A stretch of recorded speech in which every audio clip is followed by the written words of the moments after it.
reppin' that star, I do it so well. It's Puma on the toes, but the stars on the clothes. I'm Starboy, fresh at the DF Dub. Yeah, I'm a hard hitter. Don't stare to fit, it'll ego hit you. What is you saying, man? Look at the swag. Please do forgive the brag. I'ma pull up late in the Cowboy jag. Don't you slip on the drip, I'm flossing the sauce. Go so hard for the star. Yeah, that be win, lose, or draw. If you take a L, get the F off my block. Cowboys win. Watch yours, pour up the shots. Really can't help it, got a star status. Even got it tatted on my arm. Yes, we be 5 ring strong. Left a little room cause it's quest for the six. Starboy really reppin' this shit. Dallas Cowboys to the death for me. Dallas Cowboys to the death for me. I'ma keep reppin' loud until there's no more left in ya. Dallas Cowboys to the death for me. Dallas Cowboys to the death for me. I'ma keep reppin' loud until there's nothing left in me. Dallas Cowboys, Dallas Cowboys, Dallas Cowboys, Dallas Cowboys, Dallas Cowboys, Dallas Cowboys, Dallas Cowboys to the death for me. Yeah, tell me who the number one fan. Yeah, Mr. Westside, I'm the man. Dallas Cowboys from my head to the toes. They better recognize who the fuck I am. Damn, haters run their mouth like a bitch when they team ain't shit and my team stay lit. Yeah, I'm about to rep this shit to the day I die in an all blue casket. If you wanna get with a club with love, tell Star Status Westside sent ya. Hall of Fame, Hall of Fame, Hall of Fame. Emmett Smith is our main. Game time, prime time, all the time. Your team ain't never on TV like mine. That's because we different. We America's team and we run this. Like Zeke runs circles right at defense. Jerry Jones, that's nonsense. Let the coaches coach. And I'll have a smoke. And I know y'all wanna toast to that. Dallas Cowboys to the death for me. Dallas Cowboys to the death for me. I'ma keep reppin' loud until there's no more left in ya.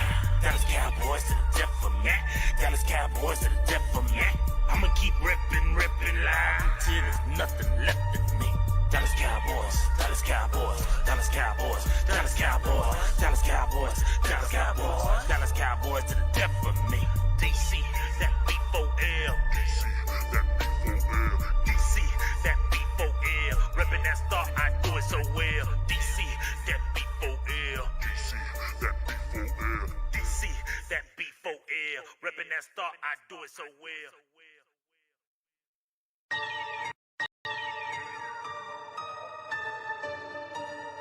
DC4L. Dallas Cowboys to the death for me. Dallas Cowboys to the death for me. I'ma keep reppin' loud until there's no more left in ya. Dallas Cowboys to the death for me. Dallas Cowboys to the death for me. I'ma keep reppin' loud until there's nothing left in me. Dallas Cowboys, Dallas Cowboys, Dallas Cowboys, Dallas Cowboys, Dallas Cowboys, Dallas Cowboys, Dallas Cowboys to the death for me. DC, that B4L, reppin' that star, I do it so well. It's Puma on the toes, but the stars on the clothes. I'm Starboy, fresh at the DF Dub. Yeah, I'm a hard hitter. Don't stare to fit, it'll ego hit you. What is you saying, man? Look at the swag. Please do forgive the brag. I'ma pull up later in the Cowboy jag. Don't you slip on the. What's up with you guys? It's your boy West Coast. Yo, in 2020, I've teamed up with my hot boy, Jalen Smith, number 54, to bring you guys some of the most exclusive eyewear known to man. CEV. I mean, everybody's wearing them. Make sure you guys go over to CEVcollection.com today and use promo code CEV West Coast to get yourself a hot boy discount today.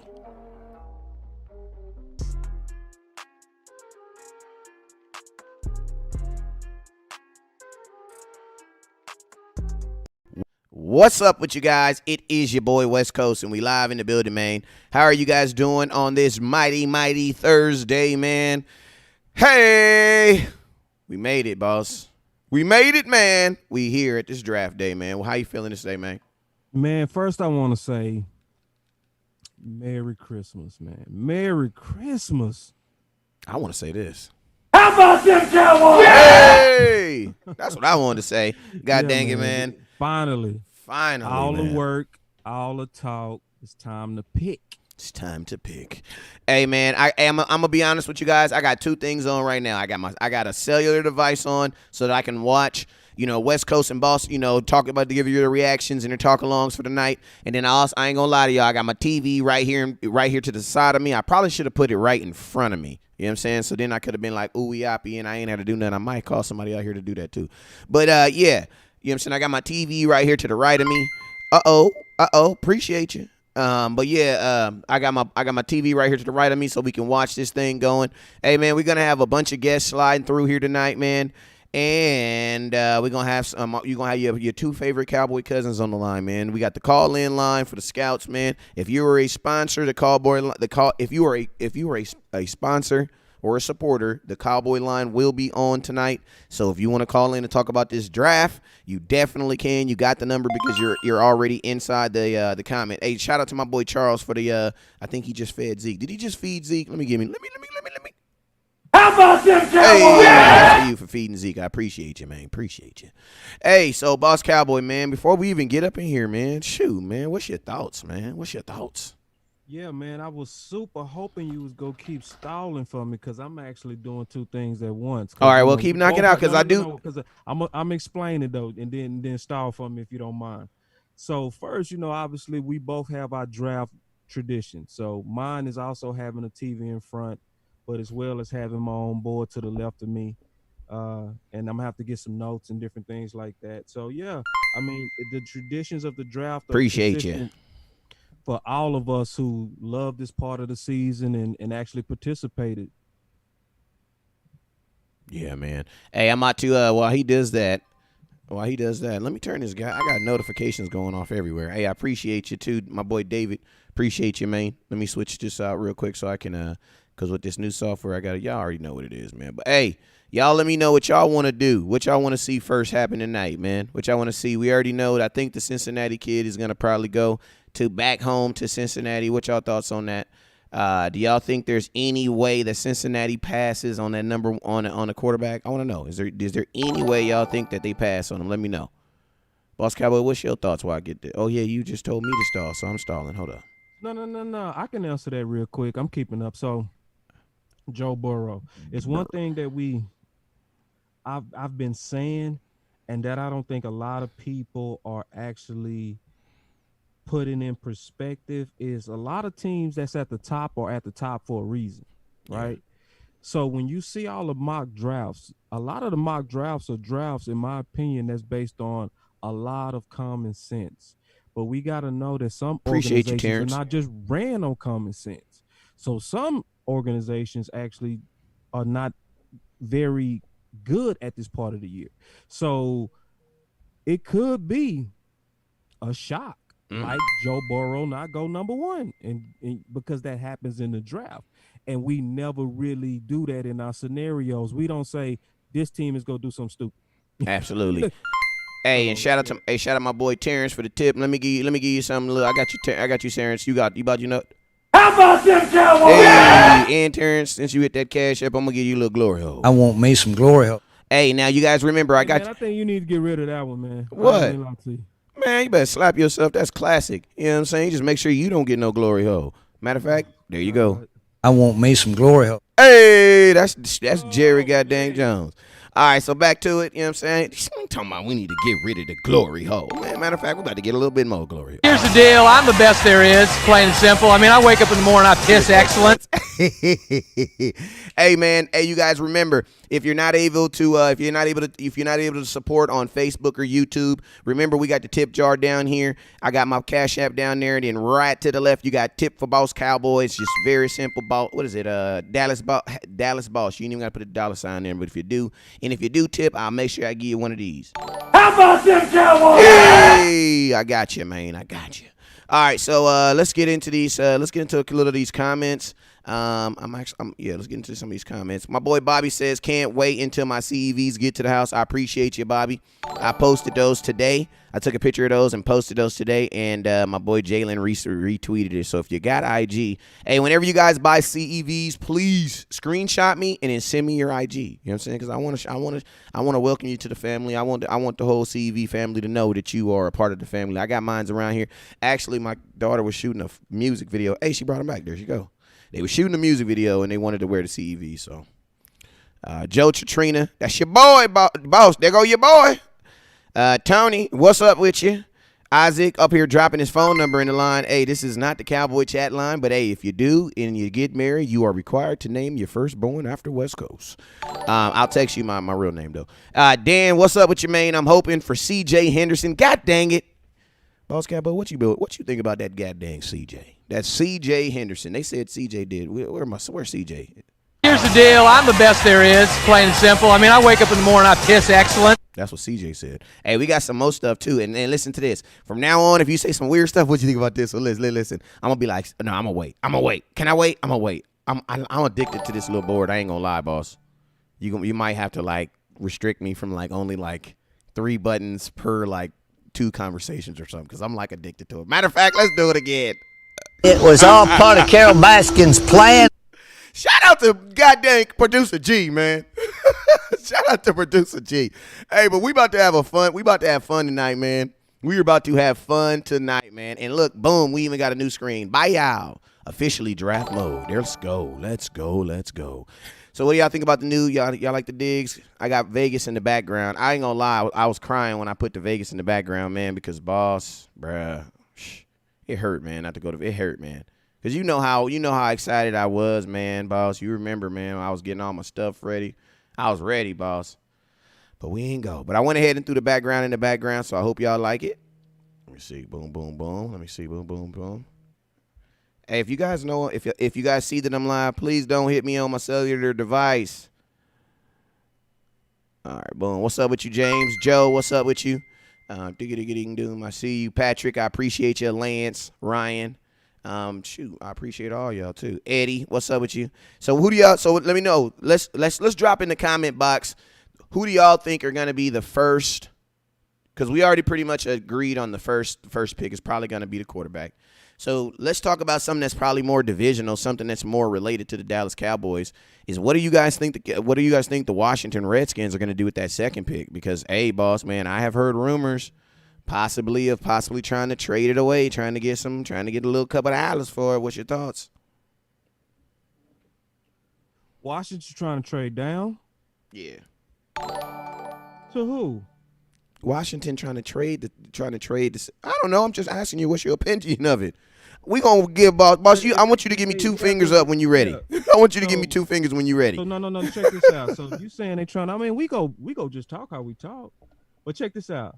So if they moving down, then they're at number 2. They've been moving back. They've been moving back. Yeah, then they're really getting ready to go volume, and they feel good about a lot of players that they'll feel will be reachable. Because to me, I always said I never really saw them taking Chase because they've invested greatly at defensive end. Like, you know, that would be a move that wouldn't surprise me. It really wouldn't surprise me if they pass on Chase. And everybody's going to go crazy like, oh, my God, they passed. But they have other needs. They have really – with other people that's really, really good, like, you know, like a lot of those tackles. So if they move down, they think they feel good about the volume of tackles that's there, I would assume, and they trying to get more weapons for whatever quarterback. Yeah, that's a good point. As of right now, I mean, with all the movement that you've seen going on with Washington, one would believe that they don't really know who their quarterback is going to be. You know what I'm saying? Because, you know, they traded for the quarterback from North Carolina, and then, you know, they had, you know, draft visits with every single person, you know, every single quarterback that's you would think that's, you know, worthy of getting a first round in this prior combine. So, I mean, you know, I'm very interested to see what Washington does with their number 2 pick. I don't know if they've always pretty much gone defense for the last for the last couple years. And for the most part, I don't know if it's really helped their organization. You know what I'm saying? I think right. they need to maybe do something on that offensive line. Something that's either going to help their young quarterback. They need to do something that's going to help whoever's going to be the quarterback there. You know what I'm saying? Because you just can't think that somebody's going to come in there and just, you know, be your savior. That's just, you know, there's not too many people that just literally just wake up every morning. Here's the deal. I'm the best there is, plain and simple. I mean, I wake up in the morning, I piss excellent. Yeah, there ain't too many of those out there. You know what I'm saying? And if you're trying to look for those at quarterback, they tried to take one last year at quarterback, and it doesn't seem like, you know, they're very confident in him. So I don't know what Washington's gonna do, but I And mean, by the way, man, that was an excellent segue. oh yeah, appreciate you, Winston. I appreciate you. I see you, the stars, man. Diggity doom doom doom doom doom. Hey man, the chat line, the call line is gonna open at 4:30. So if you have the 6:30 my time. 6:30 Central. 6:30 Boss Cowboy time. So if you Central. got the let me see if that helps. My boy Love said love the kid too. Boss, why Gladney not getting that first round love? Man, It's a good question. that's a great question, man. And to be honest, man, the draft, in my opinion, is a lot about entertainment. And once you get into what I call groupthink, it's some people kind of get out of the hype, and it's a lot of people that I think they watch film with their ears and not their eyes. Because if you're really looking at Gladney, I'm like you, Lance. I have Gladney way high up on my board. I haven't passed CJ. I haven't passed Diggs. He's a dog. He's a competitor. He makes plays on the ball. He's a solid tackler. So all the things and the critiques we have on the other guys, you can't critique on his game. Yeah. So I don't know, man. So, but it's one of those things that for everybody that purchased the Boss Cowboy Guide, I think like Lance. So what Lance obviously does is Lance is not going to go with the crowd. He's going to go what he independently sees, and I see the exact same thing. So, and speaking of the guide real quick, I did the final updates on it. So everybody that got the guide, you have a full draft order. You have my board sitting there. It's stamped. It's in the record books. So once this history passed this weekend, we're all going to be held accountable. But I would also want to say, and I mean this, for everybody who participated, next year when we do this again with the Boss Cowboy 2021 off-season guide, make sure you participate, like make your own boards and keep up with it yourself. That's exactly what I'm doing now, setting it up so that when people making picks, I'm keeping up with my board, seeing, where were the opportunities in 2020. So as we go forward, I know who we missed. I know who opportunities that, that we passed on. And that's big because then that allows us to just have smarter debates going forward. So we learned the Tristan Hill lesson about trying to get somebody in round 2 to be a hero. We learned that lesson. Yeah, we do. Learned about not passing up superstars like DK Metcalf because you feel like you have a need. We learned to take getting a guy out of our vocabulary. We're not looking for an A guy. We're looking for the guy. So all of that we learned from participating last year. So we're going to learn some more lessons this year, but stamp it yourself, I would say. And you know what else we learned, Boss Cowboy? You know what else we learned in 2019? What's that? Don't nobody go in the bathroom for about 45 minutes. Somebody open the window. You know what I'm saying? That's what else. That's also what we learned in 2019. Don't trip. I got a gang of them. I got a gang more. Don't trip. We about to be having popping tonight. So, yo, man, we're about 30 minutes out from the beginning of the draft. Appreciate you. Heard the sound come in right now. He says, remember the chat line is going to open up at 4:30. That's about 6 minutes. Appreciate you, Miss Tony. The chat line is going to open up in about 6 minutes. If you're wondering what the number is, that means you need to hit that supporter link. Once you hit that supporter link, then guess what? The number will reveal itself. It's kind of a magic trick. What's up with you, Ty? I appreciate you, man. But, man, we're going to have ourselves a great time tonight. Carolyn says that's a great movie. I appreciate you. Hey, they also said that tonight that they were going to have some integrated way to do this to the commissioner every time he comes up.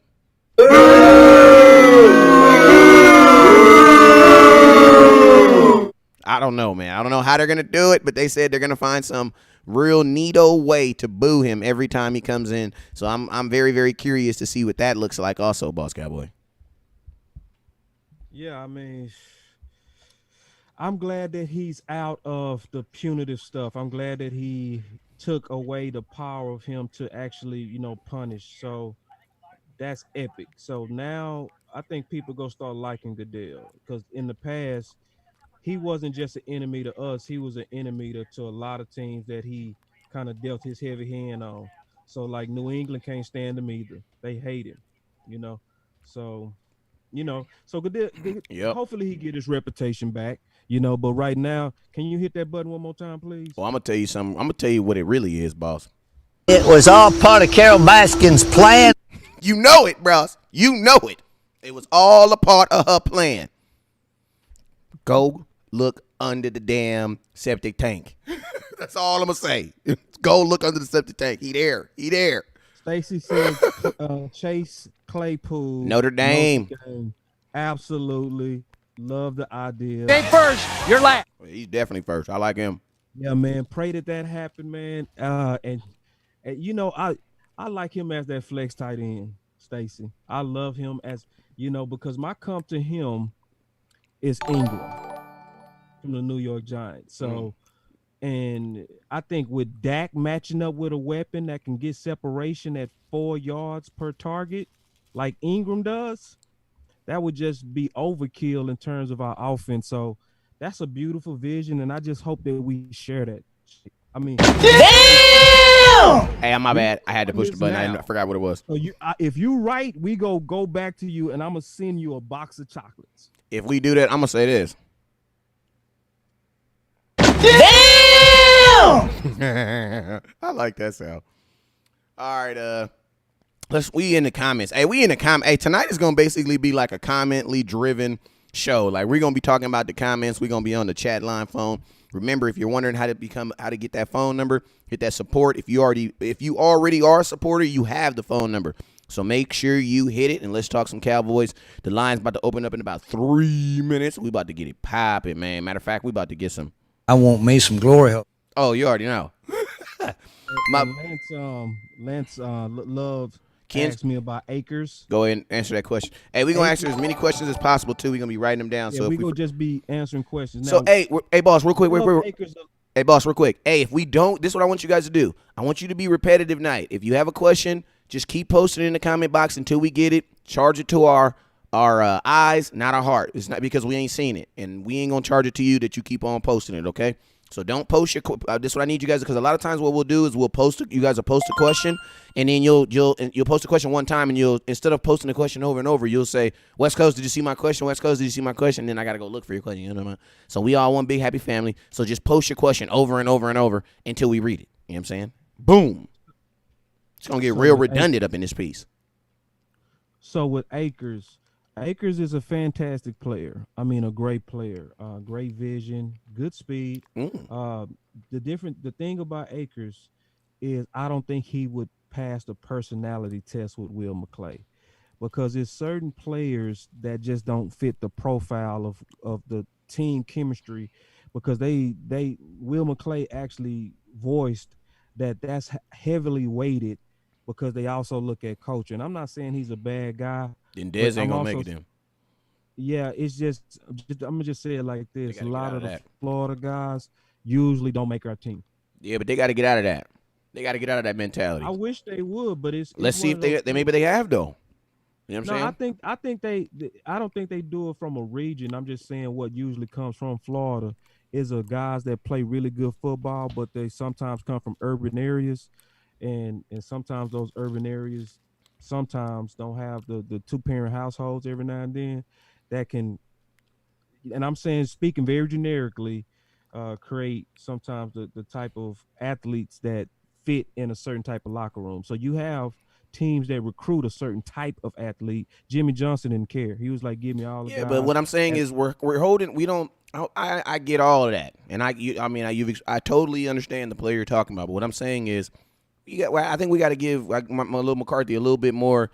I don't want to start ruling people out because of that. Because if that's the case, then we should have just kept Jason Garrett. I'm just giving him my opinion. I know, but I'm saying we can't. But that's based on what Will said. So I'm saying yes, what Will's. But I'm not saying what I would do. I'm not saying what McCarthy would do. I'm just saying what Will said in terms of his personality assessment and my research on Akers. And we get that. I understand that, and we understand that Will McClay said it. But what I'm saying is, that is a way of the old tradition. When did Will McClay also say that? When Will McClay ain't said nothing. Well, hold on. I'm saying, man, Will McClay has not said any. I was going to answer your question. Oh, go ahead. Yeah, he said that last year. Okay, so that's what I'm saying. He said that. It's still the same. Well, team. We don't. But it's not. It's not. It's not the same team. Hold on, real quick, because I feel you running away with it. But let me speak for a minute. We had 17 coaches on staff last year. We fired 16 of them. there is to hope to say that a guy without attitude or whatever they want, because Poe ain't a guy that's been keeping his word, kept his mouth closed. Michael Bennett wrote a book that was called Things That Make White People Afraid, and he was on the Dallas Cowboys. You know what I'm saying? So I get that was when you got a candidate pool of a lot of candidates that's just as good, and you don't have to concern yourself with that. A lot of times you go, bro. We just signed a guy who was just suspended for sleeping under his car. The trade deadline, though. Remember that was the trade. Yeah, deadline. but at the trade deadline, you're desperate because we just lost Crawford to the hip injury. So we was like, we got to do what we got to do. But this is the hope season, and the hope season. So then, why did we pick up Alden Smith? When you have a full buffet, and you looking at a bunch of people, I'm saying out of all these quality running backs that's sitting in here, I doubt it'd be him, even though he's a good player. Okay, but I think that they're gonna think. Now, what I'm saying is, I'd be happy. All right, go ahead, boss. If they do it, I would be great. I would be happy. I'd be like, good, woo, good. They getting out of that. But as of what they said from last year, which could be under a different regime, you right on that. I don't think he go do it. Okay, thank you, boss. Let's give boss some glory hole. I want me some glory hole. All right, now, like I was saying, that was said last year. Now the hope is that the Dallas Cowboys, who were fired 16 of their coaches, will have. Now let me finish because I'll let you go on for a minute. What hope is that the Dallas Cowboys will have to be under a new culture, because that's the whole purpose of firing the coaches. But okay. We gonna have ourselves a good night tonight, because boss ain't gonna let your boy talk or nothing. I feel it. Happy if that's why I said all that. I said exactly that. I'll be happy if they change. I just don't think they're gonna do it. All right, I feel you. Now, like I was saying, but I want you to get your whole point out, because I want to be able to speak tonight in a great way. So go ahead and finish what you're saying about this, so I can say my point, because I just want to get it out without getting interrupted. Go ahead. I did. I said what I said was, if they change, I will be happy. I don't see them doing it. And yes, you was right. I actually said you was right. That was under an old regime when he said that. And I'm hoping now that they're different. I just don't think it's going to be the case with this big buffet of running backs. Okay, now my rebuttal to that. So now let me go. You turn your microphone up a little bit. They're asking you to turn your microphone up a little bit. Now, what I was saying is, and then after this, we'll move on to something else. This is what I was saying, man. This is a year. I'm not taking anything from last year into this year. I'm not taking any of that into this year, because if that was the case, we are already in the same position of last year. I am not about to say that a guy who walked away from Jason Witten, Jeff Heath, guys who were pillars of the Dallas Cowboys and who Jason Garrett couldn't even get away, is going to then allow that to replace his judgment. I don't think so. I don't believe so. I believe that Mike McCarthy passed those tests by letting those, if anything, what was easier, to keep the devil you know or bring a new devil on? I think it would have been easier to keep them devils we already know. And guess what? They allowed those guys to walk. So with that, I'm gonna give Mike McCarthy the thought of Mike McCarthy and Will McClay, because to be honest with you, as much as we like to put influence on Will McClay is not making no decisions. Only thing Will McClay is making propositions. Jerry Jones and that coaching staff is still the person that's going to be making those final decisions. And one thing I love about this is, with Will McClay being a new head coach, I do believe, because of the track record that we've already seen, is that they are giving him autonomy. They are allowing him to do what he wants to do. And Jane Slater, when she came on this show, allowed this. So what I'm saying is this. In an era, especially this year, when we couldn't even really meet with people, the only way you got to be able to meet people is either you see they film or you talk to them on a conference. If you impress them right then and there, I think with this new coaching staff, you're going to have action. Because if that, under that thought process is right there, Dez Bryant has no chance of coming back to Dallas. But I will say this, a signal of a new change was this very subtle thing that Dez Bryant said out of his mouth. He said the old Stephen Jones would have been very straight and direct. He said, but he wasn't like that today when I spoke to him. And this is on my page. Dez says this. Dez said that he was very optimistic. You know what I'm saying? So when he was sitting there with Jade and them, Dez was very optimistic. So I do believe, man, that, like, honestly, and I believe it, man. I believe if you have good talent, because if that was the case, man, Alden Smith would not be here, man. That's a headache if you don't. I mean, let's just be real. It's not a headache because we don't. I mean, if it was somebody else's team, we'd be laughing. Let's just be real. But since it's the Dallas Cowboys, what are we saying? Oh my God, we got to steal. You know what I'm saying? But I mean, and I think they've shown us that they're willing to make it. So what I'm saying is, man, let's not say that the team is gonna discredit anybody because of unless you got some real film on these dudes that's like them, slapping babies or they got some. But attitude wise, I don't want to think that that's in this draft and all the other stuff that you can hold against somebody. I don't want to think that attitude is gonna be something, or I don't not and to be honest with you, to keep it real with you, I don't really think Will McClay is really like that. You know what I'm saying? I think Will McClay is like that because he has to be, because Will McClay knows that he has to fit these guys within the scheme. But to be honest with you, if you notice, Will McClay's been bringing in guys from all walks of life. You know what I'm saying?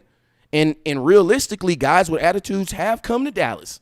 You know what I'm saying? Michael Bennett, in my opinion, no matter how desperate you are, we was desperate for points, and we didn't bring Dez back in 2017 or 18, whenever he lost.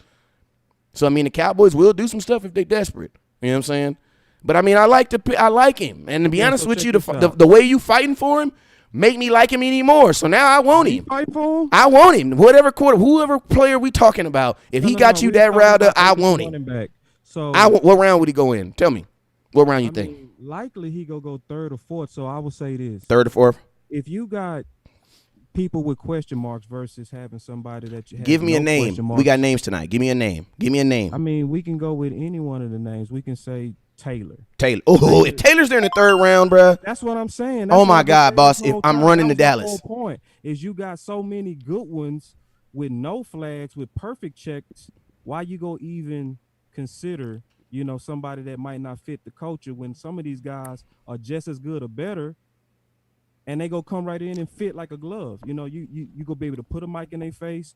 They go be able to keep up with the paparazzi of Dallas, and they not gonna have any issues that can also be distractions. So, boss, did you turn your microphone up, big dog? I turned it up. Yeah. All right, this on my side. Man, go ahead. So I just think. That's why, and I'm not saying he a bad player, and I would be happy if we got him. I just think that it's so many people like Taylor, like Dobbs, these guys that come in and they're just squeaky clean. Like you can literally clean your floor with these guys. I just think they're gonna lean in that direction. Hey, Boss Cowboy, can I ask you a quick question though? Sure. Not even off subject, but a little bit off subject. While I do some TT with producer G. Tell me about how many give me a number, man. How many tackles will be taken in the first round? Let's play a game, and I'm gonna and you know what? This is what I'm gonna do. Hold up. I got an Emmitt Smith book. For whoever can guess how many, I want to know, because they said it's supposed to be a heavy tackle group. You know what I'm saying? Put it in the comments. Whoever has it in the comments first and correct will get the book. Boss Cowboy, I need to know how many, or do you want to wait, or what you want to do? What you think? Nah, I was gonna take a wild stab at it. If you go ahead. Go ahead. I got to do some TC. Go ahead. I was gonna say it's gonna be between 5 and 6 tackles. 5 and 6 tackles. I mean, the class is that good, and the need is that great for a lot of teams. So you have a perfect opportunity. Hold on real quick. Hello.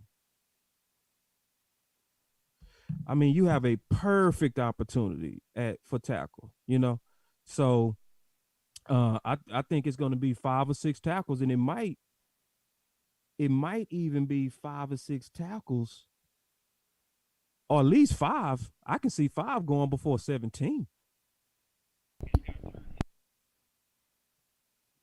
I'm almost certain it's going to be 5. I think it's going to go all the way down to Jones from the University of Houston. James Grover said 7. Yeah, I can see 7. I mean, 7 is very possible because this is, and for some reason, James, tackle is just kind of like, they only really talk about the top 4, but man, it's way more than just the top 4 tackles. There are starter grade tackles in this class all the way down around 3, round 4. Like, this is a special class when it comes to tackle.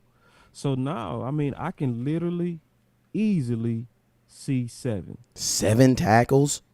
Yeah, I said 6, but I could see 7. Yeah, I could see 7. Yeah, just My boy Joe says just 5. surprise you. Mm-hmm. My boy Joe says 5.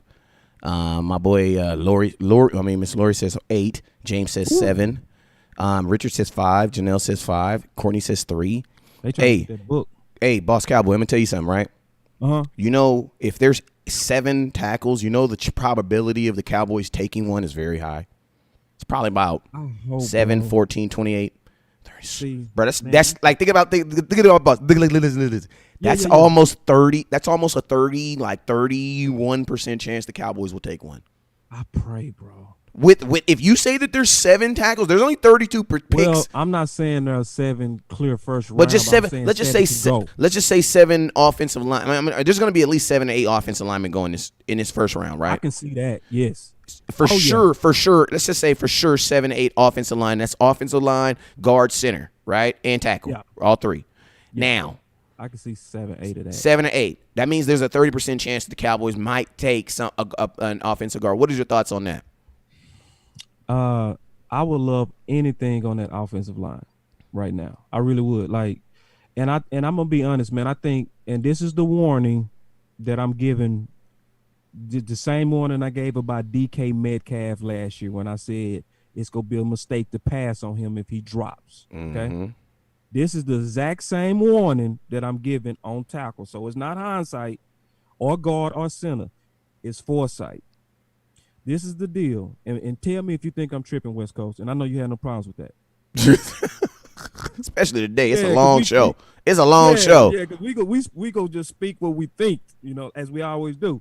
But this the deal. I just want to run this by because I respect your mind. So this the deal, man. Like I think we're forgetting as a fan base, and I hope front office is not, what happened in 2017, because we don't have Cam Fleming anymore. And when Cam was the swing, Dak passing rating stayed in the hundreds even when we lost Tyron Smith.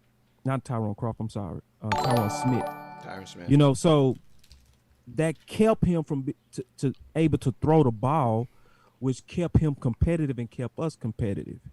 And so we also, I think, forgetting about the gap that we have at left guard, as well as the uncertainty that we have at center. And see, think about it. Didn't Jane just tell us from her talking to people on the inside that I don't buy Williams or McGovern at center? Oh, my God.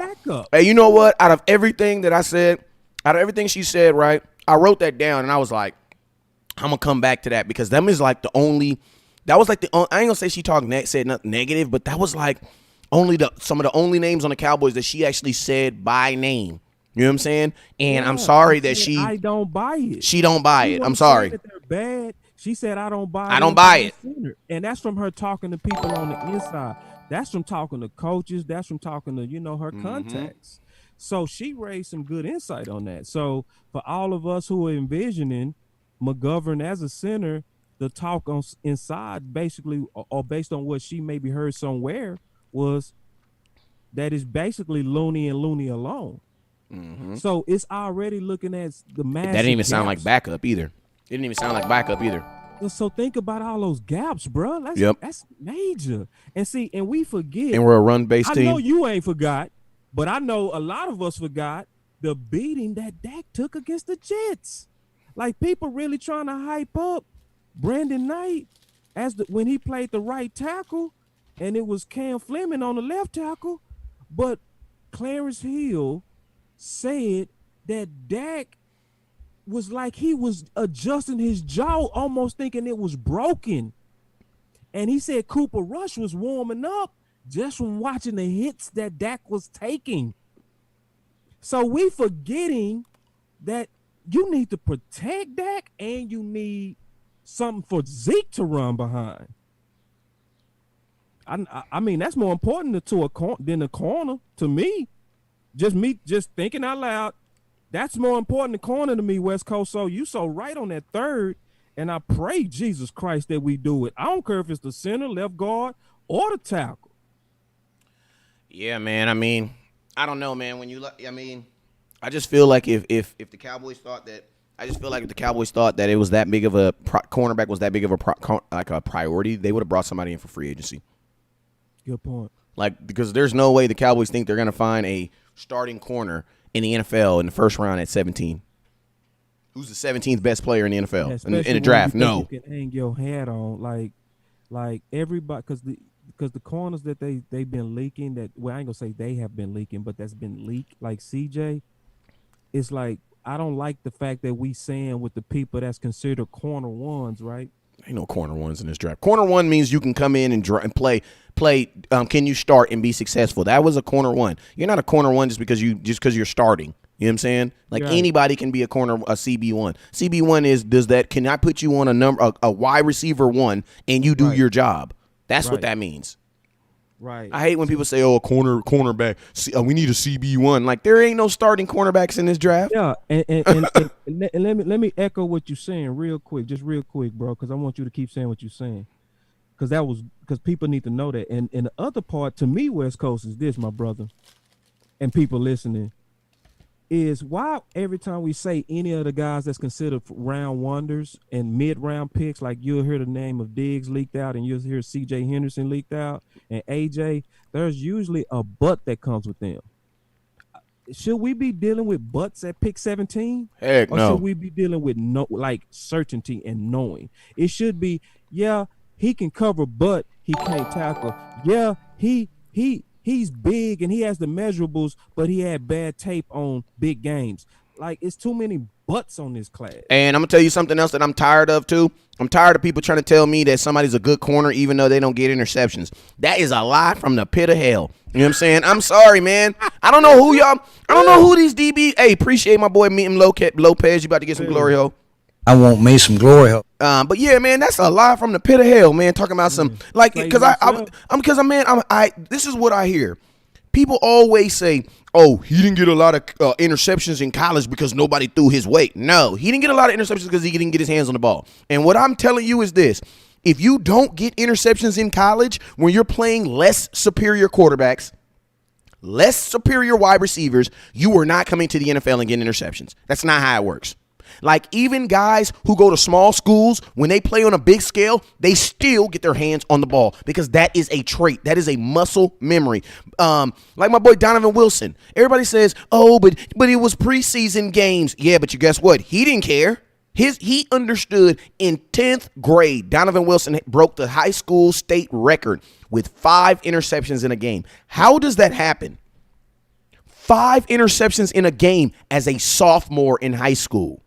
And then he also gets 3 interceptions in the professionals. That is a guy who naturally gets the ball. I promise you this: if you go look at Byron Jones all the way to Pee Wee football, he ain't never been a dude to get his hands on the ball. If you don't get your hands on the ball, that's just not what you do. It's just not what you do. And I'm not knocking you, but I'm saying this. Don't try to tell me, they just didn't throw his way. No, he didn't get his hands on the ball because in college, you're going to throw somebody's way. Like, nobody is respected. The only cornerback in college I've ever been that I've seen being respected like that is Deion Sanders. That's it. Every single year, there's this great corner that y'all just swear is just, he's the walking Jesus of corners. And I'd be like, I saw this dude last year coming to draft. You know what I'm saying? There hasn't even been a Jalen Ramsey, in my opinion, come in the last couple years. You know what I'm saying? Like, there's some guys that are good, and don't mistake in being the best in this draft class as meaning you're going to be really good in NFL. That doesn't mean nothing. You know what I'm saying? Because you could be the best in a weak class. You know what I'm saying? So and I digress, but what I'm saying is this, man. If he don't get his hands on the ball in high school, college, he ain't getting his hands on the ball in the NFL, and you are selling yourself short. You know what I'm saying? Point, pank, and period. But you want to know why, boss? Because when you get in the NFL, you just expound on the stuff that you do in college. You know what I'm saying? I mean, shout out to Star Breezy, became a supporter. Appreciate you, Star Breezy. Man, because a ball guy's a mentality, and a ball guy's a practice, bro. Like, it's a practice craft. Because Peters, he got way more appreciate you, Tony Church, than Byron Jones, because he said, "I've always studied the ball guys, and I always wanted to mimic their games." Bruh. You know, That's what Peter said. Bruh. You know the numbers better than me. What was Peter's interceptions to Byron Jones? Bruh, Peters Like had 22 22 to yes. Like, I'm gonna tell you like this. Peters has so many interceptions, it's ridiculous. And that's why I was just like if I'm Marcus Peters, like I think in my opinion, Marcus Peters, now this is one thing I will say, his attitude and the way he carries himself did kind of screw himself. Because I'm gonna be honest with you, Marcus Peters should be the highest cornerback in the NFL. Now I know people say, oh yeah, but he gets burnt. I'm gonna be honest with you, if you're playing defense, you're gonna get burnt. That's just life. Just like I remember I was watching this video, right? And it was Chris Paul. It was Chris Paul and Seth Curry. And they were talking about when Chris Paul mixed him up and made him fall. You know what I'm saying? And then, Chris Paul was like, he's like, what people don't even really realize is like, if you're in the NBA and you play defense as good as these guys are, you're going to get mixed up at some point. You know what I'm saying? Because you're playing defense. The only people that don't get mixed up is the guys who ain't playing defense. You know what I'm saying? So it's like, that's going to happen at times. But I mean, because you got to think like this. If you're a number one corner, that means you're always playing against a number one receiver. That means what? This dude is getting paid $17 million for a reason. Like, you're not playing those scrubs, right, boss? No. Like, if you drop 30 points in high school, they're probably going to say you're going to drop how many in college? Probably like 20. Why? Because the competition's better. You know what I'm saying? So, I mean, my thing is this. You guys want to draft a corner to come in and start right now. He's not in this draft. He's not in this draft. I'm sorry. And you're going to baptize him by fire. And that's not the way. And that's what we've always done with the last corners that have come in. And if you've noticed, boss, have you noticed that the corners that we drafted in the first rounds, Jenkins, Byron Jones, and freaking Mo Claiborne, they always played better later in their careers? Mo Claiborne in 2017 was ranked as the number one corner in the NFL going through like week 9. Week 10. Yeah, and corner takes to develop. They got to develop. And the thing I feel good about is I think Will McClay has and that team of scouts that he trains, because he talks about using a process. So there's some kind of process that they use to me that filters in common sense and filters out ego. So from that standpoint, I think they're going to be thinking more on the lines like we're thinking, where they're not going to fall for the hype, right? And they're going to be very factual in their scouting. And I think when you're looking factual at the scouting, you don't feel great about the corner in this draft, especially at pick 17. Now, I do like some of these guys as nickels. I think it's some guys that can come in and really, really hold down a good nickel. But I don't feel that this is a class that, like you said, where we can depend on a corner, except for a couple. It's a couple that I think would actually come in and play good. It's only a couple, though. It's not name names. Bro, today is name. We snitching. So, yeah, we naming names. So, obviously, we naming names. Because Gladney is number 2 on my list. Out of where? What school? TCU. Cowboys should know him. So look for Gladney. He's a dog. And the thing about him, he's complete. Where it's no buts in his game. Like where how I was saying with some of the other guys, you'll say CJ has all the measurables, but he misses tackles. And Diggs has the height and the measurables, but he doesn't have the experience at the position, and he trails a lot of the receivers when he's trying to cover them, which he's susceptible to the deep ball. There's a but with them. You're not going to look at Gladney and say, but anything. He has good height, good weight, good speed. He has very fluid hips, right? My comp to him was Fontaine out of Atlanta, who's super sticky, right? Super sticky, man. His feet can stop just as fast as Cooper. You know what I mean? Mm-hmm. And you want a corner that has stops just as good as elite receivers, and that's what you're dealing with Gladney. Man, he is one of the smoothest playing corners I've seen in a while. I'm just like watching him. Like watching him is like watching art. It's graceful feet, graceful hips, graceful in his stem. I mean, explosive out his break, and just a dog competitor. So yeah, he's a guy that I think will come in like a Lewis, and I mean that, like how Lewis came in year 1, and everybody was like, man, this youngster out here doing his thing. I promise you, I'm almost certain, man. You can write this down. He gonna probably be the best corner in this class. Yeah, man. Hey, man, I appreciate everybody that's rocking. We got 128, 134 people on here, and it says I got 56 shares, man. Can I get everybody, please, to do me a huge, huge favor? While I eat this small piece of candy right here, because remember, we're going to be here all night. Can everybody please hit your boy with a share right now? Everybody, 1, 2, 3. Draft from the start. Draft about to start, man. Let's get it started. Let's get it popping, man. Draft is about to start. My green screen almost fell. Ooh, you didn't even notice it. I'm on tonight. Let's go. Man, I got everything up too, man. I got my book up, man. I got my. Ooh, shout out to the barbers today. The barbers got us kind of looking, hey, man, you know what I'm saying? Yeah, hey, shout out to the barbers who risked their life to give us a haircut, man, to make us look good for TV, man. Shout out, man. My boy Kenny Mack, man. Shout out to you, man. Much love. Shout out, man. Hot $20 come to my house, man. So, West Coast, what you think the clues going to be since we're going to be looking at the draft this year? More teleconferences, because last year and the times that we looked at the draft, we was heavily looking. Oh, Mariucci ain't got he got draws on. Mooch, sit your butt down somewhere. Stop. He stood up and you saw his straight draws. You lying? I'm not lying. I'm watching it on you telling TV. the Yes, truth? You I'm telling the truth right now. Where you watching the draft? NFL on? Network. It's Steve Network? Yeah, and Steve Mariucci stood up and did not have he had pants on. I mean, he had draws on. That's what he had. He had draws. Hey, I want to get some special shout outs real quick. I want to give some glory hole to a couple people, man. Crazy.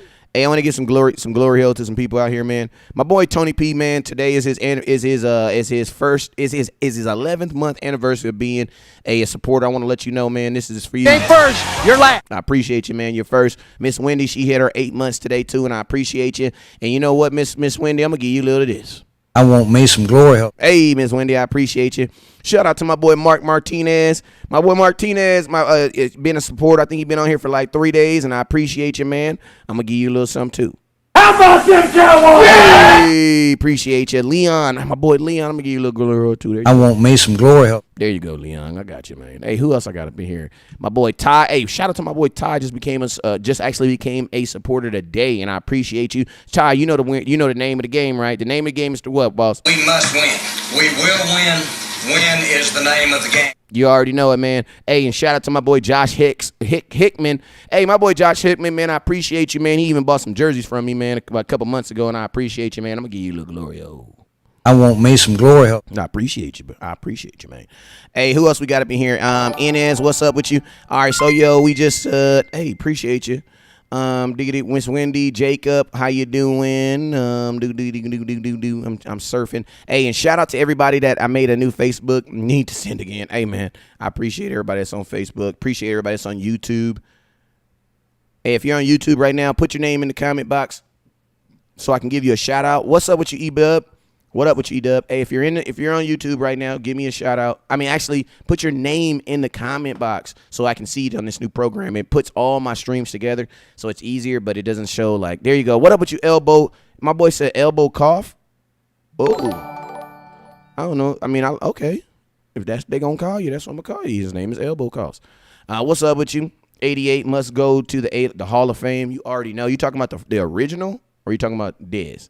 Because Dez got 73. He should be in that. If Dez, I don't know if he's going to be a Hall of Famer, but I know he better be in that Ring of Honor, though. Ding. Hey, wouldn't it have been crazy if Jason Witten would have if Jason Witten would have broke the all-time record of touchdowns and then went to the Raiders? That would have been crazy, right? That would have hurt. That's probably why they didn't let him get it. I'm just saying. Hey, we about a minute. They tried to give it to him. Yeah, I know they did. Tried. All right, there we go, man. So we got the draft about to come on right now. It's 5 o'clock. You guys already know what it is. When y'all hear this sound right here, let me find it. It's like this. I thought I logged it in there. I guess I didn't. But hey, y'all gonna hear the draft bell sound in a minute, and I'll make sure I get it in there too, so we can have it popping. Hey, the call-in line is on. If you guys want to call in, make sure you guys call in if you're a supporter. You got that call-in line. Make that number, so make sure you guys call in if you want to hit that call-in line. I appreciate everybody, the supporters. And let me see if I can get you guys up real quick. All right, here it goes, man. We on, man. The NFL draft is upon us. Oh, dang, I didn't mean to put that in there. Well, Dak, here's the deal. I'm the best there is, plain and simple. I mean, I wake up in the morning, I piss excellent. Gave that one to you for free. Well, Dak, here's the deal. Didn't mean to get that one to you for free again. All right, man. So here we go, man. Man, Joe Burrows, he gonna go to he gonna go to Cincinnati. How good do you think he gonna be though? I don't know. He might not go to Cincinnati. I'm prepared for him not to go. I really am. Oh, dang, you talking big nose. Okay. Yeah. These teams are at the top for a reason. I'm expecting somebody to do something crazy. Somebody to follow their past mistakes. Yeah, they up there for a reason. They always do, like the Browns, right? The Browns they never fail us. Hey, boss, when you hear this sound, you know what time it is. You know what time it is, man. Don't do that to me, man. That sounded like music. Can I hear it one more time, man? Don't do it.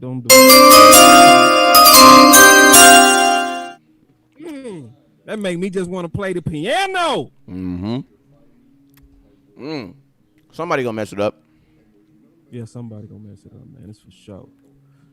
So, What up with you, Josh? I see you. Love that sound. Let me see. Let me get back over here. Tony P, what up with you, man? All right. Matthew, I see you. Richard, I see you. Hey, my boy Richard became a scout today. I appreciate you, man. Ryan says, and apparently Washington is good with Young. Okay. I think I got somebody waiting in the chat box. There we go. Hold up.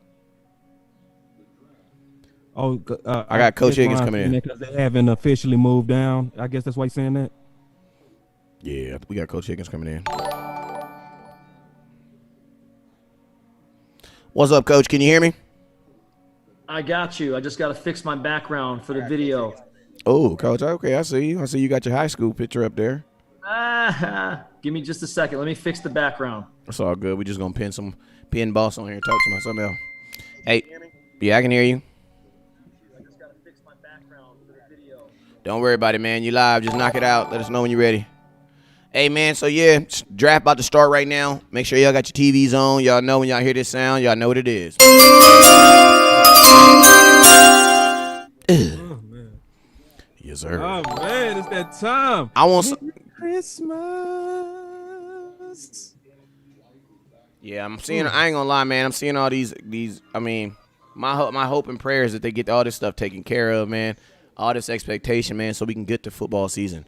As much as I'm happy for football season, the draft, and all this other stuff, man, Jane Slater still got me a little nervous about what she was talking about, bruh. When she was saying that there, there is a possibility of this, that, and the other third, man. I ain't gonna lie, that kind of made me kind of scared me a little. I was a little razzle and dazzle. Yeah, I think she laid out all the options that was the most logical. She laid out Chason. She laid out Murray at 17. She leaked CJ as an option. Shoot, I'm talking about the ability. I'm talking about not playing football, man, in 2024 and 2020. Oh no, I think the season is gonna go. I think the season is gonna. It's just gonna be different. That's what I'm just ready for. I think we're gonna have a season. We need football. America needs football. Yeah, but a lot of people, are gonna say, America got to be safe too, though. You know what I'm saying?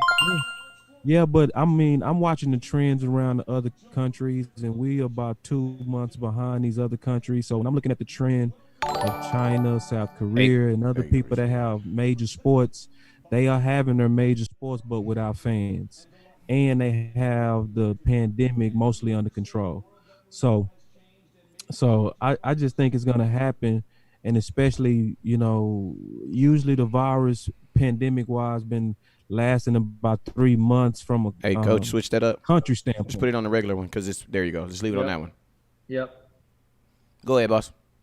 Yeah, so I think the window of the pandemic getting under control, because a lot of the places that mirrored us and that like Europe, obviously they're a westernized country, and a westernized country, they're not going to be as intrusive as China and communist countries. They're not going to be able to use a police state to cause people to stay in homes and stuff like that. So we're more so following the pattern of Europe, and so they looking like they also getting it under control as well. So is Italy, and they're doing it with free methods like us. So I say within a month and a half, 2 months, it's going to start being back to normal. There are already starting to be even certain schools that's allowing their teams to practice. So it's trending that way. It's just so hard because we quarantine it. I think When every day have they actually started though? Have they actually started? I ain't heard of nobody actually practice. They got people. Yeah, yeah, it's teams that because the America's doing it very American, because you know how they say about America, the states are the laboratories of democracy, right? So you got some states that's loose, and you got some states that's restrictive, right? So there are certain states that still allow some teams to go out there and practice, and they put news out there about it. So obviously that's not happening in California, because they shut y'all down. I know that because y'all was one of the first to shut down. But Florida's pretty loose. Texas is pretty loose. Georgia's pretty loose. It's certain states that they like, look, man, we trying to do minimum quarantine, not a lot of quarantine. So it's a major laboratory, and it's go all kind of show in about another month and a half, like who was right. Because the data's go tell the truth on what system really was right? Was the restrictive California system right? Or was the Southerners that said, we're going to still practice social distancing, but we're not going to use police and stuff like that. So it's interesting. And, man, you're right, though. We should be concerned, but I honestly feel, West Coast, just to give the viewers hope, and this is honest hope, that we're going to have a season. Because if I thought we didn't, I would say it's going to be delayed. I really do think it's going to happen. All right, well, let's get it popping. What's up with you, Coach? What's going on with you, man? I can hear you, man. You sounding good. You looking good, man. I see you got your cut, man. You must have got one of them barbers like me. Shout out to all the barbers, man, that be risking their life, man, to make sure we look good on air, man. Shout out to the barbers, man. What's up with you, Coach, man? Hey, let it be known, man. The reason he ain't got a red shirt on accident, a lot of y'all don't know, but Coach is, but unfortunately, one of the only bad decisions he's made in his life that's documented. Like, we can actually prove that this was a bad decision. He is a Washington Redskin fan, so we're going to have him on here. We're going to talk a little football, but we actually going to talk, I wanted to have him on here at least through the time where his team picks, so we can get his kind of reaction, his thoughts on what's going on with them Redskins. And it's always good to have a little diversity on the microphone. So we got some Cowboys on here. We got a Washington Redskin. We're going to have a good time tonight. Hey, I appreciate you both, man. Something I was hearing Boss Man talk about, and I'm going to go out on a limb and tell you this. We are going to have a 20 to 30% increase in taking offensive and defensive linemen in this draft. So when you talk about, and I'm talking about first round, you go back the last 3 years, and there's been about 10 picks. I'm saying we're going to have, I agree, we're going to have those tackles, and we're going to have more. It's going to be about, I'm going to take the over on 12, and I wouldn't be surprised going 15. Offensive, defensive linemen in the first round. Okay. How many? It's going to be a lot. Now, you said a number. How many? 12 is I'm taking over on the 12. Whoa! On the 12. Total offensive and defensive linemen. Oh, that's between the two of them. That's between the two of them. Okay. Correct. Okay. Yeah, I can Correct. see that. I can see that. Correct. Got it. Now, that's still a 20% increase. Yeah. It's hog time. Yeah. Yep. And I agree with you too, man. There's going to be some major decisions out here that are a little funky because, you look at like Miami, right? Right. 14 picks, 3 in the first round.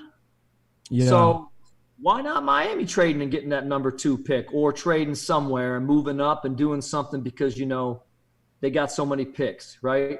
Right. So we'll see what happens. It's going to be interesting. What do you feel about that, though? You think they could do something? I think that's a major possibility, and it makes sense, especially the biggest asset to any team is the quarterback. And this is a good quarterback draft. Like, a couple of them got a couple of flags on them. Like, I like Herbert a lot. I think he's going to be a franchise quarterback. I even like Eason a lot. I think he's a Wentz clone. A little slow in the feet, but I think he throws well. Just need to make better decisions with the football. And then Joe Burrow. He checked too many boxes to doubt him. And then Tua, obviously, right? And then even Fromm is a good quarterback to me. Like, he's accurate with a noodle arm, in my opinion. But accurate. Brady's almost like that, to where he's never really had a strong arm, but he's accurate with the football. It's almost like having a straight drive, right? You don't have to hit it too hard if you're hitting it at least 250 straight every time, right? So this quarterback's gonna make it interesting. And if you see a guy that you feel like you can hang your franchise on, why not move up if you Miami? Yep, I get that too. And then now you're looking at it like, right? So you got someone like New England, right? They don't have a veteran Do we get some of those trades like with the Trent Williams out there and I don't know, Jacoby Brissett or somebody that New England may want so they get their veteran quarterback? Or does he just really go ahead and draft a rookie? I just don't see Bill Belichick going in. I see him going after somebody like, waiting for the Burrow to take place and the first pick and then saying, hey, what will you give me or what can I give you if I want Andy Dalton? Because then the value might go down a little bit because they got Burrow. I mean, I don't know. There's a lot of options. That's why we're talking about it, but I think it's going to be interesting. Yeah, it's. I'm trying to prepare myself for just a whoa, and I think it's a whoa that's coming. Yeah, I'm prepared for Jerry Jeudy to go even to 17. I'm prepared for it because they came out with some information about his knee within the last 2 or 3 days, right?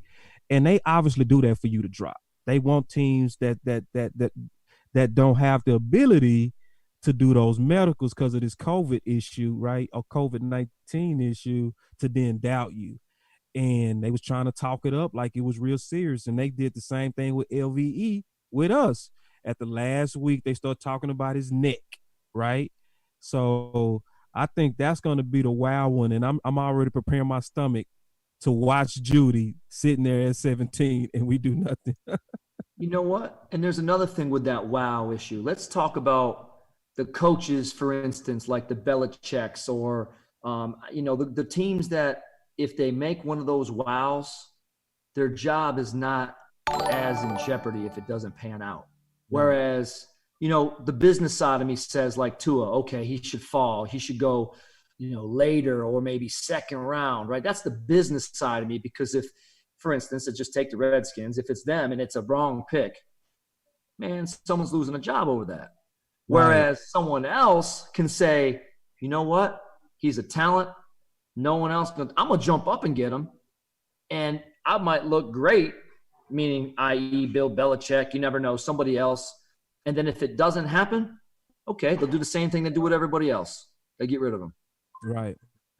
You know what I mean? But it's going to be something, man. But, those guys are out there to make us wow. And, I hope you get your pick. I got a feeling you're going to see some active Cowboy things happening today. It's going to be active. It's going to be active for sure. I think it's going to be hard for us to get it wrong. And it's going to be hard for y'all to get it wrong, honestly, right? It's hard for y'all to get it wrong. Now, if y'all get it wrong, I'm going to let you cry on my shoulder publicly because it's just that hard to get it wrong. Mm-hmm. Because you have the pick of so much quality up there. Like it don't matter if your pick is a bust, coach, we still not gonna think it's a bust today. Right? We're not gonna think it's a bust today because if you go with most think you're gonna do, which is a tackle or a chase, round robin thing, they hand it's basically it's just you can't lose in terms of the expectation in your offseason. You guys want to say about and I think today on the first pick, I think some Cowboy fans is gonna say, oh, regardless of what you do. So if you get Chase, we gonna say, damn, we might need to get a tackle, right? Or how we gonna shore up tackle? If you get like a Becton, or if you get a Wills, or you get somebody like that, we gonna say, okay, how we gonna know we're gonna be able to beat that new tackle? So regardless, whatever you do, or if you get a super weapon, we gonna say, if you get a receiver, just shock the world and get a receiver, move down, get a receiver. We gonna say, okay, we might need to go corner because look what the Redskins, So yep. I just don't see y'all messing this up at all. I would be shocked. Well, unfortunate part about it is, and this is the truth, man, when you've got so many needs, how can you mess it up? I mean, you know what I'm saying? I mean, that's the truth, I'm gonna tell you this. I'm gonna ask a man who's been divorced before. You can mess it up. You can mess it up. I'm gonna be shocked. It was 18 billion women. How did you get the one that was Creighton, bro? She made good chicken. Well, let me tell you this. If you're anything, and even if a business sense or a fan right now, right? And I don't want to talk Redskins on here. I want to talk draft with you boys. But my point is this.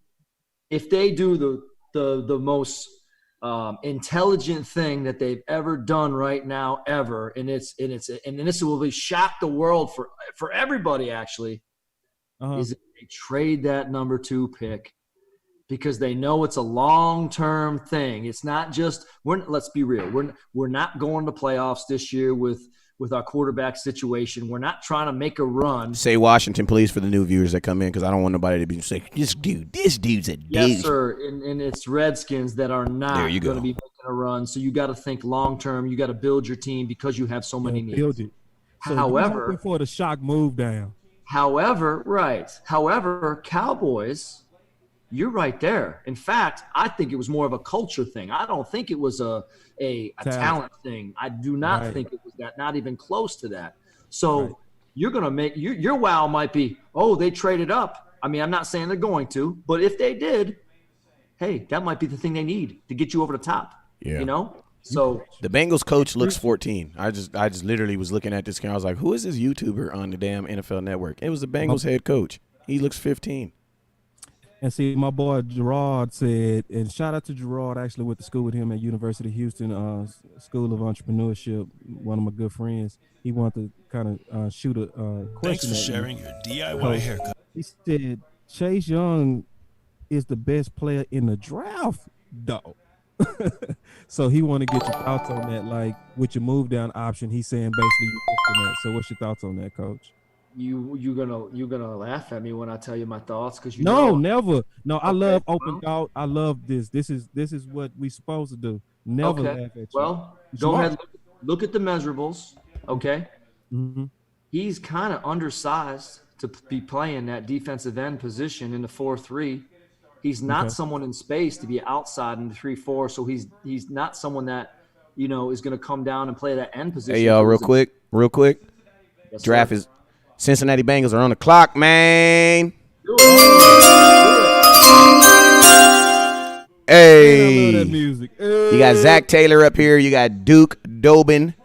I mean, both these dudes, I'm going to be honest, both these dudes look like 47 together. If you put them together, they're 47 years old.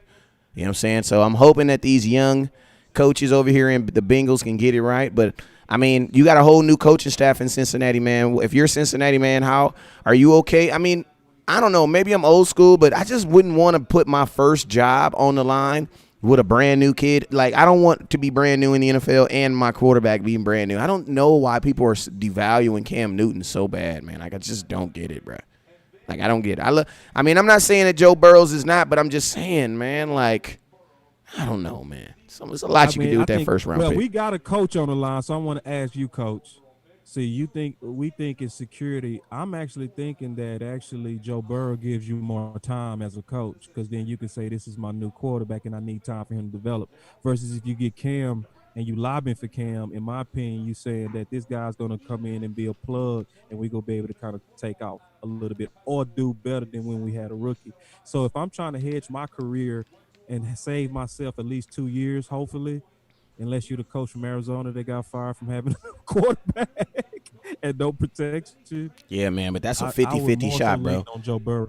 Like 50-50 shot. He got it or he don't. Yeah, and your leash gets a little bit longer. I agree. It's not too much longer, but it's definitely a little bit longer. The only way it's not longer is like you saw in Arizona if you don't get the right guy. You get the wrong guy, you're out and so is he. Yeah. You know what I mean? And you right, West Coast. It could also be a loss on my proposition as well, because at least with Cam that you have film experience, playoff deep big games, and also very good on Monday nights and when the lights are bright.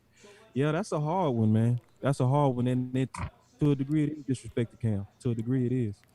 And think about this, boss. It's like, which one is going to cause you to stay up late at night more?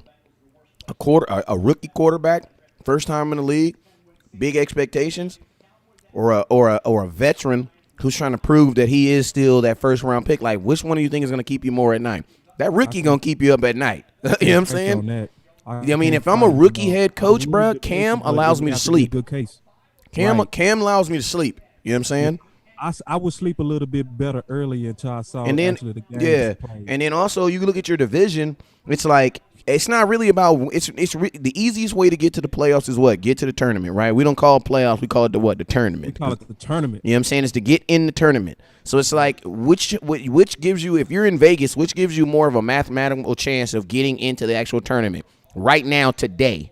signing Cam Newton or drafting Joe Burrow. Yeah, Joe Burrow may be the future. He might be the future at ambiance and stuff like that, but I just feel that it's like if you're giving someone, because also think about this. Fall off a cliff. Yeah, and think about this, boss. You're also putting a kid in. Think about this. To get drafted #1 overall, that also means you're going to the worst situation in the NFL. Right. And do you have who has the ability to to over? Exactly. Who's going to be able to do it with the least amount of weapons, the least amount of everything? Because if you're the #1 team picking, that means you have a bad team. You know what I'm saying? You're not a good team. So it's like, and you're gonna. The only thing about Joe Burrow is he checked all those boxes performance wise. Then you gotta go weapon as soon as you draft him. Yeah, and see what you breaking down, which I agree with, is so much agree with, is you still could analyze him to not be your #1. You really could, because he doesn't have the arm of Herbert. He doesn't. He doesn't have the longer track record of Tua, even though you can doubt Tua's Don't stop. Don't do that. You have 1 year, man. 1 year. That's what scares me, bro. He was an offensive coordinator with two obvious #1 receivers, literally second round running back. Yeah, I mean, and some called him the best running back. And you had Moss, who didn't drop one ball, and just a common sense offensive coordinator. And he's not gonna have nothing close to that, bro. Yes, he executed. We never can take away from his execution. Hey, boss, and I'm gonna tell you something. I'm gonna tell you something that I had. The one knack I have against Burrow too. I'm gonna tell you, the fact that he left Ohio State, because in my opinion, man, I get it. You know what I'm saying? Like, it's different between Tua and Hurst and Tua, right? You know, Jalen Hurts got hurt. You know, Blase, you know, he went through this process. Tua's in, he's there, he's playing. You know what I'm saying? You're not getting your job back. You know what I'm saying? Injury happened, blase. He didn't get hurt in Ohio State. He just couldn't beat out the kid that was in front of him. You know what I'm saying? And it's like, bruh, Burrow is about to literally go into a situation where he is basically on the roster, at least on the offensive side of the ball, is going to be looked at as the best player. And then the question to go is his best good enough to elevate the other people around him? I think Joe Mixon is going to help him, because I like Mixon. Yep. I ain't going to lie. I do like Joe Mixon. I do like Joe Mixon, but I just don't know. I just don't know if Burrow's, I mean, you get what I mean, Coach? Like, it's, you know, those kids who ain't, like, my coach used to always tell me the quarterback that he's scared of is the one who ain't never lost a game. You know what I'm saying? Because, man, you know what I'm saying, when it happens, and when they present it with defeat, you're going to get a totally different person. Hopefully he becomes, you know, it shines him up and it makes him better. Yeah. But I'm going to tell you, adversity, you're going to be different after you lose a couple games, man. And in the NFL, in Cincinnati, the numbers say that he's probably going to lose. He's probably going to win about 3-4 games next year. And you know what? Because Baker Mayfield had a better team. Does having A.J. Green, if they could dump, say, the money of Al Dalton, how much would that help Joe Burrow or whoever goes in there? That's mandatory. It's mandatory. You cannot trade him. Want to stay? Can they get him mandatory? To stay? Yeah, it's mandatory. He has to stay. Right? They tagged him, right? I gotta listen. Hey, Scouts, check that out. Out. We know how that works, though. The pick is in. Pick is in.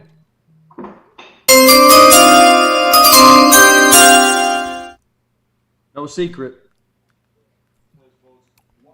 When it don't take the whole 2 minutes, you know what it is. No secret. You know who it is.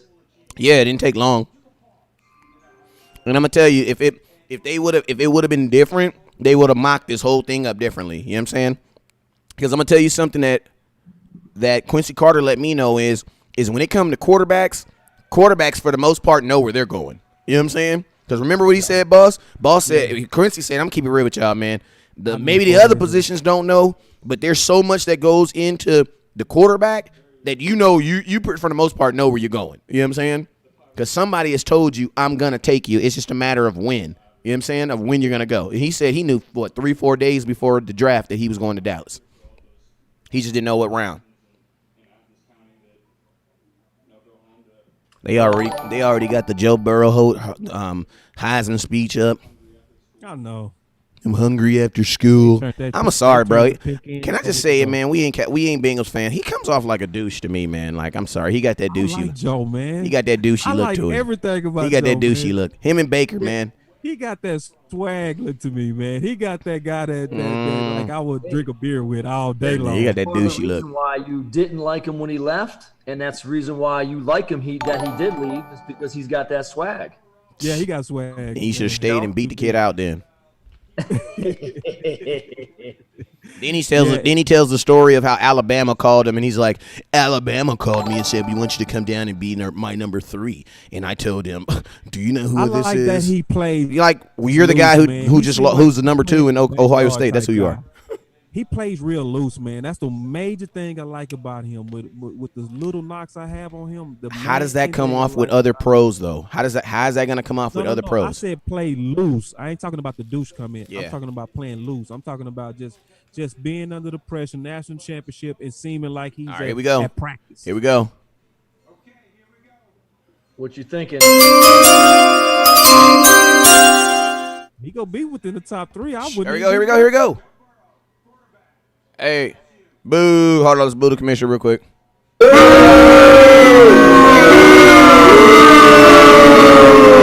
There you go. Joe Burrow is a Cincinnati Bengal. And Bill Belichick just picked up the phone and said, Andy Dalton available? What does Andy do? What do you think he's worth right now? What do you think you can get for him? Now he just goes down. He went down to probably, I mean, you're going to laugh, but it's 3rd round. I mean, it's not anything higher than that. It's probably lower than that. What do you think, boss? 3rd, 4th? Maybe lower. Right? Man. His they gave up Jimmy G for a 2nd round. 3 years. Yeah. So I feel like they probably were New England, probably like a 4th. Cincinnati would just be happy they called for their quarterback. That's like right now. We're going to find out right now because this is a conversation if, with the whole Trent Williams thing in Tampa. I was just about to say, F all that. Tell me about your team. What the hell y'all about to do? You got 6 minutes.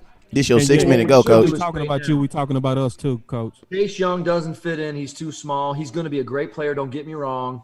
But I don't see it happening. I mean,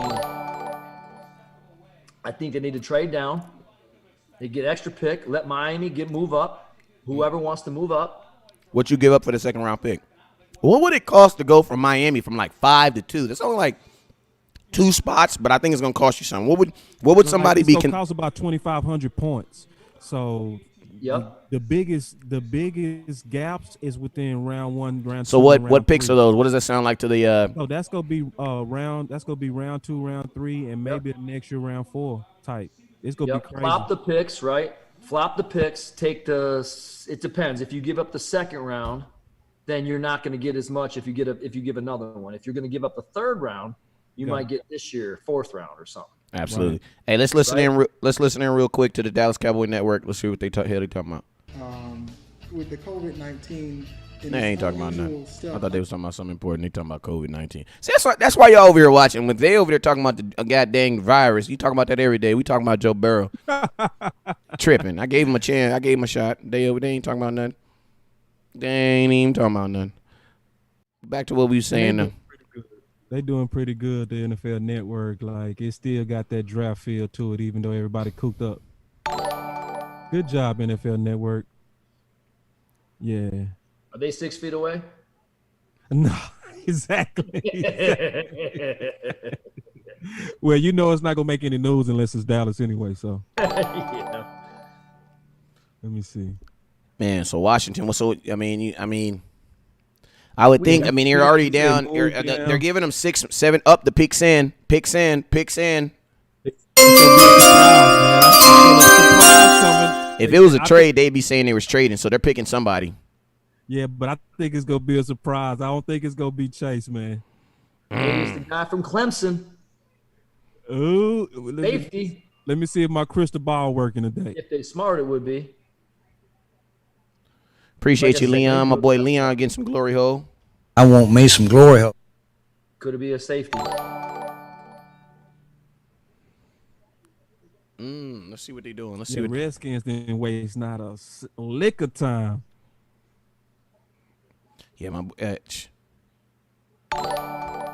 Let me see in these comments. Coach, you okay over there? Coach, Coach you okay tripping over right now. I'm waiting, man. It's like Richard says Young. They already that pit in your stomach, right? Yeah. Is it the same old stuff, or is it a new regime? Are you getting ready to be happy? I know. When is Washington's next? Do you guys have another first round pick in this draft? No, we do not. Wow. So if you do take Chase, what does that? I mean, I would assume that keeps Haskins in that starting role, right?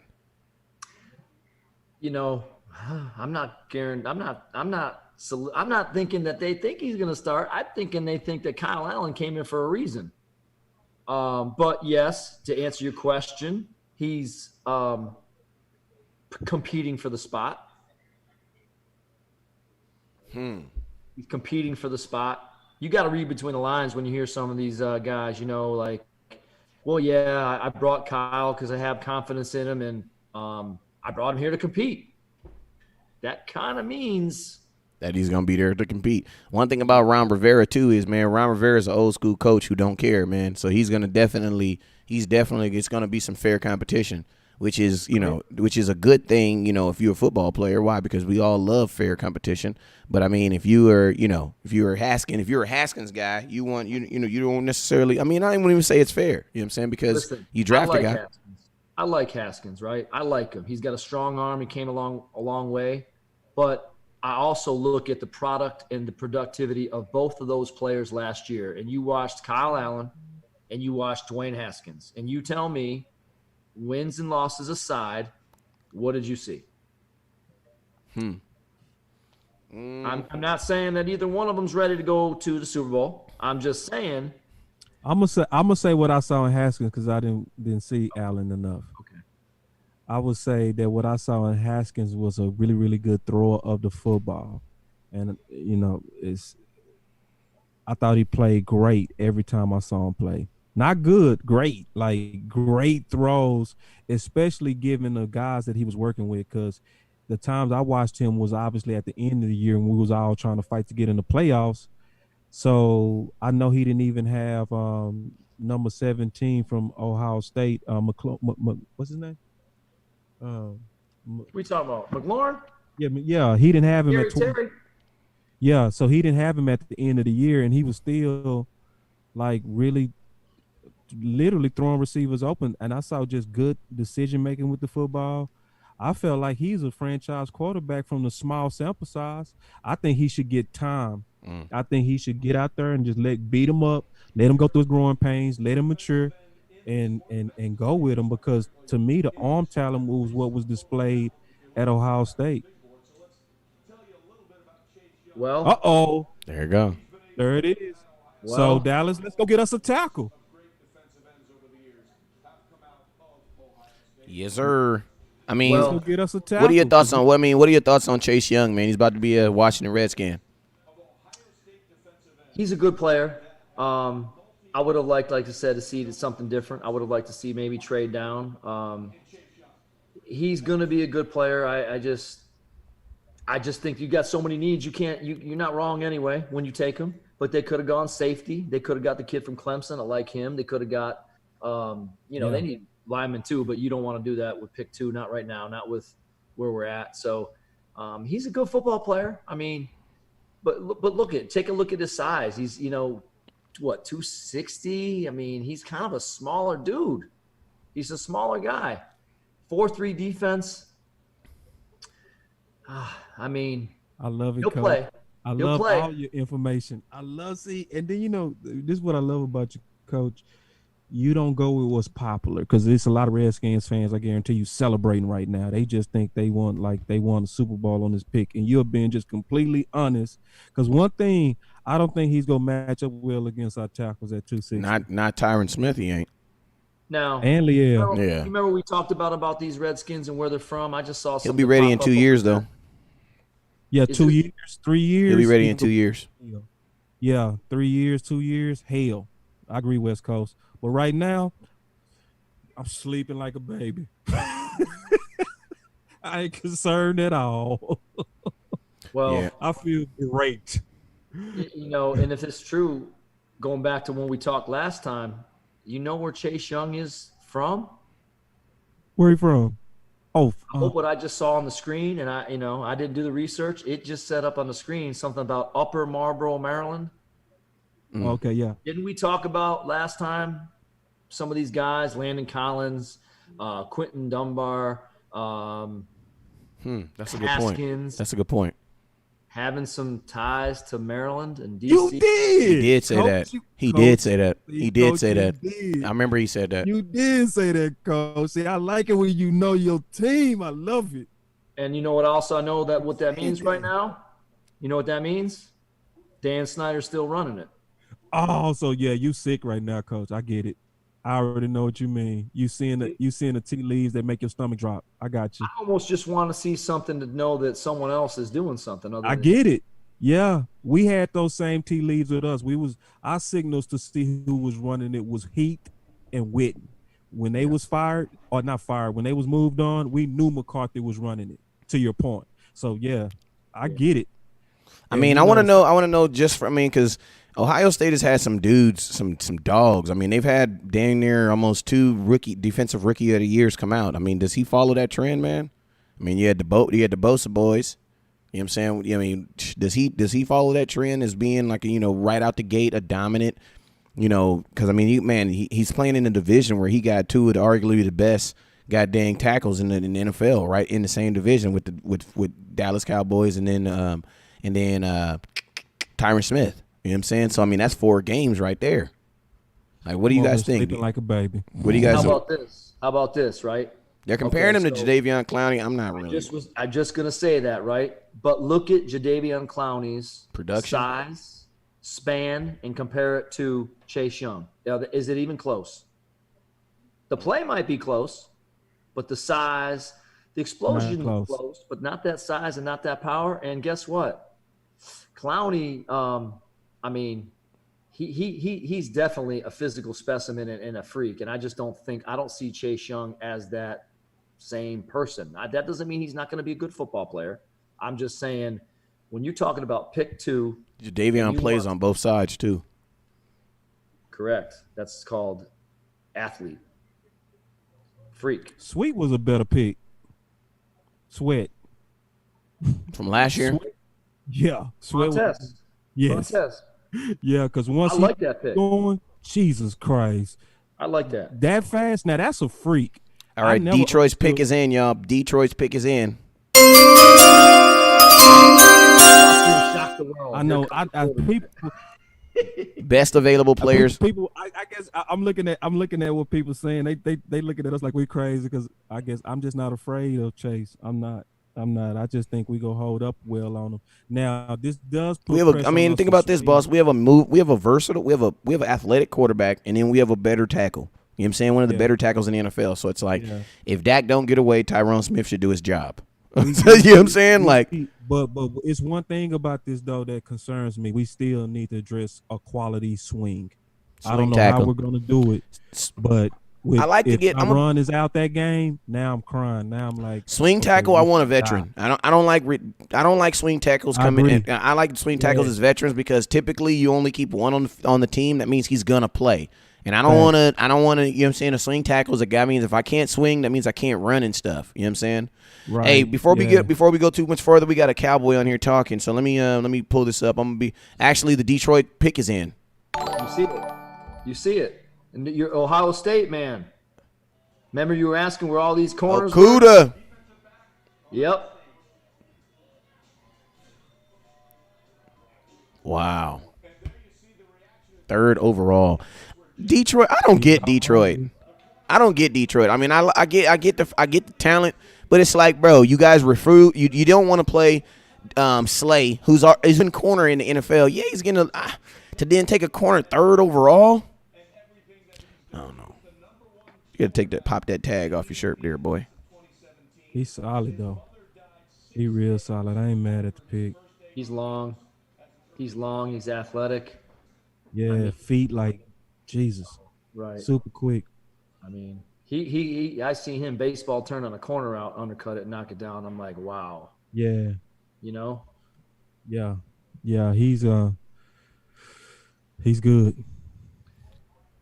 And the thing about corner, coach, tell me what you think about this in West Coast is, corner translate the best to the league out of all positions in my Yeah, but not opinion. in your first not in your first year though. Even in your first year, Not like in the your best, first. Not in. Not I'm in. saying like in your like what makes the if you can cover and you're really good in college, it really transfers really good. If you're really good, like Ramsey. Yeah, but Ramsey's man. That's the only Ramsey. I don't like using like guys who could possibly wear a freaking gold jacket as an example, because that is just such a high expectation to go from. Like that's just like a ridiculously high But those are expectation. guys that was picked like at this position. So Ramsey is high like him, and then you also. So you're telling me? So you believe you believe he's a Ramsey? No, I don't think he's a Ramsey, but I think he has some things that's better than Ramsey. I think he's has better feet than Ramsey. I think they had the same nature competitive wise.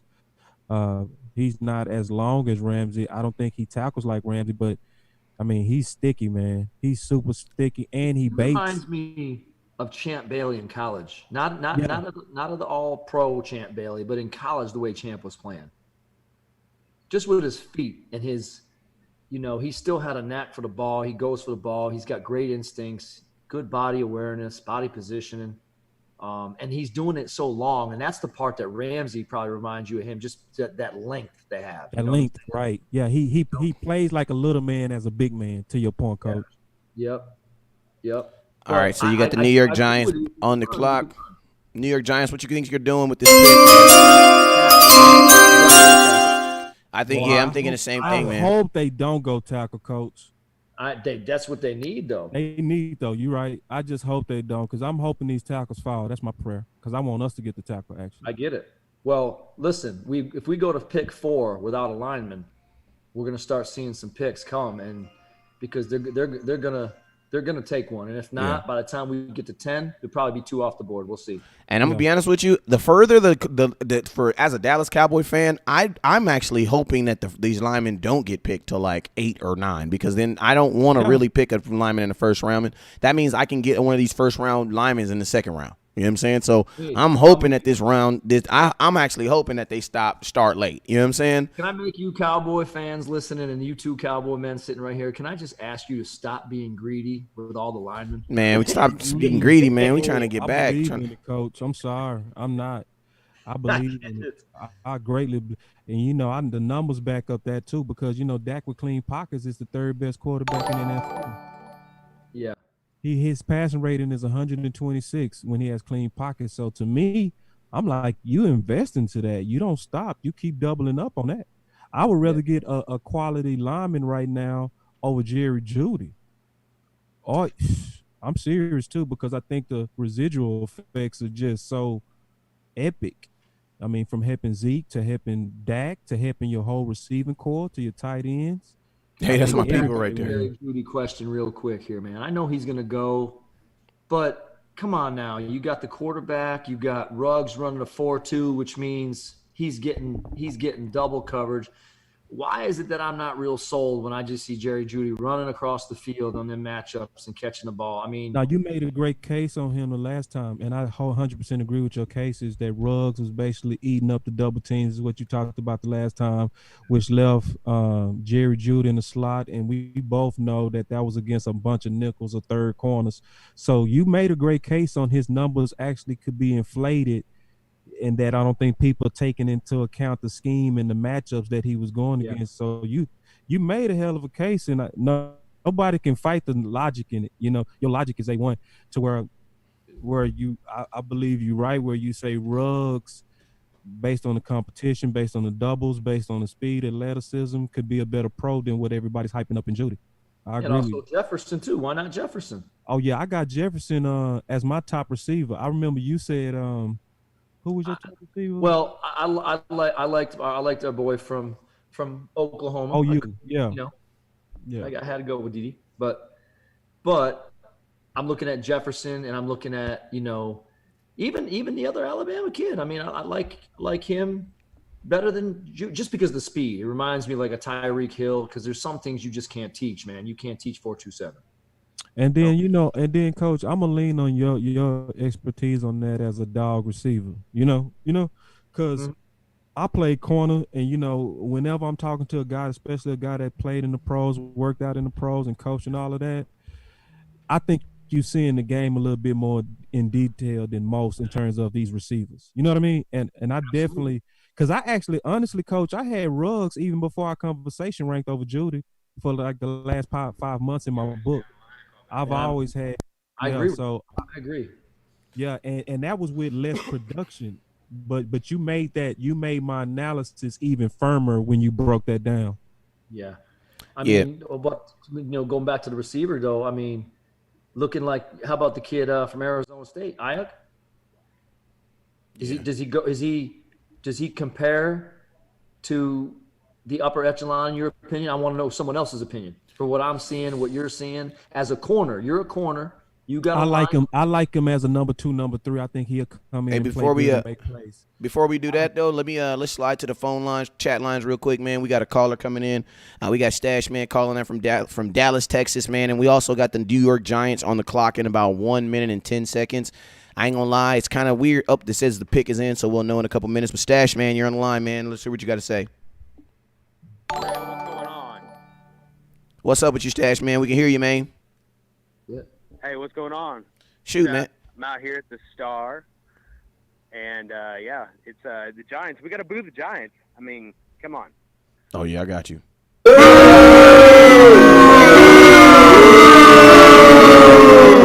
So man, so Stash Man, so far, man, what have you liked about the draft? What have you not liked? Were you surprised with the pick with Cincinnati Bengals taking Joe Burrow? Were you surprised with any of these other picks?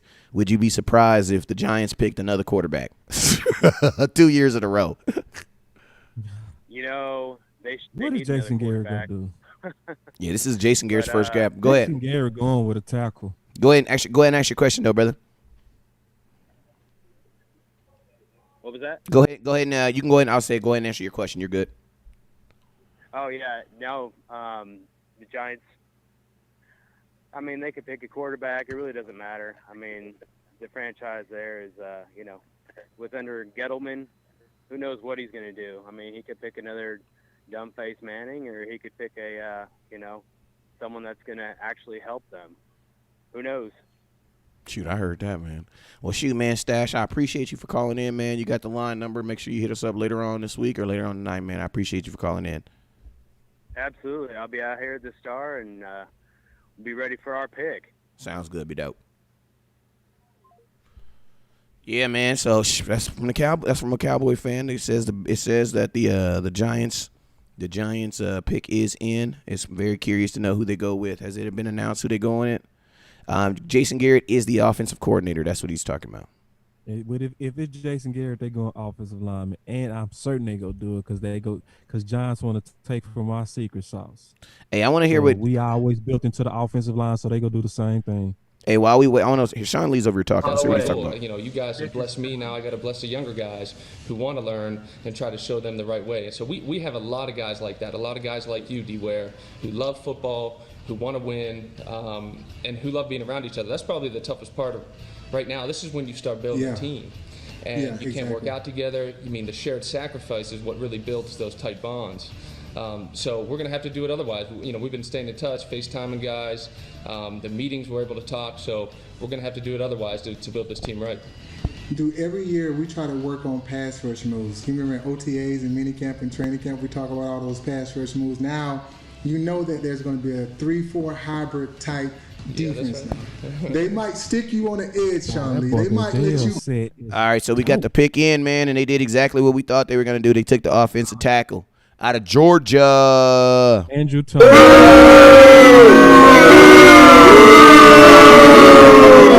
I hate it. Hey, man. Now I'm mad. Hey, man. Hey, I know. Oh. I mean. So we got 2 linemen in the first, 6 picks? What is it, 5 picks, 4 picks? O-line, D-line. Wow. Oh, I'm mad, Coach. I'm mad up west. I'm mad. Yeah. See, I want Dallas to get him. Well, the next one's coming out of Iowa. He's going, but this is a guy right here that in the power run game and obviously in a pro style offense that they run at Georgia, this guy's ready to play.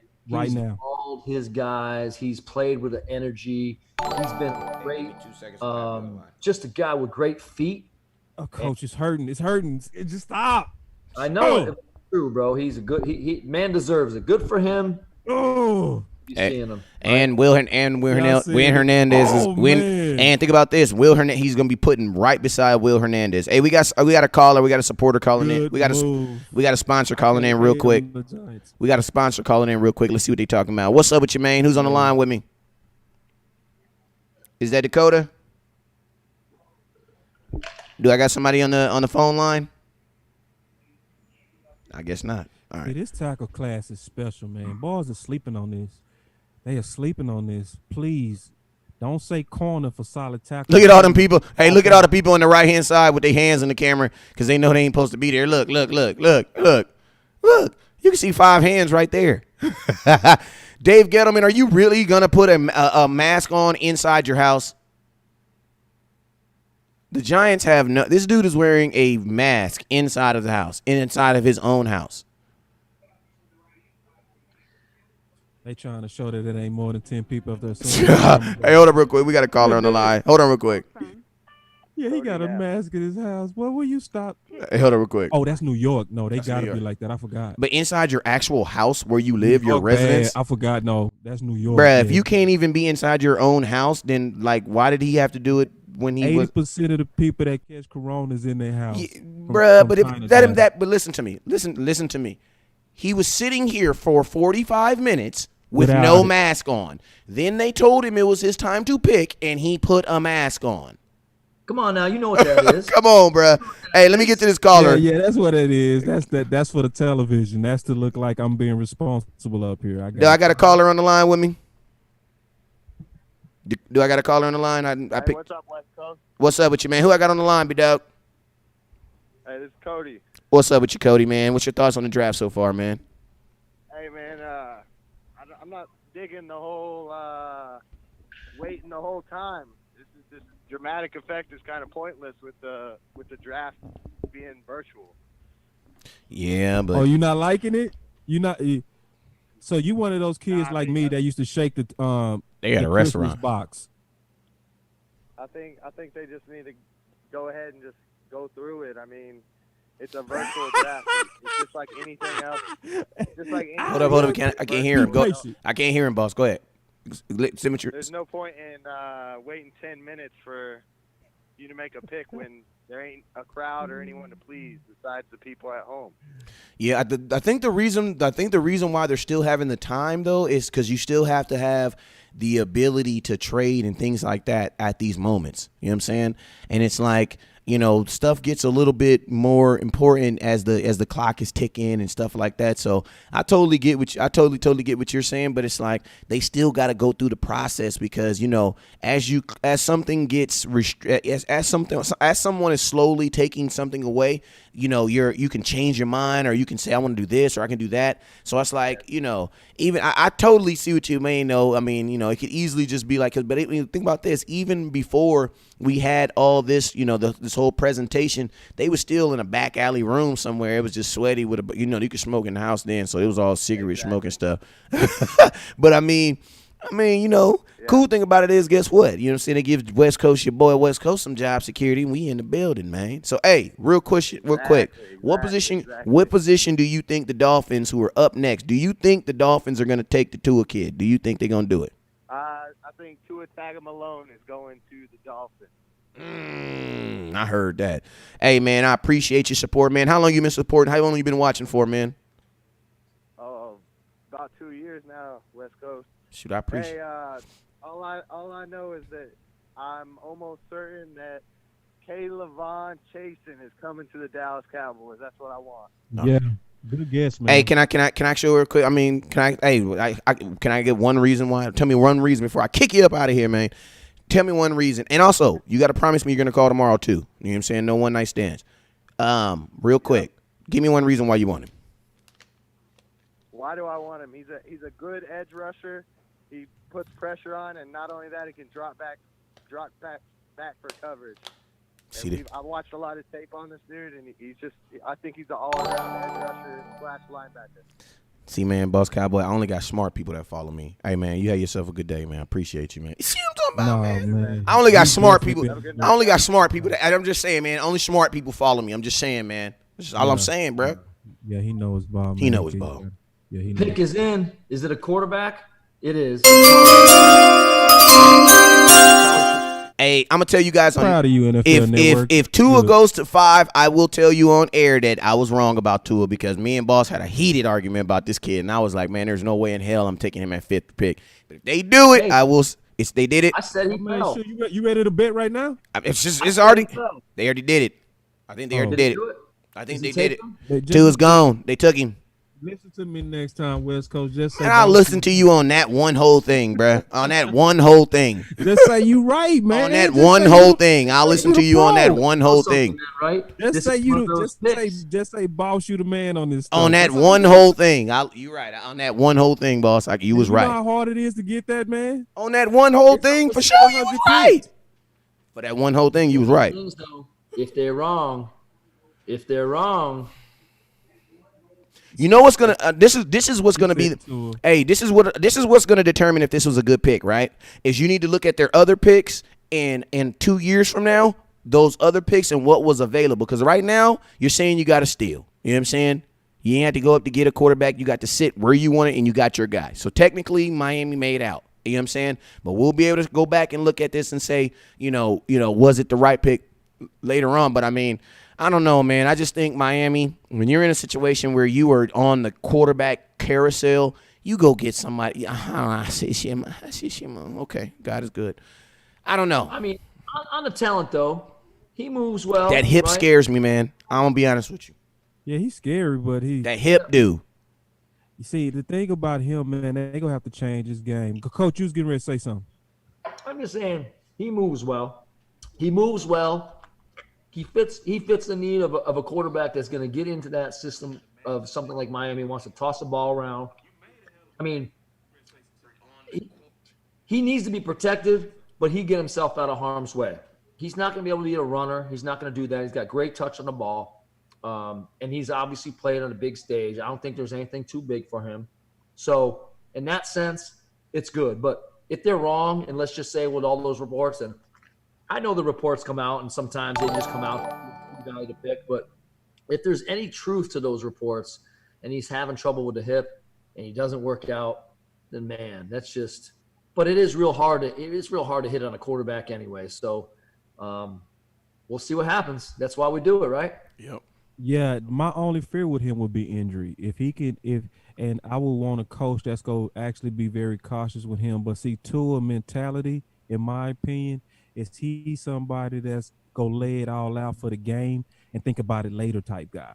Like, I would want him to be the type of quarterback like a Manning, both the Mannings, who basically looked at their body as assets.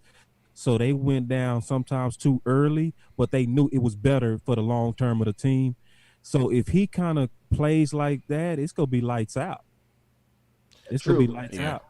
And he's got great touch on the ball, man. If he just sits great, man. The only question is, who is he throwing the ball to and who is he handing the ball off to? He got some stuff over there. He got Williams over there. He got Park over there. He got some good toys over there. He got some toys. Yeah, but man, my thing is toys is number 3. Hey, and depending it's on gonna look different with him throwing too. It's gonna look better with him throwing. Like when he's throwing to him, Miami gonna look better. They're gonna pick up another receiver. Yeah, they're gonna have. I would think so. You would definitely want to marry him. Don't they? Don't Alabama got a who's their big receiver that was in this draft? That's particularly go in the first round. I mean, they got 2. They got 2 of them. I mean, what would you think about? I mean, to be honest with you, I'm gonna tell you a safe pick would be marry him with a guy who's been throwing the ball too. That would be a good. I mean, if you're looking at some, you know what I'm saying? That's not a bad idea at all. You know what I'm saying? Because you don't have to marry him to somebody he's been throwing to. He coming in comfortable. Exactly. Put him in the same room. You know what I'm saying? Yeah, and they already got that feel for each other in that workout. And exactly. And then also he has someone Coach, what you think of that? What's your thing? I mean, I know you play receiver. I'm sorry, West Coast. Go ahead. Well, you already know. I mean, that's 100% a great idea, and especially if you could put someone like Ruggs. I don't think he'd be there, but if Ruggs is there at a 4.27, and they already got Parker running what he runs, I mean, that's a lot of speed on the field. Yeah, and then Preston Williams, Hearns. They nice. Yes. But even if not, forgive my ignorance, what is his protection like? I should know, but I don't know. Anybody know what his protection is like? Well, they just no, they're decent. They do need some help, but I mean, they got 14 picks. They got 14 picks right now. Now they got 13 left. So their next pick is when? They're gonna pick right now, coming at 18th and 26th. Okay, that's gonna be a receiver. 18, I can see 18, that. I can 18. see They it can being one of the definitely. Bama boys, too. Exactly. That's what I was gonna say. And this is my thing, right? At 18, they should feel comfortable with getting either the Alabama kid or the LSU kid. But my thing is this: if I'm Miami, I'm trying to find out what's the serious way to guarantee success. In business, it's about trying to, well, how can I guarantee some success? You know what I'm saying? What's the closest I can get to guarantee success? And that is mirroring someone.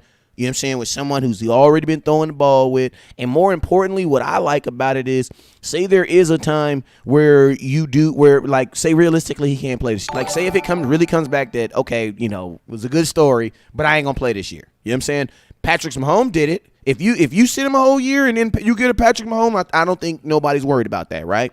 But my question is, remember when my boy Charles was on here? When he was on here and he was talking about what Jalen had to go through, you know what I'm saying? Going back after getting drafted and then going straight back home, you know what I'm saying? And then being there for him and being able to encourage him. And, you know, with days when he wanted to quit and telling him, look, bro, yo, 80% is better than some people's, you know, you do that. You get someone that's also can build him up, motivate him. And the nice thing is you got a study partner right there beside him. You know what I'm saying? Y'all both learning this offense together. You can teach me. I can teach you. I mean, I think it makes sense, man.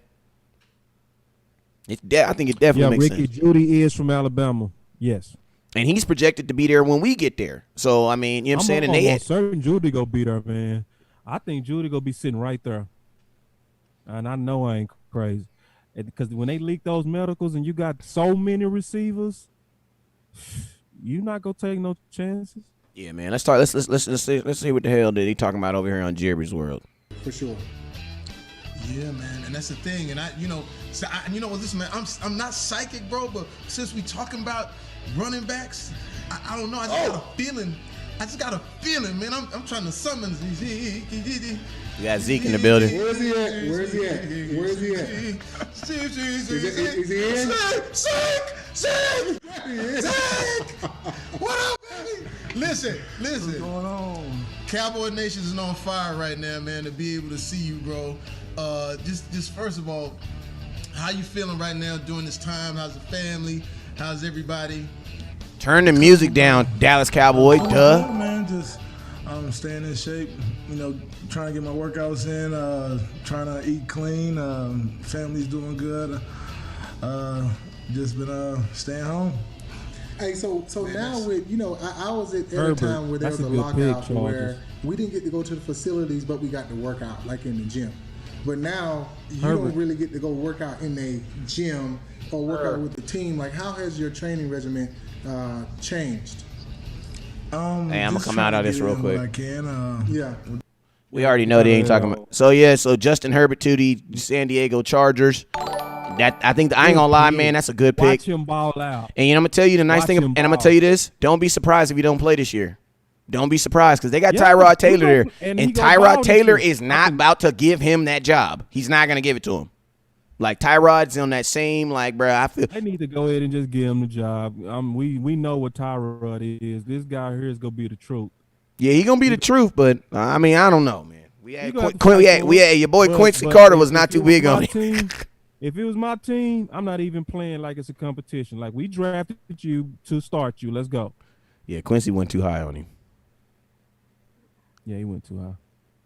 No, I've been high on Justin though, so maybe I might be biased, but man, that ball come out his arm so pretty. Hey, let's go back Come over. on. So pretty. I'm gonna let Come them. on, coach. Look at that accuracy. I'm gonna let him listen to. I'm gonna let him listen to Zeke for a couple minutes. I think I don't think much of the dynamic will change. I think we've kind of been doing that. I think that's kind of been the mentality already, and I'm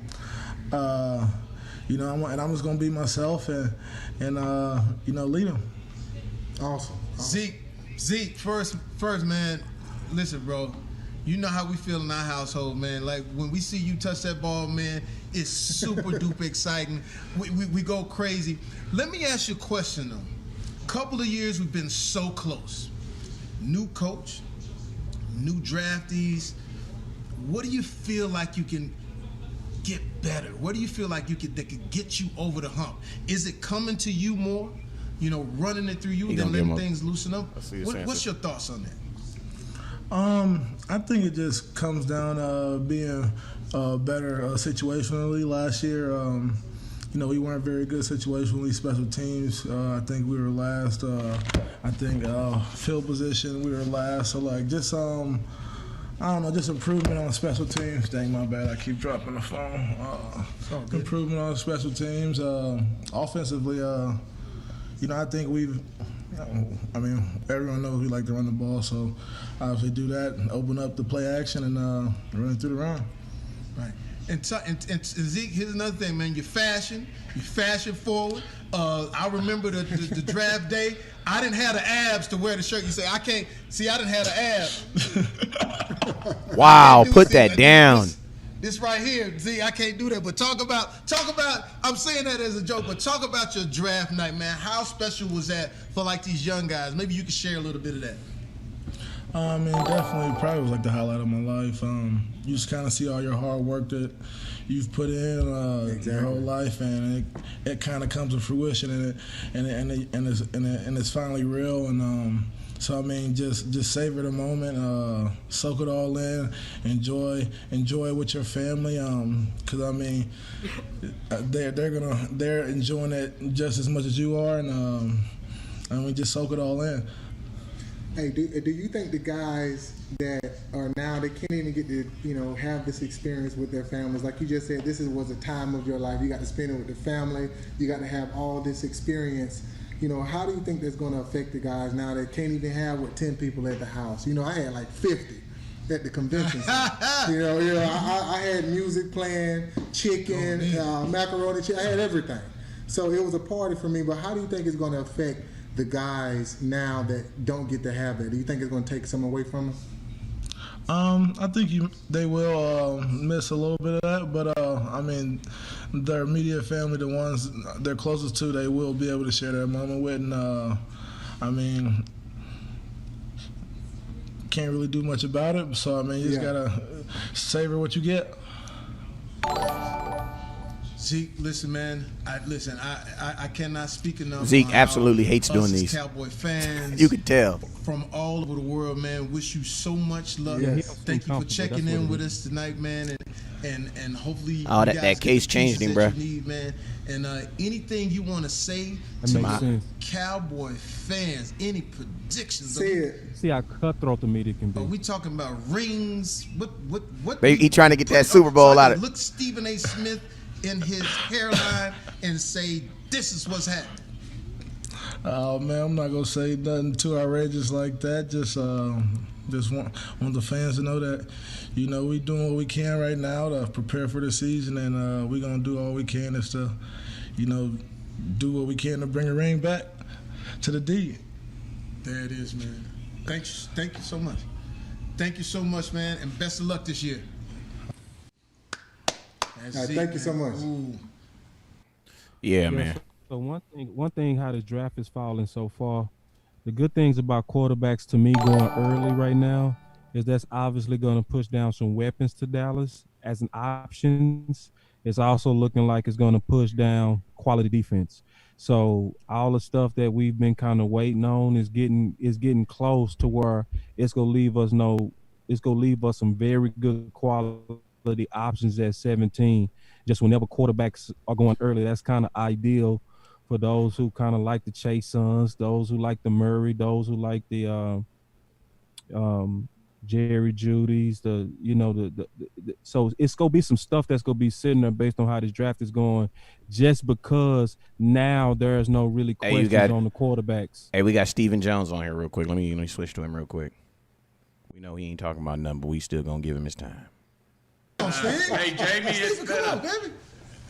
Jamie, it's been a while. Carolina's on the clock too, picking. Up in that tower in Oxnard, looking at our football team. It's great to be on with you. It is great, man. Listen, I don't think you understand. For all the Cowboy fans out there, I drive just a few minutes down the street to where they have training camp, and I get a chance to take my father, who, he coached at Lincoln High School for 20 plus years, to be able to sit up there with you guys, Steven and Jerry, and to be able to look out there, man. You don't understand what that meant to a man who taught me everything. And so, man, I appreciate those memories, man. And I appreciate being able to have that bird's eye view of seeing like they say, seeing America's team play, Well, it's been a long time, and boy, we're sure fired up about what our future has in store for us. With, of course, Coach McCarthy, our new coach, we're fired up about him, and then fired up about this draft, ready to get better and hopefully find us another D Ware in this draft. Obviously, DeMarcus, I'm favorite Cowboys. Love his smile, love everything about him. But it's great being on with you guys. What do you mean by that, guys? What do you guys think he meant by that? What'd he say? He said, hopefully we can find ourselves another D Ware in this draft. Well, guys, picks 7 through talking way too much. Picks 7 through 14 are lineman heavy. Yeah. You're going to have some receivers. Check the teams. Carolina, Arizona, Jacksonville, Cleveland, Jets, Raiders. Panthers Colts. pick is in real quick. Let's see what they're talking about. You're going to have your receiver you want. Yeah. Hey, Panthers pick is in. Let me see what they're talking about. Oh, it's going to be lineman, O-line, D-line. No, Derek Brown. Hey, that I ain't gonna lie, that makes sense, bro. They're deep. That makes sense to them. That 100% makes sense. Gerald McCoy is gone, and they got Poe gone. You know what I'm saying? They had both those. You know what I'm saying? And they had K1 Shorts, man. So I mean, push them tackles down. Thank you. I like him. Look at Coach McCarthy. Look at Coach McCarthy. We got Coach on the line right now. Let's see what he's talking about. To us, and we've done hats off to Will McClay and his group. We've done just one top-notch job of drafting over the last 10 years, and we want to continue that tonight. But of course, the other thing that you got to keep close, because Jerry likes to make deals, is my trade chart. So probably the next most important thing, I've got to be ready to wheel and deal when Jerry says we're moving. Oh yeah, Steven. With everything being locked down, how tough is the process being able to evaluate these guys without being able to actually see them? Well, Jamie, at the end of the day, we just embraced it. And I think it's been really good for us. We've really had some great visits. I know some of it's been on our internet, and people have gotten to see some of our interviews with the players. But, as long as you embrace it and that's what it's going to be, then I feel like we've really gotten a great feel for what these men are all about, and feel good that we've got a good feel for them. And when it gets time to make that pick, we're going to feel good about the guy. We're going to feel good that we know what the guy's all about, both on and off the field. And I feel like we're going to make a great pick. And that's awesome, because I know that a lot of people don't understand that it's usually just a meet and greet when you go into the team. You usually don't work out, especially like if you're a high-round draft pick. You're just trying to get some feel of what this guy's like. Do I actually like him? Is he going to gel with the team? You've already seen him play on the football field in college. You've already seen him at the combine. So I know a lot of people are scared, saying that just because you don't have that player visit is going to be a bad thing, and it's not. That's just one part of it.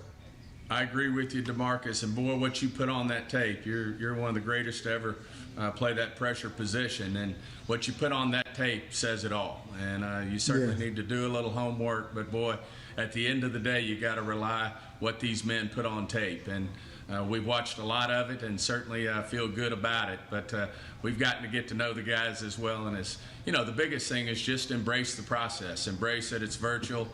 We've had a good time with it, and certainly learned a lot about this, and probably going to adopt some things as we move forward. We'll do it a little different based on our experience with these virtual meetings.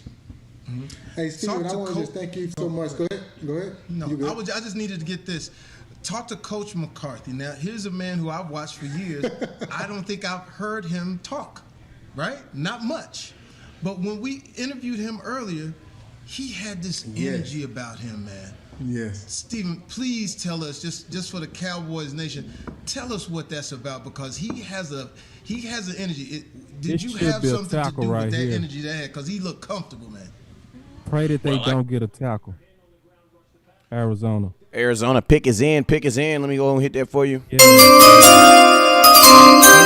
Don't get a tackle, even though that's the most logical pick right now. What defense, right? Or no? It says Arizona. They took Simmons. They took Simmons out of it. Sounds like they took Simmons linebacker. I think don't tease me. I've been good this year, Santa Claus. Don't tease me. It's falling like I want. Tackle right here. Don't tease me. All right, here we go. Oh man. So they got Simmons. Hold on. Yes. Isaiah Simmons, linebacker, Clemson. That D going early. We need a lot of D. We need more D. Everybody say together, more D. Because that's driving down what we need. His girlfriend was in the back sitting mad. Like, I wanted to sit on the couch. No, you can't sit on the couch. My bad. I'm watching the draft. This is going to Arizona. Yay! That's going to take years to even know that you still playing. I don't know, man, because they got Hopkins this year. Right. They But building it, yeah. Better for them. Yeah.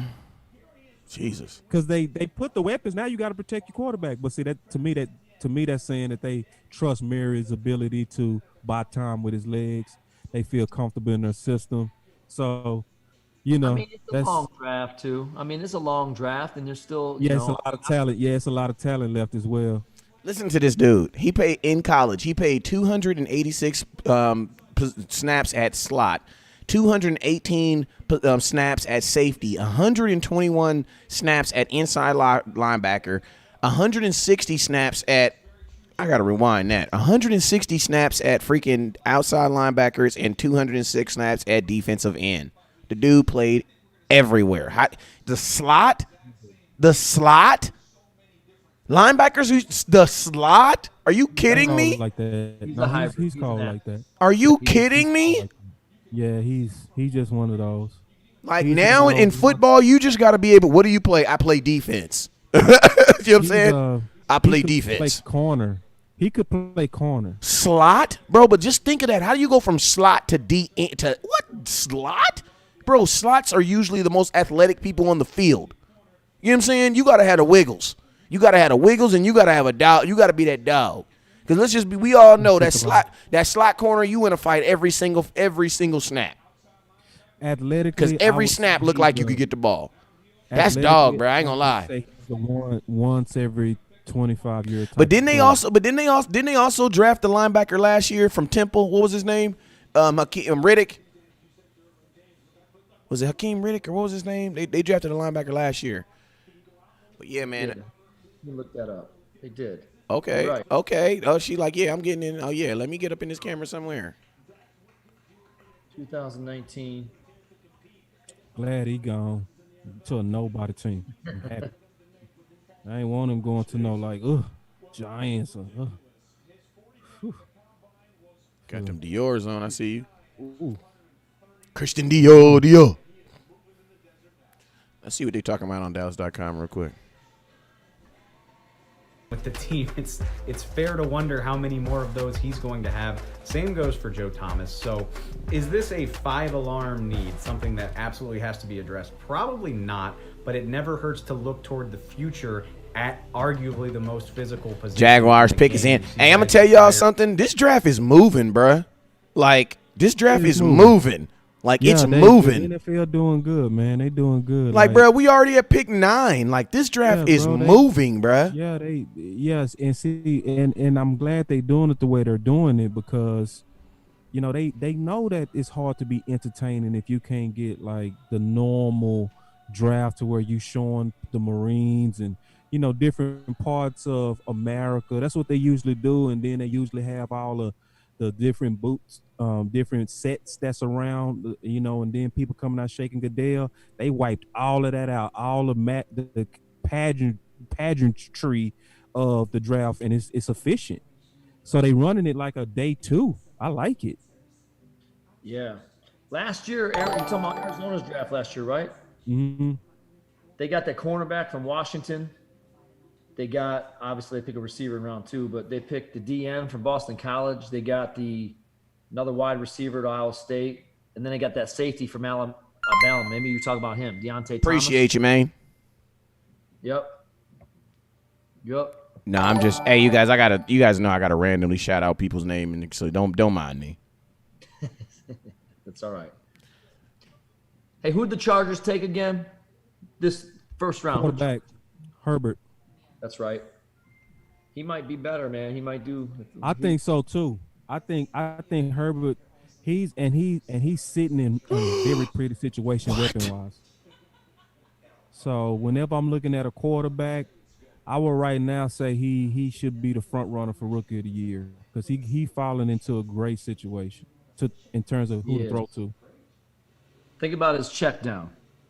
His check down is probably the most explosive, not even thought of player until he started making plays in Christian McCaffrey. I mean, obviously they drafted him, they took him, but to do the things that he's doing and that's your check down. Yeah. Sometimes you don't think, man. You just say, get it to this guy. Right. Yeah. See what happens. You know what I mean? Mm-hmm. So that's what I'd be telling him if I was his coach. Hey, man, you got nothing? Get down to C-Mac. See what happens. But, yeah, so. All right, so we got now. The Jags. Yeah. So with the Jags, it seems like everybody should be open to get one of these tackles now because the freak still left. You still got the 2 most athletic tackles still left. Yeah, you got Beckham left from Louisville. Jedrick Wills from Bama still left. And you still got Tristan still left. He's from where, Iowa? Yeah. Yeah. He's from Iowa, and he broke 3 all-time combine records. Hey, come on now, man. They run the football. Yeah. I mean, he's going to get after it. Yeah. And, I don't know any bad picks that come out of Iowa from the offensive line. I got to think now, then, if they are doing that. Hey, you guys, I need to stop it real quick. Stop the feed real quick, man. We need to send out a word of prayer real quick to the Prescott family. I just got confirmation that Dak Prescott's older brother took his life earlier today, and we just want to have a moment of silence real quick, and we also going to pray for the Prescott family.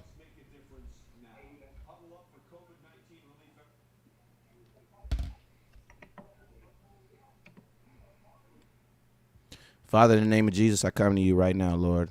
I ask you, Lord, to comfort the Prescott family right now, Lord. I ask you, Lord, that you touch them, Lord. I ask you, Lord, that your angels comfort them, Lord, at this time of bereavement. I ask you, Lord, that you be with them, Lord. And I ask you, Lord, you give them direction. And most importantly, Lord, that you just hold them and comfort them in your arms, Lord. In these names we pray. In Jesus' name we pray. Amen. Amen.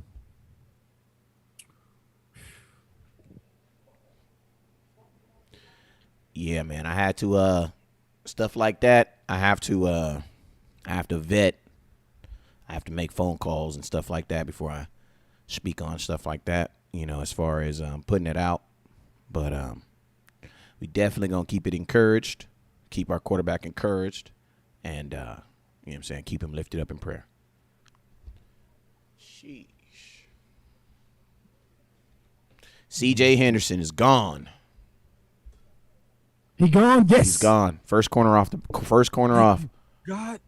Oh, yeah, from Ohio State. Your football. No, you're absolutely right. You're absolutely right. You're absolutely right, Coach. My mind just went blank. Oh, he went to Detroit. Yeah, went to Detroit. You're right. Yes. Get him off your board. I love it too. I love it too. Hey, boss. Hey, boss. What were we saying? We was asking for this. Remember this? We was asking for that. Ooh, I didn't want, man. Thank you. I feel so much better now. Okay, so you're getting closer. Yeah. And it's still a big Fitz. But who are you eyeing? Who is that one I want guy? the freaks. I want any of the 3 freaks that's left. But listen, you pick one and you say, "Don't take my guy." Who is it? Mika Becton. That's my guy. I want him bad for right tackle because we got Chase Young now to deal with, and we got Sweat. Yeah, I mean that's gonna get serious in 3 years. I want to counter that. I really do. Yeah, we got a caller coming. We got my boy Buddha Badass calling in on the line. Let me see what he was talking about, man. Buddha, man, you on the line, man? I hear you. To accept, press 1. To send a voicemail. Yeah, we got that Google. Yeah, because you know how y'all we got some weirdos out there, so we got to scan the lines. Buddha, what's up with you, man? I hear you, man. Thank God. Hey, Buddha, I love you, Buddha. Buddha, you hey, Buddha, you get some glory hole. I want me some glory hole. Buddha said, "Thank God." Happy right now, Buddha. People mad right now. I'm happy. Hey, what is? Hey, listen, You Buddha. got knocked the fuck out, man. Give me my goddamn money. The payback's a motherfucker, ain't it? Nigga.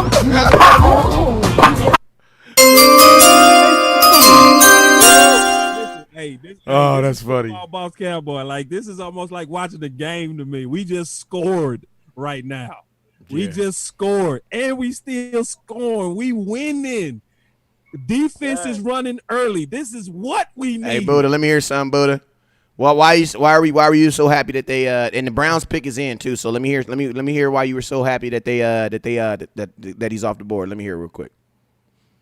Because, bro, he wasn't the one, and they was hyping him up so much, bro. Chase on too. Get him off the board. I heard that. No, God, please, no, no, no, no. Thank you, Buddha. Yes, Buddha preaching. And listen, Buddha watch film, man. That's a fact. That's the deal. That's why Buddha said that, because he watched film. Hey, Buddha, well, you know what it is, Buddha. It was all part of Carol Baskin's plan. Hey, long time ago they said film. Buddha happy for me too, boy. That's my boy, Buddha. All right, hey, Cleveland Brown. Hey, Cleveland Brown pick is in. I'm gonna let you stay on the phone, Buddha, because you helped me today with the. This gonna hurt. Some of these sound effects was actually his idea. You're gonna take. Oh, they gotta take a lineman. They have to. Yeah, they got to. They have to. If they don't, I'm gonna really cry. Hit me back. What's up, Buddha? We go get a lineman. I'm gonna call back later after the pick. I already know what you over there doing. This is what he over there. I know. Ooey. Kedrick Wills. Tackle. There it is. Of course. How many is that so far? 3. 3? No, 2. It's No, just you're 2. right. Oh, I thought you meant D tackle too. You got the D tackle. You get the tackle from Georgia. Tackle from Alabama. That is 3. No, I was just counting. I'm just counting tackles right now. Yeah, Georgia, Alabama, and him. Right? Yeah, that's why I said 2. So George, it was Thompson from Georgia and him. Okay. Brown must have been a D tackle from Alabama. Yeah, that was D tackle. Yep. That was Auburn. Yep. Okay, Auburn. Yeah. All right, so my freaks still left, y'all. The freaks is still left. I got 2 freaks left. The freaks come out at night. The freaks come out. Thank you, son. Yeah, he's smacking folks though, man. He turning folks, bro. And you go to Alabama. I mean, you're from Alabama, bro. I mean, it's a team that's nominated for running the ball. These dudes know how to block. And they know how to. One thing they know how to do in Alabama is they know how to stop the run and they know how to help you run. Them boys know what the hell they doing over there. And they have one of the best strength and conditioning programs. Bro, the strength and conditioning. Google how much their strength and conditioning coach makes. Google it. How much? How much? Like 6 figures. Like 3 in the 3s though. Yeah. Coach know what's up because Coach got offended as soon as I said mother. As soon as I said it, Coach said that mother. All he's doing is picking up weights. When you come out of Alabama in a strength and conditioning program like that, I know. Not only tough, but it's the details and the discipline. And you're playing for results. That's what you're paying. You're getting results. And you're Bama getting results. also That's has why you the pay for it. IU terrain for training too. It's very hilly in Bama. my people from Birmingham. And if you notice, a lot of them dudes, man, a lot of them offensive tackles, they end up like one thing I like about Bama too is like they teach their players good traits. You know what I'm saying? How to keep themselves healthy and how to keep themselves, still playing at a high level in the NFL because, to continue, like your college is going to get you there. It's going to help you get there, but you yourself is going to keep you in the NFL. You know what I'm saying? Because OTAs is only to get you in shape. You know what I'm saying? That's it. It ain't going to teach you much more. You know what I'm saying? That's absolutely right. And, I'm thinking about this Jets pick right now. And I don't know. Are you nervous a little bit? Yeah, I'm thinking it's another tackle as well. I mean, I'm hoping they're Staley and go receiver because, I'm still waiting on the dumb pick. I've not quite seen the dumb one before 17 yet. So everybody's kind of falling almost kind of within reason, right? It's so I'm still waiting on that dumb one. Hopefully this is it. Okay, hopefully. They got Sam Darnold coming around, though. I mean, but just think about this, man. This draft has basically been going the way, up to now, there ain't been – we're at pick 11. That means this draft going to be over in an hour. And everything is basically going as planned, I would think. Appreciate you for feeding Zeke. You about to get some Glorio. I want me some Glorio. There we go. I got you. Hey, I can't wait for. Hey, as soon as someone say something, as soon as they look at this is what I'm gonna do when someone say something dumb. Watch, listen. I know when I be slapping people. I don't know when I'm gonna slap somebody. You keep messing with me. I'm dangerous. I'm scared of myself. They call me Snap and Pop because I snap and I will pop your ass in the mouth. Don't mess with me, man. Clowning those people. Clowning them. Dog, we got Glorio Curl Bassin. Don't go to the bathroom. Oh, I like this one too. You got knocked the fuck out, man! Give me my goddamn money. The payback's a motherfucker, ain't it? Nigga. There we go. Piss excellence. I got that one in there. Got a whole bunch of them in there. Slap. But for the most part, man, the draft has been going exactly exactly the way most have planned it, and because everybody is sticking to their needs. The only way the draft goes as planned is if everybody sticks to their needs. The only way it goes outside is if someone believes in something that, they ain't seen or they ain't, you know what I mean? So I think it's in this draft, I think it's just easier to just stick with what you know is good. You know what I'm saying? It's because, you know what I mean? Like, this ain't the draft. The early part of this draft is kind of like almost like everybody's sticking to what it is. Like, nah, it's good. It's good. It's a lot of good at the top, and it's almost like take what's so good and so needed for you. So like it makes sense for the Chargers. It makes sense for Miami. It made sense for New York, the Giants. I think Coach right. I think actually the Redskins should have moved down, but it's a good pick. You got what's arguably what most people are saying is the best athlete in the draft. So, a lot of these picks are solid. Like Detroit, they lost Slay, so they got the corner, and then the Jags, I think they reached on CJ. I think they go regret that one. Hey, we got DeMarcus Lawrence on over here. Let me go and see what he's talking about over here real quick. About him, but wife's stuck in the room in captivity, and she's pregnant right now, so I have to do all the dirty work and do all the cooking and stuff. But it's still a proud moment of fatherhood, and I'm glad to spend this time with my family. Oh man, that's awesome, man. That's fantastic.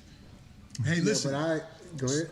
So now this new season, man, and I know it's tough trying to find that chemistry. But what are you doing right now to prepare yourself in this is the most unique time, but what do you have to do to keep your mental and your physical up right now? Yeah, it is a unique time right now, and just being able to be a vet in the system, you start to understand like more and more what you need to do and what's good for your body, what's not, and just to keep up with the basic needs, and that's what I've been doing right now. Appreciate you, Miguel. Stretching, I've still been doing enough training because the Cowboys still send us a packet. So it's all about using your imagination and still having fun with the game. Right. About using your imagination. All right, your 4-3 defensive end been balling out for as long as you've been in the league. Imagine yourself standing up now in a high. Oh, I've been wanting to hear this. Let's go. That is trouble for me. Tyler, Martin. How do you feel? Oh yeah, he knocking people out all around the place. I mean, how do you feel about that now? You know, it's a great chance to expand my game and you know show the rest of the world what D-Law can do, and really getting that opportunity is really a blessing because I did have my hand in the dirt basically all my life, but just having that opportunity is a blessing, and being able to see the quarterback, look him in the eyes, know that he's looking over here at me, so it's time to go to work, and get to see the whole formation. So it has its good in it, so I'm happy. Gotcha. Great point, D. Where did you get the nickname Tank from? That's what I always wanted to know. Where you get that name Tank from? See, here we go. I got to go here with you. All right. Childhood nickname, around like 8 years old, and we was playing basketball or whatever, and my older brother, one of his friends, me and him was wrestling, and he tanked me on my head. So ever since then, like, he'll run around, calling me Tank, and it stuck with me because my brother name is Mank. That's why. Yeah. Okay. Thank you, Mank. Yeah. I see that, man. Look, Thanks, I gotta go. So now, playing these number of years, man, now you got a brand new. All right, so pick is in. They go on receiver. Yeah. They can't. Yes, they going with your boy. It is falling. No, they didn't. They went with Becton, offensive tackle. They went to Becton. And you know why? They have to. It makes sense. They got to protect him. I mean, they got to. Look at his daddy, bro. You knew he was going to the league. And then you got so many receivers later. Why would you do that now? Just honestly, you go protect them before you give them weapons. You right. I'm just wondering if I was correct in talking about it. Is Lamb the first receiver, or is it Ruggs? Am I wrong? And they take Judy? Is it Jefferson? Who's the first one? I would go Jefferson. I'm not gonna be. Hey, but just think about this, man. The further, I honestly, I just hope these wide receivers just stay on the board even longer, because like this is getting really good for the Dallas Cowboys in the later round. Like the more of this stuff that's getting pushed back, the more, because I mean the only thing I think the Cowboys mix out on is obviously if you pick an offensive lineman at any point of this draft, he's gonna be one of the layer because they're going fast. You know what I'm saying? Defensive tackle too. You know what I'm saying? But the cool thing about it is weaponize. If you're trying to weapon up a quarterback, this is going to be a good draft because you're going to get some guys good, man, because it's 12. We're at pick 12, and we still haven't had a weapon come off the board. Not yet. And we're almost, you realize this, it's close to 50% of the picks have been offensive and defensive linemen. Yeah, so like weapons-wise, bro, like all y'all folks that were saying Cowboys should get a wide receiver in the first round, slap yourself. But they going to have many options. Slap yourself. They ready to have some options, though, and it's going to be some people that's going to love it and hate it. Yeah, let's see what D-Law talking about. Now, Vegas better get a weapon. What does it mean to you? Because, 100%. look, I'm an old head or older, veteran when it comes to the Cowboys. You know what I'm saying? I hate saying, all right there, young fella, I ain't that yet. But does the nostalgia of the Dallas Cowboys affect you like it affects us? Do you feel that? And how easy or how hard is it to play with all of that? Oh man, I mean, just to have all that on your back and all that on your shoulders, you got to be ready for that. Once you put that star on your helmet, it's it's inevitable. I mean, it's something that you can't fight. When you're playing for America's team. So I mean, just being able to embrace it and like look for the stars and knowing that you don't have a roof over your head and you can be able to become whatever you want to. Yeah, man. I appreciate that. My Dallas Cowboys nation, man. They just love hearing that spirit. What you got for them, D-Web? I mean, the thing is, man, I sit right here, and when we sit back and it's draft time, it's like, what do we want as a player? Like, from your perspective, at 17, what person you think can come in and help out the Dallas Cowboys the most? D-Law ain't gonna talk about it. So I'm watching the draft right now, trying to see what's left on the board, and I mean, you got some pretty good young fellas coming out in this draft this year, and it's hard to choose from safety. I mean, you got some good DNs. I know my boy from Boise up there. He's ready for his name to get called. So I mean, it's a bunch of guys. Wide receivers, I like to see another slot and another safety or a corner or another DN. So I'm excited for the Dallas Cowboy Nation and the Dallas Cowboy fans to see what's next to come. Dude, we are excited too, man. We just want to say thank you, man. We'll be back to check a little bit. All right, pick is in. Yeah, man, I want to talk about that Becton pick. I like the Becton pick to the Jets because I know a lot of people checking on me because everybody, we got our favorites, right? Becton was my favorite tackle, not my number one tackle. So I like him to the Jets because I don't want him going to the NFC. I don't want him going to an enemy, right? So whenever my favorites go, I like it when they go from people we not gonna see, and I like my best going to teams that's rebuilding because they not the last piece to kind of be the people that we're gonna face. He's going to a team that's actually I don't think is good for Becton. I think Becton needed a team like ours where you had veterans around him because he had weight issues, and when you have weight issues, you want to be around veterans that can teach you how to be a pro. So it sounds like we got the Las Vegas Raiders on the block, and their pick is in. From the comments, looks like they went wide receiver, Ruggs. Say Ruggs, yep. And that makes sense. Everybody knew they was going receiver. So, yep, I'm fully prepared for when we get there. I'm almost certain, coaching West Coast, we go see Jerry Jeudy at 17. And doesn't that make sense, though, John? No. Doesn't that make Cowboys? sense, though? That makes sense. That does make sense with Gruden. Judy. I mean, to be honest with you, just think of the Raiders as an. Oh, I know, but just think of the Raiders as an organization. When Al Davis was the owner, one of the things that Al Davis used to hang his hat on is always getting the fastest wide receiver, big play guy in the draft. You know what I'm saying? And I'm going to be honest with you. It's like, I think Amari Cooper, if I'm not mistaken, Amari Cooper was his last pick, if I'm not mistaken, before he passed. You know what I'm saying? And so it's like, I think, the Raiders, they got to get back to, it's like the Cowboys, man. Boss, you always say it, and people be tripping when you say it, but it's real.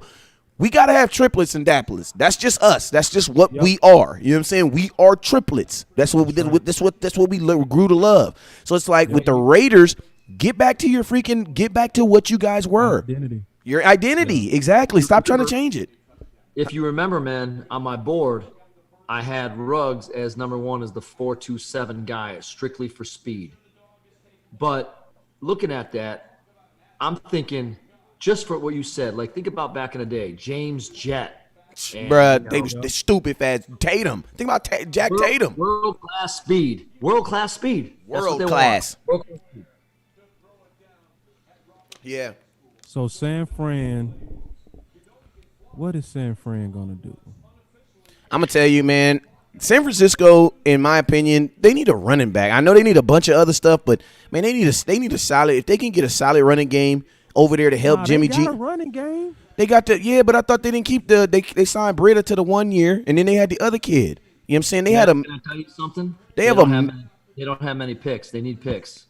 So trading. I'm not saying they're trading out. Definitely, they trying. But yeah, they don't have picks. The reason why I say they leaked about 4 people for trades too. Hey, boss, this is what I'm saying. They may not. Obviously, I don't think there's a running back in this draft that should be picked at 13. But what I'm saying is, out of this draft, if I'm the 49ers, you should be trying to come out of here with Jonathan Taylor. If they could get imagine him, bruh, in a San Francisco uniform. That'd be nice. Bro, in that Super Bowl, bro, they needed to be able to run the ball. You know what I'm saying? And they have a bunch of guys. They have a bunch of guys who is committed to the running game when it's working too. He'll kill there. He would destroy. Yeah. He would be and this is my thing about it, right? I don't believe in committee anything. I'm sorry. I believe committee will work for 1 year, and then I think you need to have a dominant dog. If you know what I'm saying? And I believe the committee by running back is going to work 1 year like it did last year, just like it did in Pittsburgh, just like it did in Denver. At some point, you need a dog. The only time Pittsburgh has saved money was that 1 year with Le'Veon Bell. Ever since then, you look at that Le'Veon, I'm pretty sure Pittsburgh is looking at that like, man, we would wish we had our dog back. You know what I'm saying? Like, committee does not work. CVs because he locked out for. You ready for what I'm gonna say right now? Go ahead. If it's not trade down, The pick's not in, and it's already 4 minutes, so something's happening. If it's not trade down, then it's going to be another receiver. Yeah, I mean, obviously, but what I'm saying is I have no problem. I have no problem getting them a receiver, but I just feel like this: the NFL trend, top 4 teams in the NFL that ran the ball all made the playoffs. You know what I'm saying? If they want to stay in that trend, they need to go get themselves. Now, obviously, with this pick right here, I don't know, man. I mean, not with this pick, no. So But second round, that's graded. Yeah, second round. that second pick, they gotta go get Taylor. Yeah, but it's gonna be some good options there with Taylor too. This dude got an Old Spice. Taylor makes sense. He got an Old Spice robe on. You see an old man with them lokes on, man. Okay, so it's him if they do that. If it is receiver, is it Lamb or is it Jefferson? What do you think? I think you go get Lamb. I'm gonna say Jefferson. I know you rocking with Lamb. I think San Fran with Shanahan with those touchdowns and with the way that he schemed his players to get open. Yeah, but boss, this is my thing. Kyle Shanahan, the offensive coordinator over there, needs to understand that he has been on multiple offensive teams where he's had really good wide receivers and really good quarterbacks, and guess what? They still give up leads. Try something different. Run the ball. You know what I'm saying? Shanahan, you the only quarterback, like, run the ball, bro. He don't get it. What happened in the Super Bowl? You were up 28 points throwing the ball, and guess what happened? You couldn't run the ball, and here come the Patriots, come back and win. Run the ball. My CVs and it's run the ball. I mean, what do you think about that, Coach? If you Shanahan, you Kyle. I mean, you get what I mean? Like, run the damn ball. He has to run the ball. By the way, I just feel like right now they're trading down to this pick. I do too. It's too long. Way too long. It's way too long. It got to, man. But who are they trading with? Who's going to go up and get it? Is it New England? Who is it? But to answer your question, it's Dallas. What if it's Dallas? It could be Dallas, and then what they go? They on the phone with It's Dallas. Tampa Bay. I think we have.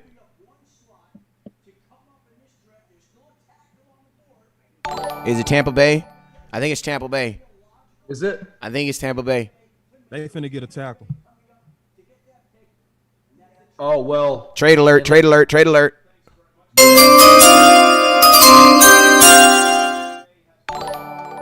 49ers trade pick to the Buccaneers. Why didn't y'all tell me? It was all part of Carol Baskin's plan. Go ahead. Why didn't y'all tell me my CVs was already on my head? Because you old. And that's what old people do. They lose their glasses on their head. Shout out to the CVS. You got that just for men at. Shout out to them. Salute. And look, that's the tackle that I liked. Dang. So think about this. The Buccaneers have 13 and 14 now. They got 13 and 14. You think Tom Brady? They getting ready to protect Brady, man. You know he is, bro. What the hell you mean? Like they go. Bruh, get my heck last yeah. off the board. They go get my last off the board. And see, Chase on gonna be sitting right there for Dallas. Yeah, but the only thing about Chase on is I think there's gonna be better picks there too. Hey, I know it's probably not going to happen, but imagine right now if that wow was a wide receiver. I mean, you got to think right now though. For Tampa Bay, you got Mike. Nice. I would love it. You got this pick and the next pick. Wow, it has to be something directly affected Tom Brady though. Has to. 43-year-old quarterback. You got to. I agree. Got to. Yeah, and this is what I wanted Dallas to move up for, really. And I honestly said this. I wanted Dallas to move up for him or Becton. So I don't see him on the phone, though. I mean, I'll be real with you. Receiver doesn't make sense when you got Evans and Godwin, and but yeah. Hey, you never know. What if it was Claypool? It's not though, because you got Gronk, but. Yeah. I'm just saying it could be. I want to see a wow. I want to get a wow in here. So now the board is getting interesting because I'm looking at my board and what I have left is Kavion, Josh Jones, Ruggs gone. Yep. Kenneth Murray, Patrick Queen. So I don't think it's going to be any of that. I think they're going to help Brady. They just got an older quarterback. They finna protect him. Yeah. and you move up like that because I think you want to protect them and you want the pick after that. Okay, so you got 2 picks then. What else do you do? Yeah. I mean, I think you use one on one side of the ball and the other on the other side of the ball. And I also think that it shouldn't take them 12 minutes to do both these picks either. Like, y'all can't talk about you know what I'm saying? Like, you know what I'm saying? Like, can you announce both of them at the same time? I mean, what's up? Right. So I think it's evident we're going lineman. We're going O lineman in one of them. Unless for some reason there's a deal, there's a trade or something, but they're going lineman. There's no reason to trade, so it's O lineman. Yeah, it gotta be. And it's gonna be Tristan. And that's a good pick. I mean, real smart by Tampa. They did pick him? You got it? No, I'm guessing. Okay. I'm still speculating, but it I makes think you're right. sense. That's the tackle I liked. So I'm with you. If they got him, that's the one I like. Yeah, I had him high. Okay, they did take him. Not yet. Not yet. that I see. Let me see. They're ahead of us in the. Oh, they switched. I apologize. They didn't have the 2 picks. They just switched picks. They switched from 14 to 15, so they just have the 1. All right, here we up right now. Okay. Tampa Bay on the clock. Oh, so it might not even be tackle. Tampa Bay guy Wilf. Yeah, I know it. Okay, makes sense. Called it. Yeah. Now I liked him. I mean, I liked him better than what was taken. Quite honestly. That's the last freak. So I'm gonna take. Go ahead. And I'm team move down for Dallas. I will be really officially team move down for Dallas. Hey, and I'm gonna tell y'all too, all y'all girls that be, not dating them fat kids at high school, y'all better start dating them fat kids, cause man, they 4 or 5 of them fat kids is millionaires right now. Y'all better get them fat kids some love in junior high school. You know what I'm saying? It's funny. You see, all you see is a bunch of I'm watching a show, right? And you see all these offensive linemen, and you can tell who's the offensive lineman, and you can tell who he dating because the girl is the smallest person in the room, and he is the biggest person in the room. But I feel absolutely great right now. Y'all better leave. Y'all better start saying hi to the fat boys. I should be in tears right now. I feel great because all of the free tackles really didn't go to contender teams. I feel good about that. Because to me, these are 10-year guys. They are 10-year guys. They're going to be in the league, NFL, 10 years. But think about this, boss. We ain't really got to the contenders yet. I mean, everybody up here, for San Francisco is really like the beginning of the contenders. Everybody else is just here because they earned their way here. You know what I'm saying? So it's unless one, obviously. And it's a couple of sneaky teams, though. Like, I still think Redskins sneaky. Like, I'm not sleeping on them. Okay, you got to go back to sleep and wake up. You just heard from years, but I just been trained not to ever sleep on a division.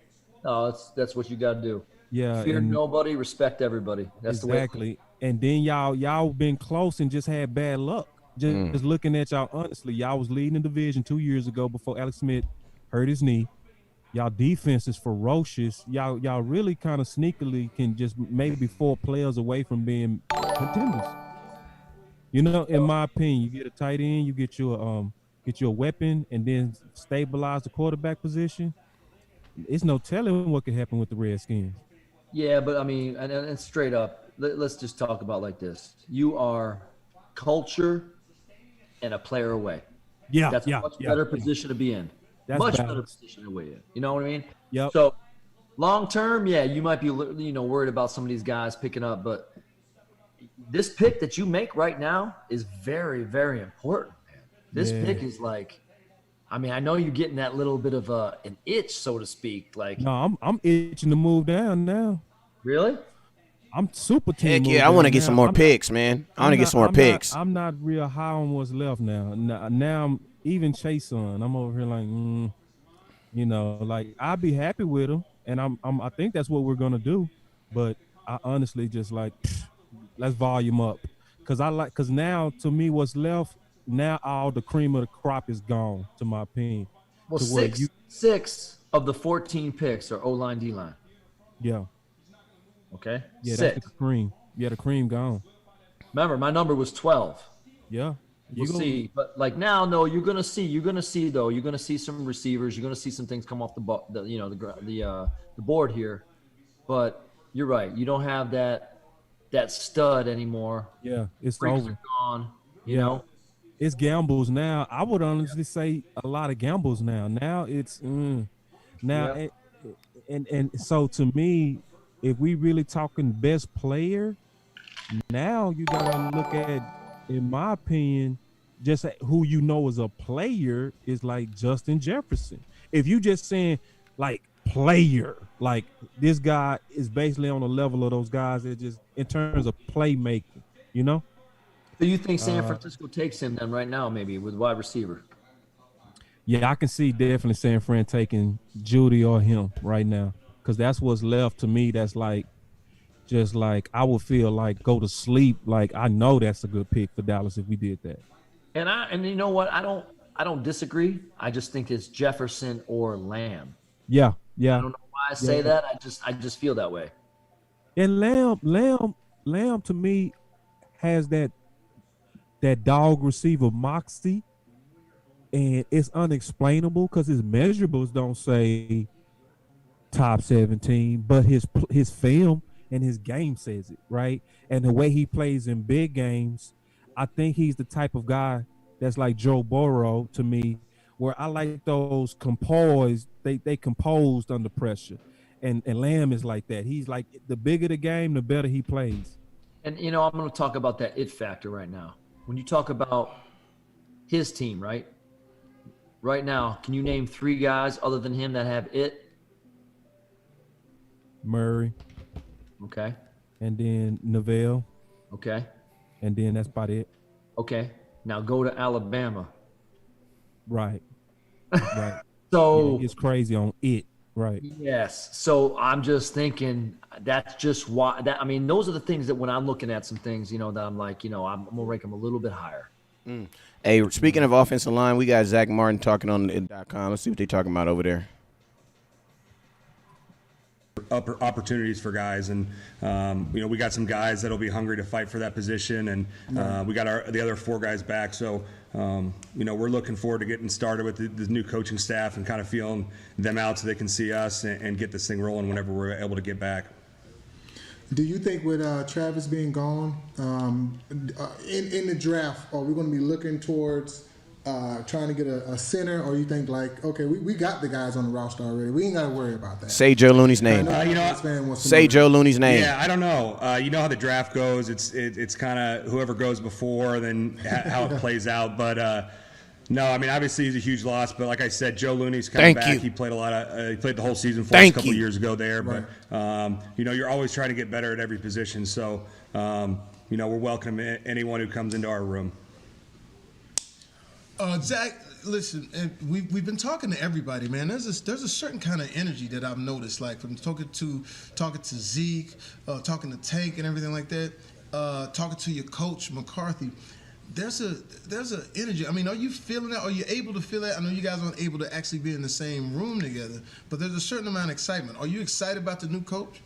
Absolutely. I think everyone's pumped up. I think everyone knows we have the pieces on our team to be successful, and 49ers pick is in. I think guys are just excited to get going and meet these guys. I know a lot of players before this all started happening didn't even get a chance to meet the new coaching staff. So I know we were able to start our virtual meetings this week and start on this journey for the 2020 season. But I think it's right. I mean, when you're talking about virtual meetings, same thing. I was going to ask the same question. Me and D Ware, we about to do this podcast, so we thinking we hooked up.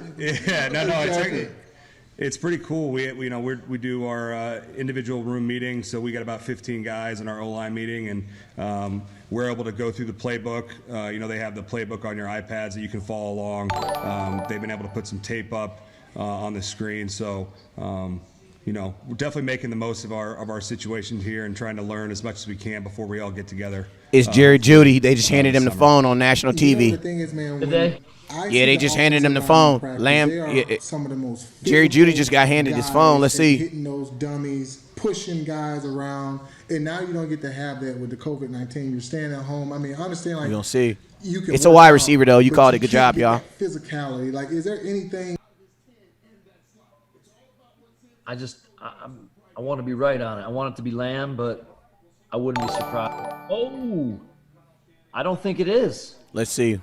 What you saying, Coach?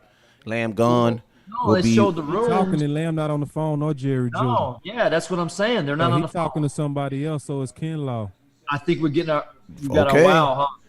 No, I said wow. that. I was saying they handed Judy the phone. The little chick walked up to him and handed him the phone. But Somebody you're right. say it's not Kinlaw. Who is it then? I don't know. All right, here we go. It's D tackle. No, it's not Kinlaw. Kinlaw to the 49. Here we go.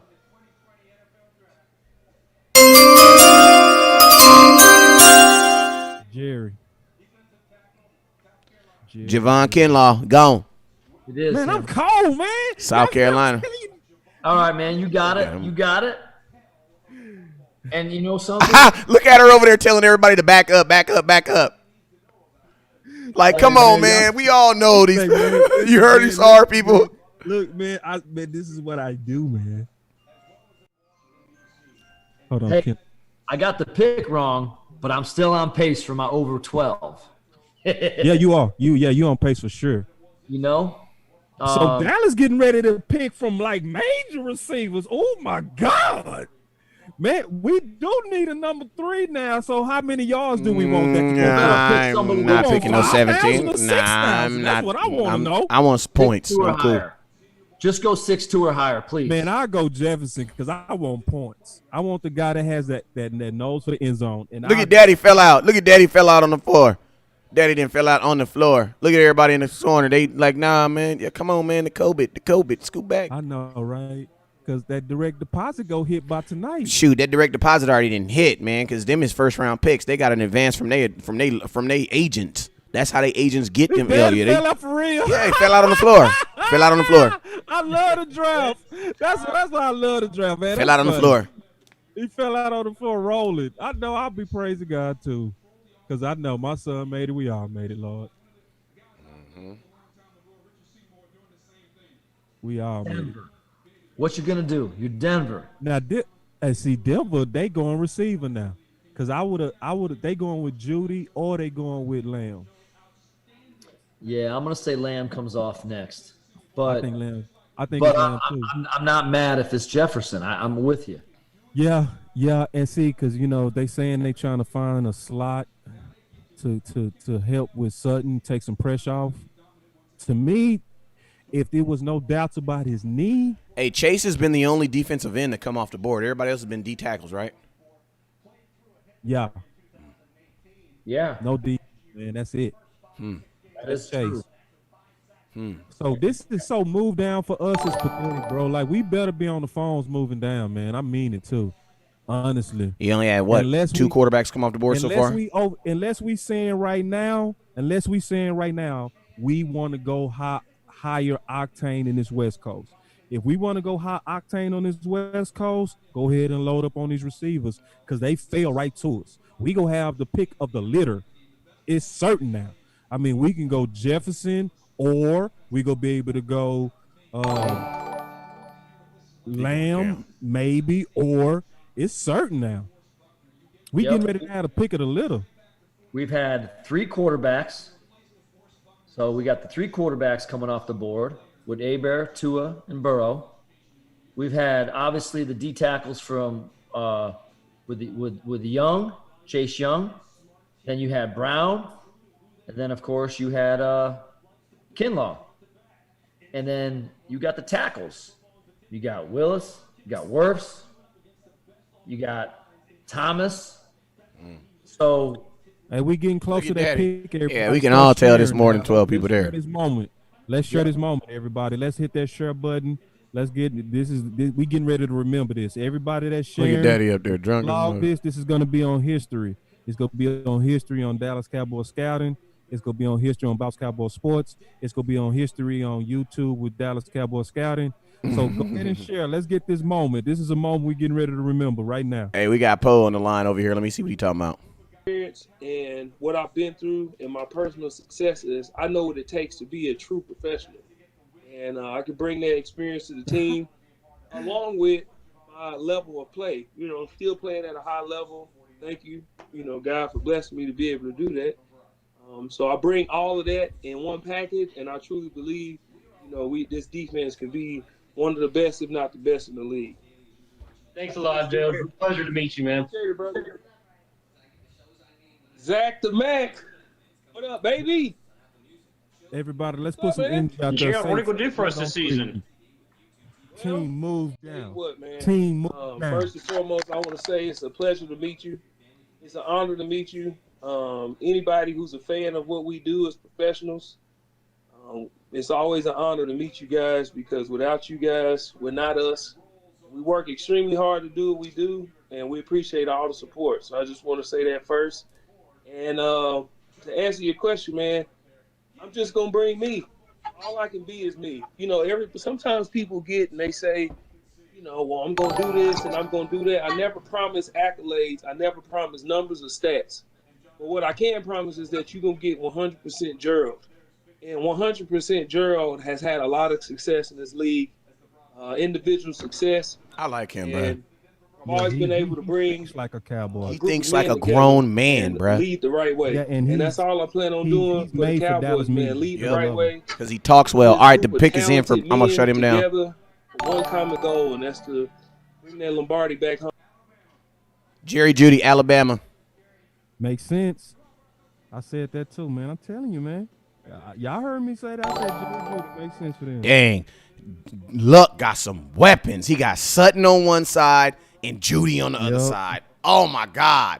This is what Dallas need to learn, though. Weapons, bro. Quarterback. Weapon up your quarterback. That's what Dallas need to learn, man. Dallas ain't learned that yet. Go ahead. Weapon him up. Super weapon him too. up. Two Yes, corners, linebacker gone. 2 receivers, 4 tackles, 3 D tackles, and 3 quarterbacks. That's what we got. So Atlanta is likely going to go corner or defensive end. This is where we're getting ready to see the defensive end go. So that would be Gross Matos, likely, or because I don't think they're going to reach for AJ Terrell. I think they're going to go Gross Matos right here. They're going to go defense. Let me see. Yep, it's gonna be him because he's the highest. He's one of the highest ranked defensive ends. That's they lost. All right, let's go, Cowboys. So, and then y'all hit that share button, man. We getting ready to hit that share button, man. Dallas Cowboys are almost at the board. You guys already know what it is, man. I want me some glory hole. Let's go, man. Cowboys are on the board. We about to get this thing popping. Hey, man, I appreciate it. Clapping. Say what? They finna get deep down. They almost want to be picking Cowboys. Cowboys suck. Playing. What was you talking about? LB from Atlanta. Is Jerry Jeudy putting on a hat?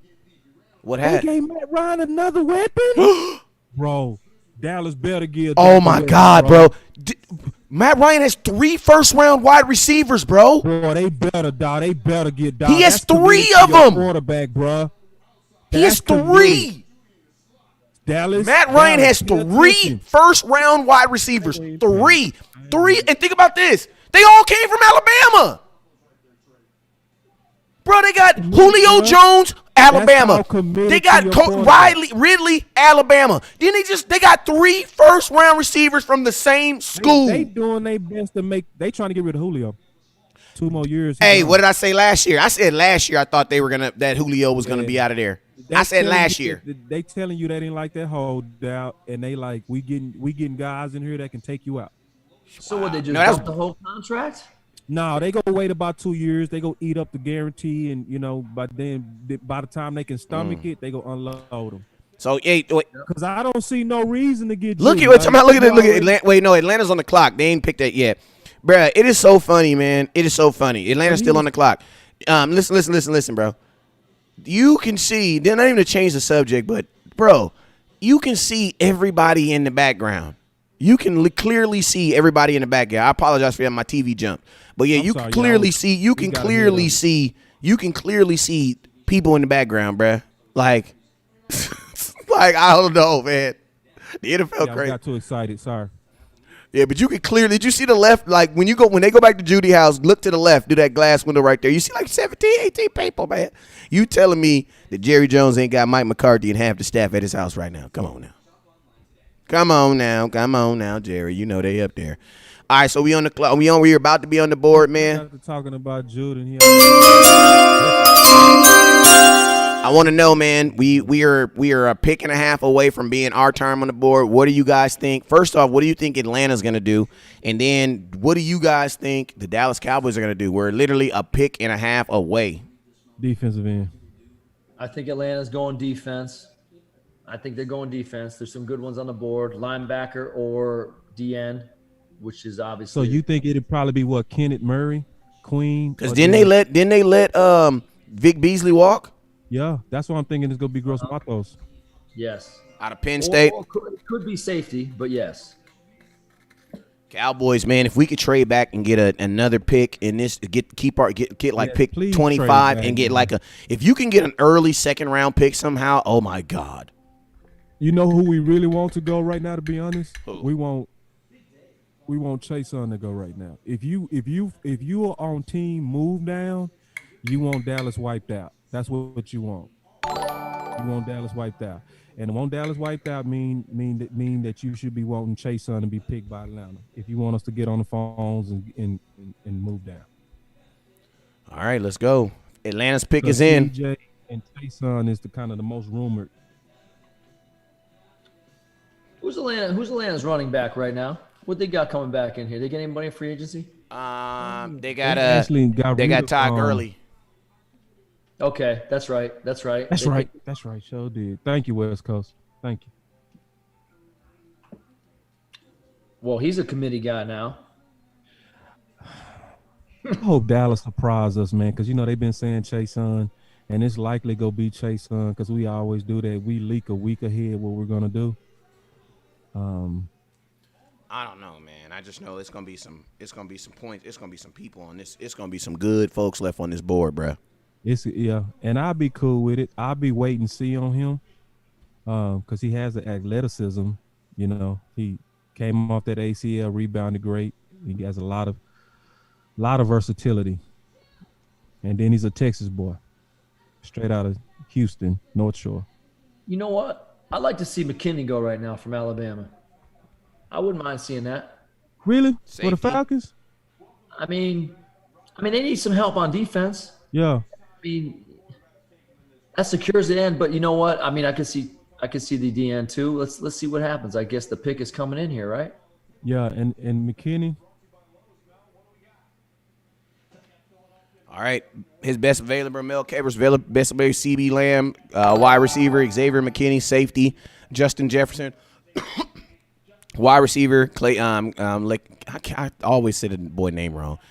Clayson is 17, and then Kenneth Murray.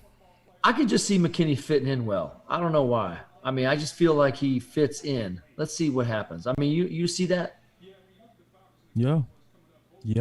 I mean, Xavier McKinney is a solid safety. He's a very solid safety. Like, he's one of those guys you don't have to watch too much film to feel real secure about him. I love him. Like, I think he'll be a good pick. I would move down if he was at 17 because I feel like it's a lot of good safeties that'll be left, and I still want to kind of get volume picks. Man, here we go, man. Here we go.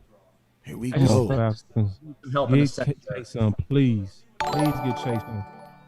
They just need help in the secondary. I don't know. Yeah, because they lost the corner too, right? They lost True Font. Yeah, but they still got my boy over there who had 6.5 interceptions last year and didn't even go to the Pro Bowl. They got Terrell. Good. Okay. All right, pick is in. Secondary, they went with a different pick.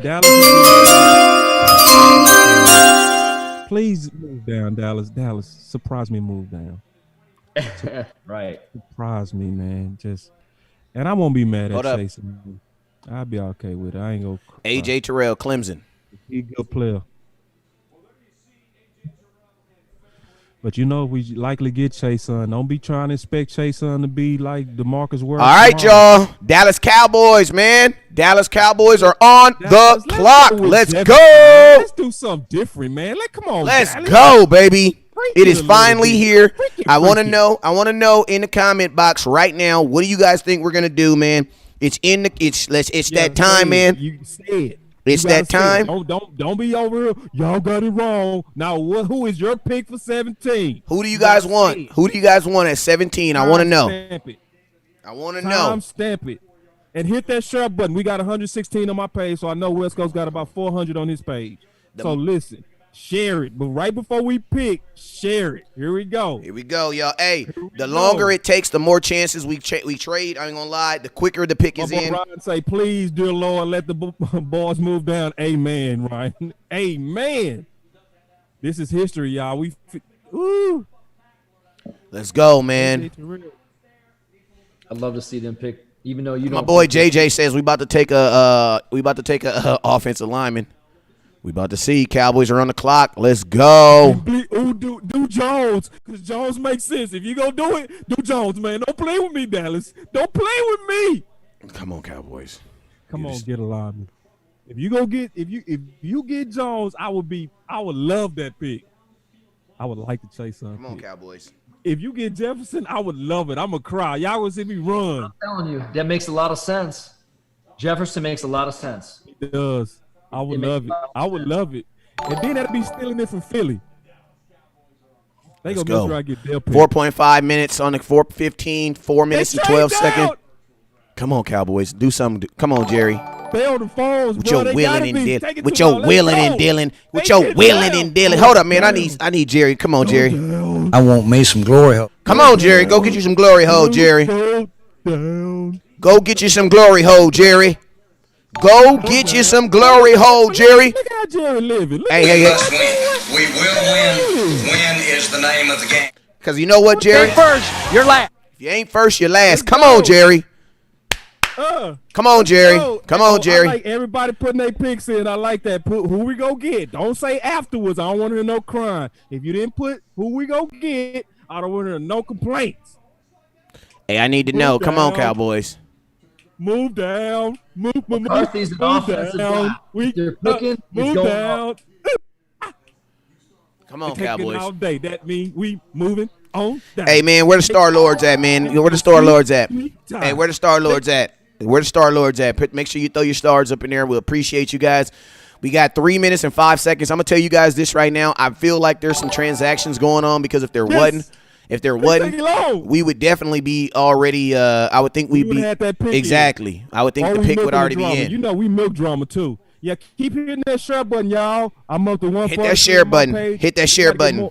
Hit that share button. I know West Coast up to about a 900 now. I'm at 436. Hit that share button, man. Hit that share button. We appreciate you guys. And put your pick. Put your pick. I don't want to hear. Hey, put it in there right now. I made a video. You didn't say who we getting ready to get. Nope. I'm saying team move down. Let's do it. I'm on team move down. That's what I'm saying. My pick is move down. I heard that. And this is my pick. And this one I need some advice that I need y'all to know before we go out here. And this is this. Don't nobody go in the bathroom for about 45 minutes. Somebody open the window. It's getting funky in here. Hey, it's getting funky in here, man. Go down. Hey, it's getting funky there. Move down. Move down. Oh, I feel it. They moving down. I feel we got to, man. We're sitting here too long. We're sitting here one tone. Let's go. Move down. Come on, y'all. Come on, Jerry. Let me see some, Jerry. Come on, Jerry. Let me see some, Jerry. Damn! Come on, Jerry. Let me hear some. I'm loving it. Ow. I'll take your time. 147 all the way down to the clock. We're looking for a partner. Let's go. No, they're tapping hands. They got their guy. Oh, okay. Called in. Okay. They got their guy. They start doing the taps.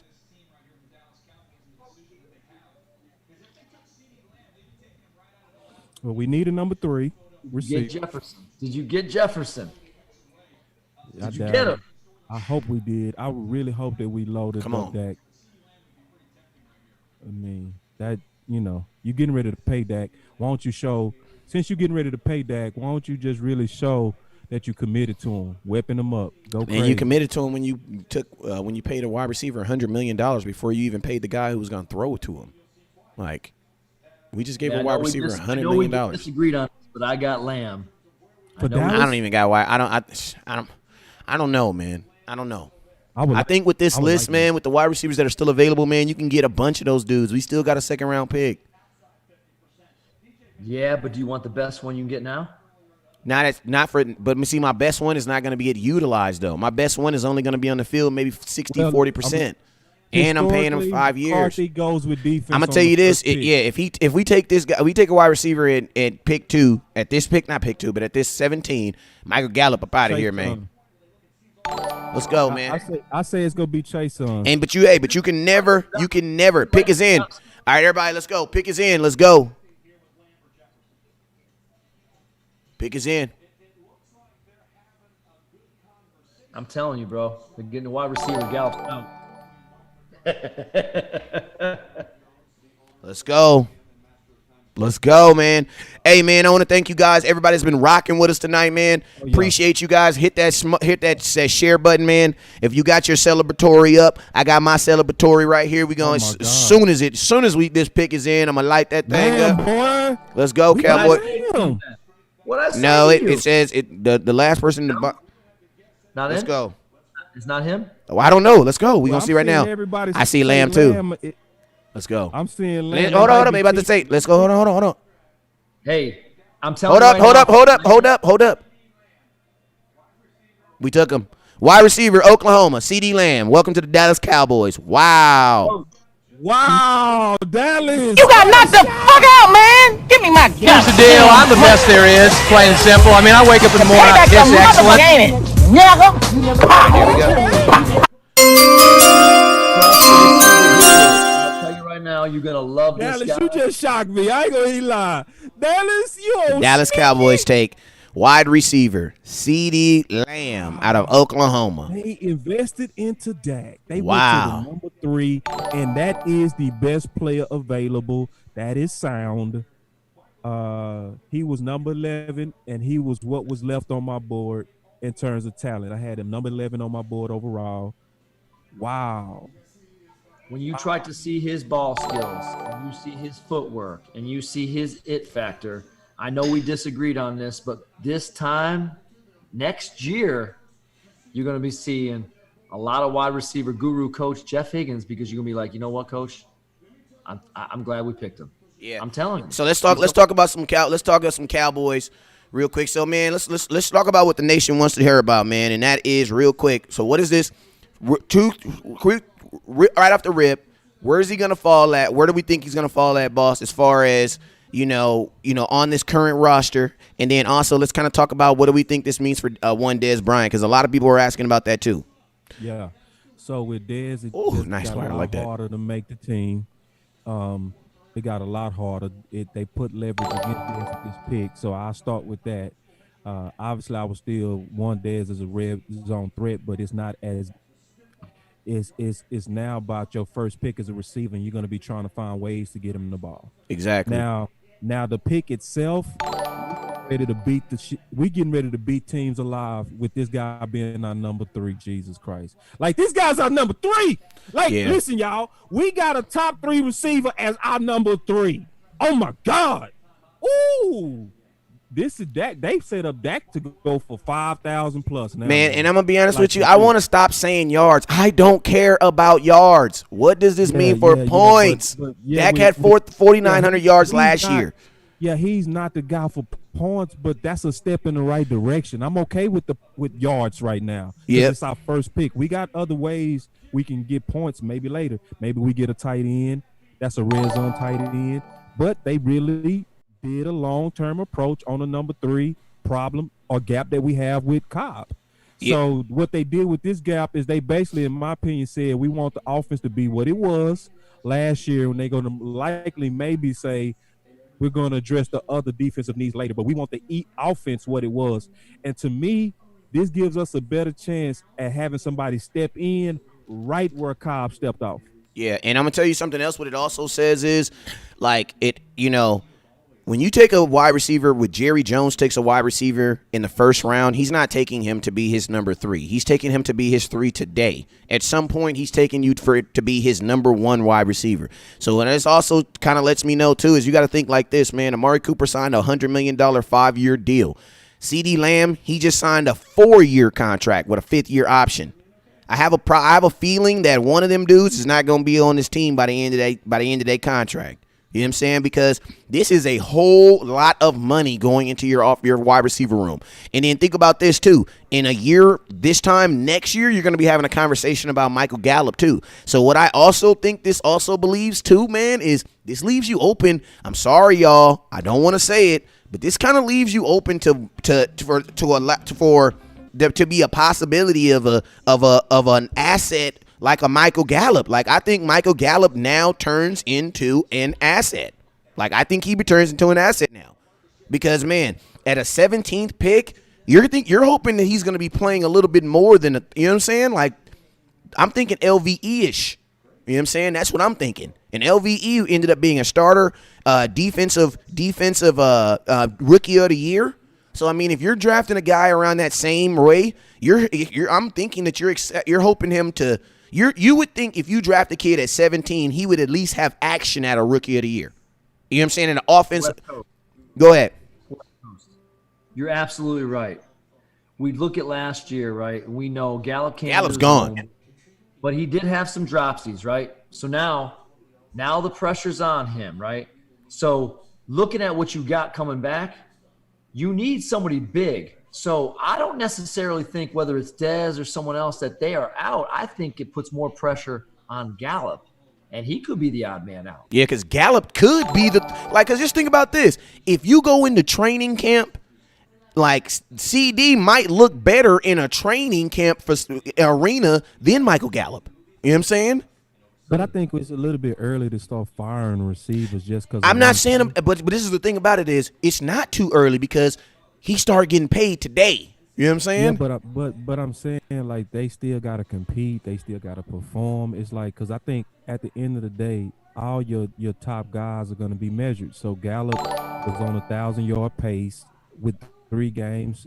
You know, if he performs without playing 3 games, if he does something like that again, he's not going to be on the bubble. He's going to be looked at as somebody that we got to pay, right?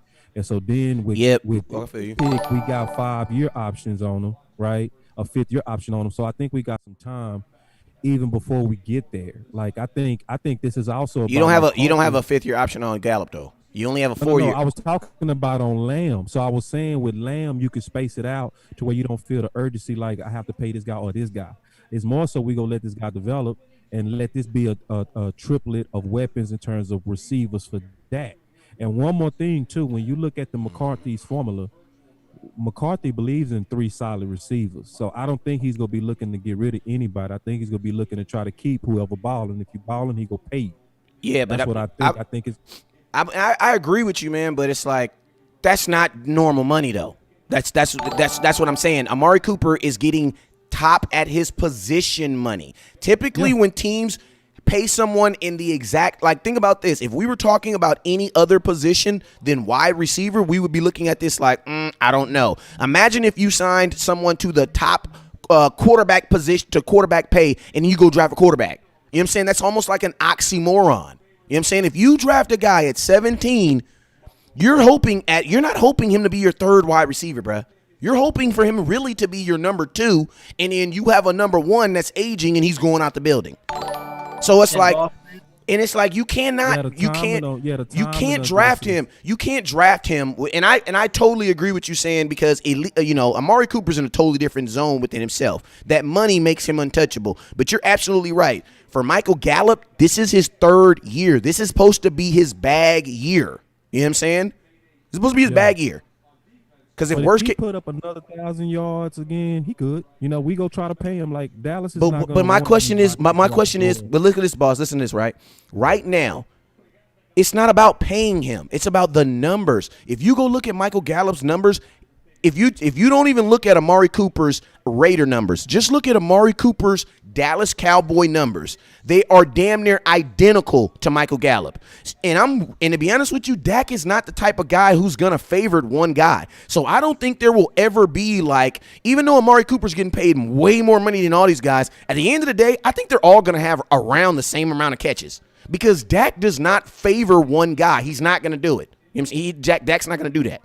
So at the end of the day, boss man, in West Coast, one just thing to chime in on that. We're talking about getting that 1,000 yards at the end. We still got to get through camp. So you talk about competition. You got another offensive tackle go lead the board, Jackson. Oh, okay. So get him in camp, get him compete. Whether it's Des in there, someone else is in there, whether it's Des, whatever. And who knows who it is, but they got to compete and get it shown and get that productivity early on. Because if not, I agree with West Coast. 17th pick, he wants that guy to produce right now. Right now. He's not a third receiver. I think that guy is gonna produce, bro. I believe he is. I agree with you. And it's the deal. Like so basically, it's good pressure on Gallup. We'll say it like that, to where we more so agreeing. If we say it like that, it's good pressure on Gallup. It puts a monkey on his back. No, monkey, not the right word. It puts that it takes any kind of entitlement out of him as a sure number 2. He got to prove his worth. He got to prove his worth for real. And to be honest with you, but that also says that McCarthy is showing a commitment to Dak, and I begged on that when I thought it does. That's why I can't be mad at this pick. You can't be. I can't be mad. I can't be mad at either. It's a common sense pick in terms of the best available. Yeah. Like on most boards, this was true best available. Like on most boards, we said the receivers was going to fall to Dallas, and they fell to Dallas, and we saw that coming around pick 14 because it was obvious at the time. So it looked like a commitment to Dak and a commitment to his West Coast system, to where it seems as if he's saying, okay, we done with that. We gave Dak everything now. We go pay Dak. We go work that out, and we got what we need for him in my system. So you know what I want to do? You know what I want? I'm going to tell you what I want, boss. And I think this is what the Cowboys want. I want Michael Gallup to get pissed and be like, this dude's not going to come in here and beat me out and have one of the dogmatic seasons in the world. You know what I'm saying? Like, you know what I'm saying? It's like, you about that. You absolutely right, man. Like, and to be honest with you, CD, I mean, he puts a little bit of pressure on Cooper too, man, because Cooper going to be about year 3, Cooper going to be 27, 28. About to turn down, you know what I'm saying? Next year, he's going to be 29. So it's like, I like competition, though. The C word, I love it. I love the C word. And see, in McCarthy, he believes in a disciple approach on receivers. If you look at the history of Green Bay receivers, good point, boss. Good point. Rid of a number 1 without having a mature number 2 ready to take over for that number. And think about this, boss. And think about that. They got a long history of doing it too, bro. And we can go all the way back to Givens. Yep. And then who took Givens' spot was Jordy Nelson. And then after that, that was Givens. So it was Givens. Yeah. But basically, they did it like 4 times in a row, basically, all the way to Adams, to where they had, 4 receivers in a row, and they always drafted somebody about 4 years earlier, so that when it was time to move on, when their receiver was in their 30s, that other guy was ready to emerge.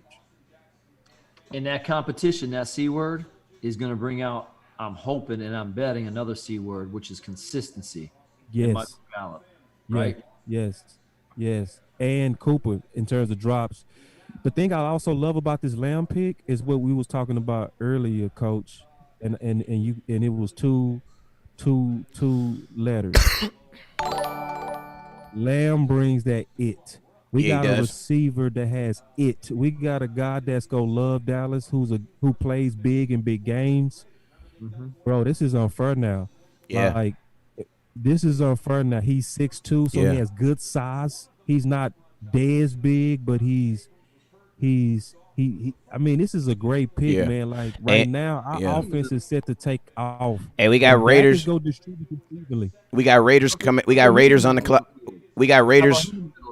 What did Miami do? Hey, we got Raiders on the clock. We also got Jerry Jones speaking real quick. Let's find out what Jerry got to talk about this. I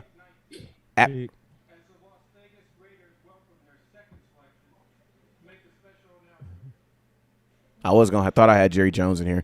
I will say this though. For 2020, the Dallas Cowboys by far got one of the better wide receiving cores in the NFL. Like, period. So, like, all y'all used to say, well, how good would Dak be if you took away his weapons? Well, you need to let that go because that dude got weapons. He got weapons. Like, he got weapons, man. And one thing I'm going to tell you this, too, like, at the end of the day, West Coast can't be mad. You want to know why? Because my biggest issues was stopping the run and scoring points, and this is a direct reflection at scoring points. So it's like, even if we don't get Dez and we're able to score points, I'm fine with it. I do want the homie back, but at the same time, I'm fine with it. Raiders on the clock. This is a good investment, man. Like, I'm not mad at it. And I still think you can do other things. Let's hear what Jerry talking about. To see the soft spot when to accelerate, and he's the total package, and it really had to be that for us to get off that pass rusher. Because I came in, I left my first meeting with you. I came in wanting that pass rusher.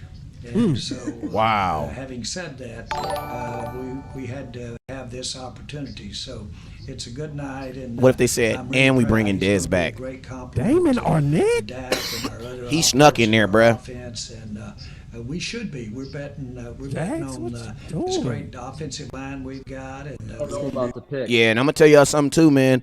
This offense is gonna be That's an the dumb offense. pick we've been waiting on. Yeah, that is, because I didn't. That guy was a second round pick, if I'm not mistaken, late second round pick. Even I don't fourth know or about something. that corner, man. So what do we got? We got 2 DBs from Ohio State. Is that what I'm seeing? They took the left and the right. Yeah, they doing too much. I don't know. Not sure about that one.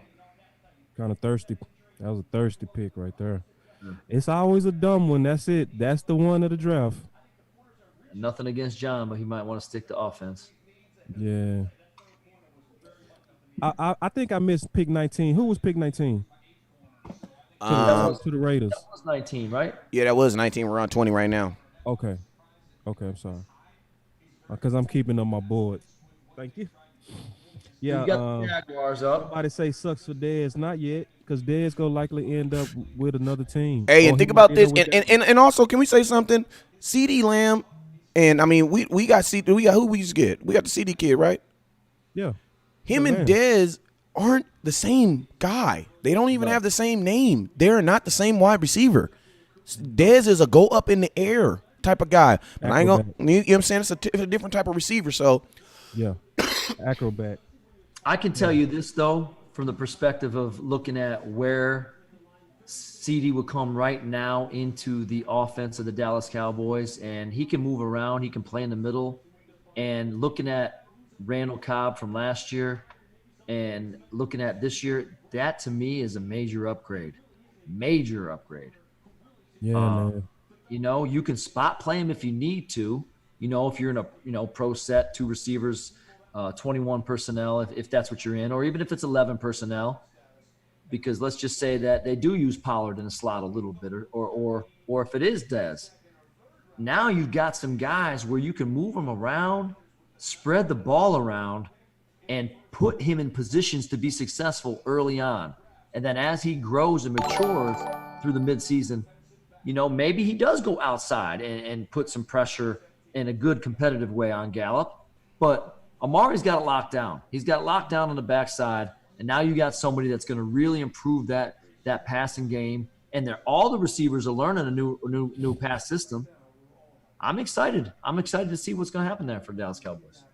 And then Cowboy fans don't lose hope for Dez. Like from this standpoint, the Dallas just got a lot of leverage. Lamb was frankly too good to pass. Too good to pass up. Dallas, honestly, Dallas just did the responsible pick. I mean, how many times we've been praying and preaching? Why did they go with the best player available? TJ was actually he was the best. Well, they did it. They did it. And then when we pick him, we crying. Come on now, did it. like that was the best player. So, but then also with Dez, it now just it says that it tells Dallas to go to Dez and say, man, if you want to play for us, you're gonna have to play for $1 million because obviously we don't need it.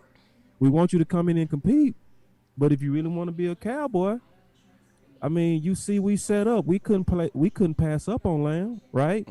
And so now that gives Dallas leverage to get a super dollar for a rebounded Dez.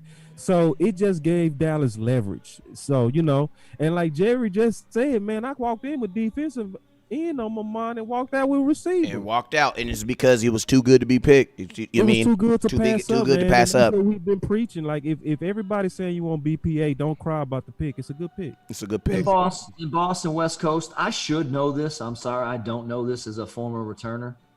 But does Lamb return? Is he a returner? Kickoff returns? He does. I mean, even if he don't, you got Tony Pollard who led all the NCAA with 7 kickoff returns. I'm almost So, I mean, Okay. So if you got Pollard on one side on a kick return, and I know the kick return a little bit different now in the NFL, but I'm just saying, yeah, you got Lamb on the other, or whatever. I mean, that's a good option. And so if he does indeed, which I'm going to look this up as you go to the next topic or whatnot, but I'm going to look it up and see if he returns punts.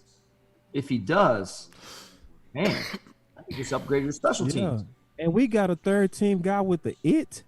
And listen, y'all, Dak is a distributor, so all these guys go eat. we now really, in terms of weapons, don't have any holes. We just got red zone concerns still, but it also depends on McCarthy play calling with Kellen. Like they might actually plug that hole with just better, smarter play calling that scheme their weapons open better in the red zone. You know, creativity can help in that area too.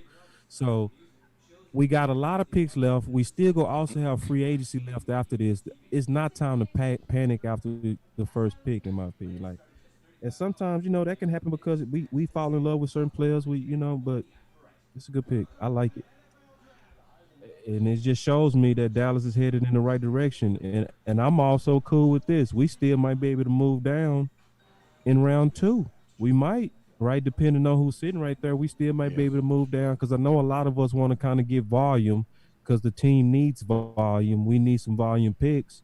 But round 2 is a good place to move down to, and we can still get that because the round 3 of the draft is going to be quality. It's a lot left. It's a lot left. It's a lot of good.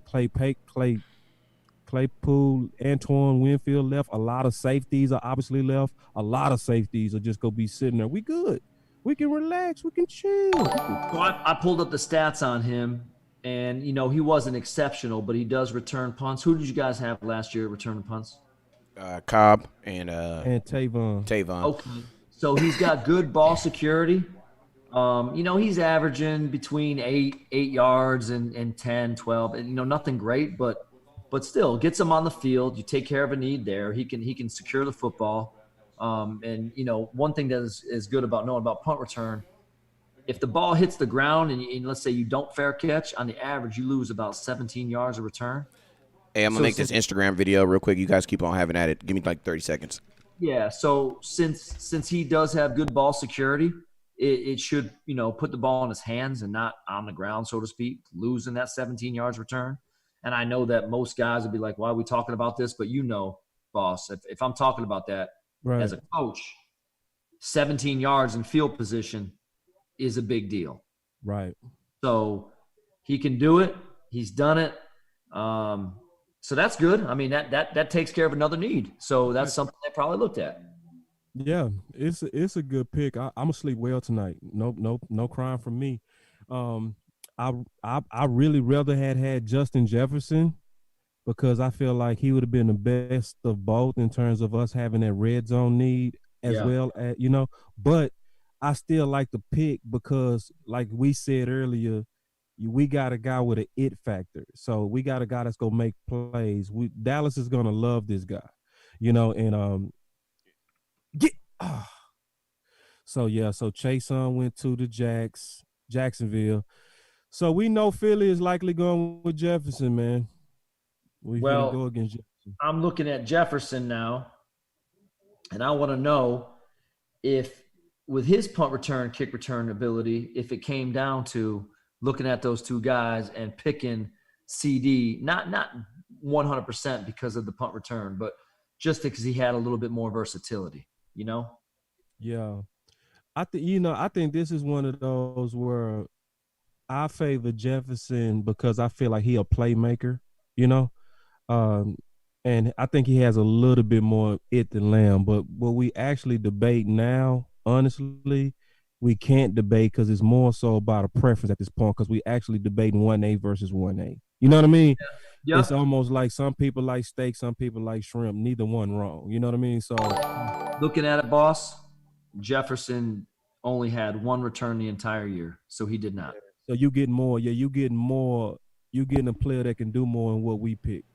Right. And from most standpoints, he was rated higher. People like me that rated Jefferson over him is people that just really believe in what they were seeing. You know what I mean? But most people unanimously had Lamb over Jefferson.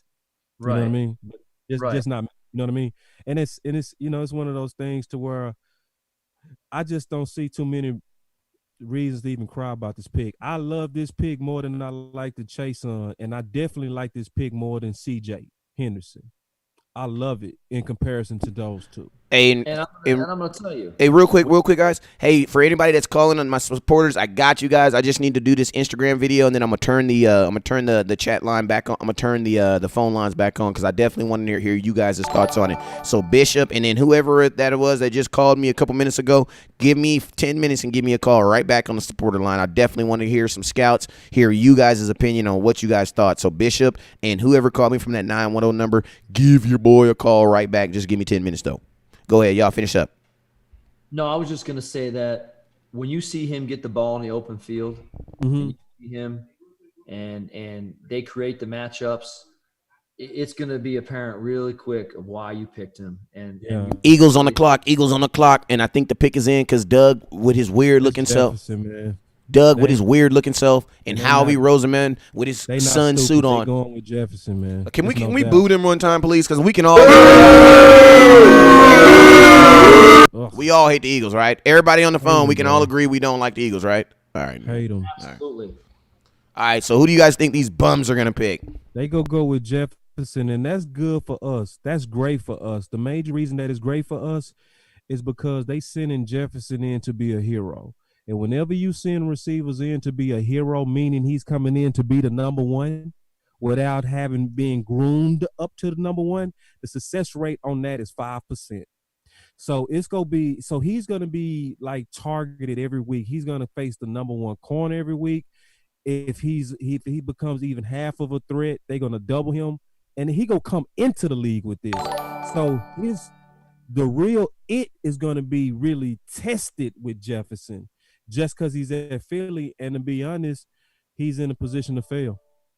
He's in a position to fail if they drafted him to come in and be the number one. Now, if they smart, they're gonna keep all the other receivers to try to take pressure off him, But the chances of him really coming in and just dogging it is low. But if anybody can do it, it's him because he has a dog mentality. You got to have a real dog mentality to come in and be a number one. Yeah, and he going to have a conversation with Carson Wentz because Carson Wentz don't even like throwing the wide receiver, so they're going to have to change. They got to change that up.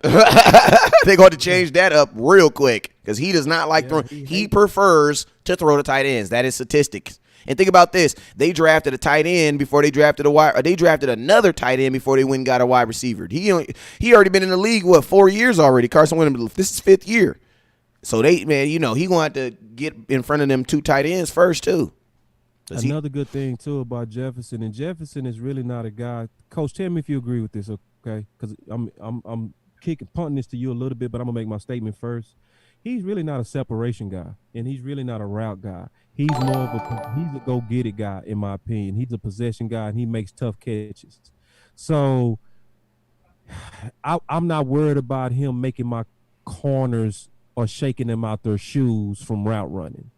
So that means good athletes go be in a position to likely make a play with him. What would you say about the coach? Yeah, he's a contact guy. He's a guy that, might not get the separation, but when he gets the contact and body position, he's going to have good control, be able to bring the ball in. He's going to, on the sideline, you're going to see him man the ball, but then hold on to the ball, and it's going to be a third down and, completion instead of a guy that's going to break the tackle and go 45 more yards, not a really a yak guy. You know what I'm saying? Yeah. Not a yards after the catch guy. Exactly. Yeah. Yep. So, he's going to be a kind of catch and drop guy, like generally, because you could see that from LSU that a lot of times when he made those catches, they put him on the ground versus like Lamb did a lot of after the catch stuff. And I'm gonna tell you something else about Lamb too that I noticed when I was watching film on him is he comes from an offense where he moves around a lot. Like, so I would think the IQ for a guy, I remember one thing you said about when you were talking about Dez was on here is like, being able to, be able to literally just line up wherever you got to be able to. Dang, Jalen Rader just went to 3 receivers just went in a row. Dang. Oh, they got Rager. Dang. Hey, you know what? I feel good about him because I feel good about him too because nobody knew. No, he went to. Yeah, they took Rager. They took Rager. They took Rager over Jefferson? We were talking Jefferson this whole time. I thought they was going to take Jefferson. Thank you, Philly. Worried about that. Did they take him? They took Rager. Yes, they did. Over Jefferson. Okay, now, listen. I'm not a Philly fan by any stretch of the imagination, but this changes the dynamics of what this kid can do compared to Jefferson. If you look at the Eagles with a guy like Deshaun that's been hurt, and they got Alshon Jeffrey, he actually might fit in better than Jefferson into that scheme. That's surprising, though. That is surprising. I would have felt like Jefferson would have came off. Dude up, man. This is gonna be. We gonna eat this up. Oh no, I ain't worried at all. I'm good. Put Lewis on him, and he's done. Now the thing about him, he plays big. That's the thing I like about him, because he's a little guy, but he go gets it like a big guy. Like he'll go get it. But nah, I like how we match up on that. Yeah, man. It honestly, what I think they got a younger Alshon Jeffrey. To be honest, I mean, I liked him, but I did not know he was gonna go in the first round. Like that's a reach by most people. I did not think he was. I didn't know he was gonna go in the was first a round. clear And second I round don't. grade on Yeah, him. and I didn't think he was gonna go before Jefferson either. Like that was kind of wowzer. I And think that's, they reached to me, on this not one. like Philly. That's not like Philly. Like I didn't expect that from Philly at all. But hey, go ahead. You basically got. Well, you should have kept Ward. I mean, if you was gonna do that. This is a guy. I mean, he's gonna be doing a lot of underneath stuff. You know what I'm saying? Damn, it's a lot of boys from Texas. I had him. You're right. I ain't worried about that. That mean that they likely still gonna be targeting Ertz and Dallas Goddard. It's still gonna be more of that. So basically, Philly just basically stayed the same. They didn't really go up with this pick. You should have kept Ward if you did that. Like, you know what I mean? Like Ward was. This is basically Ward. That's Ward. Do they still have Aguilera from SC? Who? Nelson Aguilera. Yeah, they got him. Okay, and then they drafted Arcega-Whiteside from Stanford last year, Let me right? double check on that. Let me check on Nelson, bro. I might have spoke too fast on And that. then they took Jefferson last year. They took 2 Arcega. years ago, and I think he's still there, but he had an injury. I think like Achilles or something. Well, one thing about this kid, Rager, though, he can return too. He's a returner. I don't know if that factored into the decision, but Jefferson does not. Yeah. I think West Coast kind of hit it on the head. I don't think they got him to be. I think that's more of a Jackson replacement more than a Jeffries replacement. Because I was thinking Jeffries from the standpoint of Jefferson over Jeffries, because I felt like with Jeffries he had that injury that I don't think he was gonna come back from and be the same, especially in less than 1 year, Yeah. So I think West Coast right. I think they pick him to more so be like a number 2 guy, and they go still kind of stick with Jeffries, in my opinion. Yeah. I mean, they're just probably looking at the age factors overall, the wide receivers, without even figuring out who's what at this point. Like you said before, getting them into camp, kind of like seeing what happens. But if you look at the age, Sean, a little bit older. Obviously, you got Jeffries, even Nelson. Wow. And you know something, I just had a moment of clarity, too. The Lord just told me, if you really want Dez Bryant back, and if you really were advocating for Dez, you should like the CeeDee Lamb pick. She like it. Yeah, exactly. If you not, it's not your guy, but we want it, man. If we being true to what we always said is we was thinking about Dez from common sense and not bopping, right? So if we mad right now, then we was actually bopping. Yeah, but at the end of the day, you should be mad at the fact about points, and the Cowboys went after points. Like, I'm okay with that. Like, you know what I'm saying? Like, I'm okay with this. Yeah. And I just pulled something up. I think Aguilar might have signed with a different team, the Raiders. Is that true? Okay, good. Hey, the scout line is back open, y'all. Scout line is back open. If you want to hit it, it's open. Hit me. So yeah, so Coach just corrected me. Nelson is gone, so that's either that's who they're Jackson. Yeah, that was either replacement for Jackson or Nelson. Yeah, that wasn't the number 1 replacement. Right. So not a bad pick. That's a smart pick by Philly. That's responsible pick by them. Well, that's still stupid. You go with Jefferson. I don't care what nobody say. Even in the slot. I don't know. I mean, because he played the slot a lot. Jefferson played the slot a lot at LSU. Now, is he gonna be as fluid as a route run as Rager? No. But if he's just a better player than me, yes. Figure it out. Put him in slot, draw up some schemes that fit his skill set. Yeah, they got a wide receiver that looks like he's a better in shape tight end. You know what I'm saying? So I mean, Rager, I ain't gonna lie though. I can't not say I like Rager, but I liked it Rager because of what, like, he reminded me, he reminded me of Dez a little bit. He's a big body guy. Yeah, he played big. He bodies you know what I'm saying? You know what, man? Like the dude sit down. I think I've been burned before, and I think the last TCU receiver that I remember coming to the Redskins, and I'm not going to say his name, is Dotson. You said it, not me. So it didn't pan out, and you know what? I'm just thinking about SEC. Yeah, I can hang my hat on it. See, and it's, listen, look at the Cowboys and Indians sticking together against some birds. That's how we supposed to do. But for real though, man, I'm sticking with the SEC. I'm not going to put my hat on TCU. I'm just not. I'm sorry. Yeah, I'm not impressed with the Philly first pick, just to be honest. I'm not. It's so unlike Philly. Philly usually does smart stuff. This wasn't, to me, Philly on their A game. Dallas clearly won the receiver war out of those two. You know? Yeah. Yeah, man, and this is another thing too, man. Like, shoot, Cowboys, man, we're gonna sell some tickets next year, boy. I'll tell you that. I just want to make a point, though. This is an offense. They gonna score some points, boy. They gonna score some points. I really want to make a point. You got, with that pick on the Dallas Cowboys, what I said was I 100% did not sway and say within my top 2 wide receivers on my board. When we spoke last week. We did. No, Coach said Lamb was his number 1 receiver last week when we spoke. He did. So I know, that's what I'm saying. That's what I'm saying. Because I said at the same time, I say your favorite receiver, and I'm saying mine on 3. And he said Lamb, and I said Jefferson. So regardless, I told you the only way I'd sway around was just Ruggs' speed, 4.27. I said that. That's right. But regardless, even if you say, well, you swayed a little bit, okay, you got my number 2. Even if you feel that way. Exactly. Yeah, that's you know either way. Right. Right. Look at him. Goodell doing a skull. Can't stand Minnesota just got Jefferson. Good. On the opposite side of Thielen, Jefferson's gonna be a beast, bruh. Yeah, he gonna be a beast. Jefferson's gonna be a beast, bruh. That's ideal for That's Jefferson. gonna be a beast. That's where he's set up to be successful. He's about to be a beast, bruh. He's about to be a beast. He's about to be a beast. Yeah. And you're gonna tell me, and think about this, Thielen is a like nothing. That dude Thielen has sweet feet. Like, he done dated some black women in his life because he got some soul in them feet, bruh. Like, the way he can get people to move over is ridiculous. You know what I'm saying?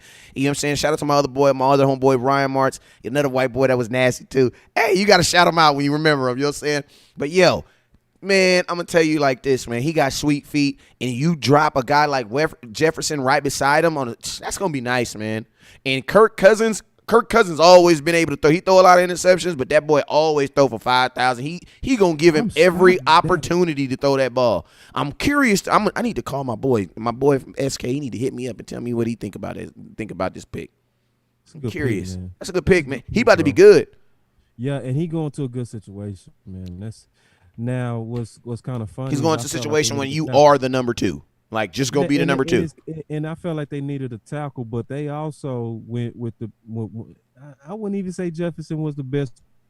Yeah, for what they needed, he was the best player available. He was. Because everything else, they pretty good with. It's a good defense left, but they pretty good on defense. So that was the best. That boy Chase is Chase is still out there, ain't he?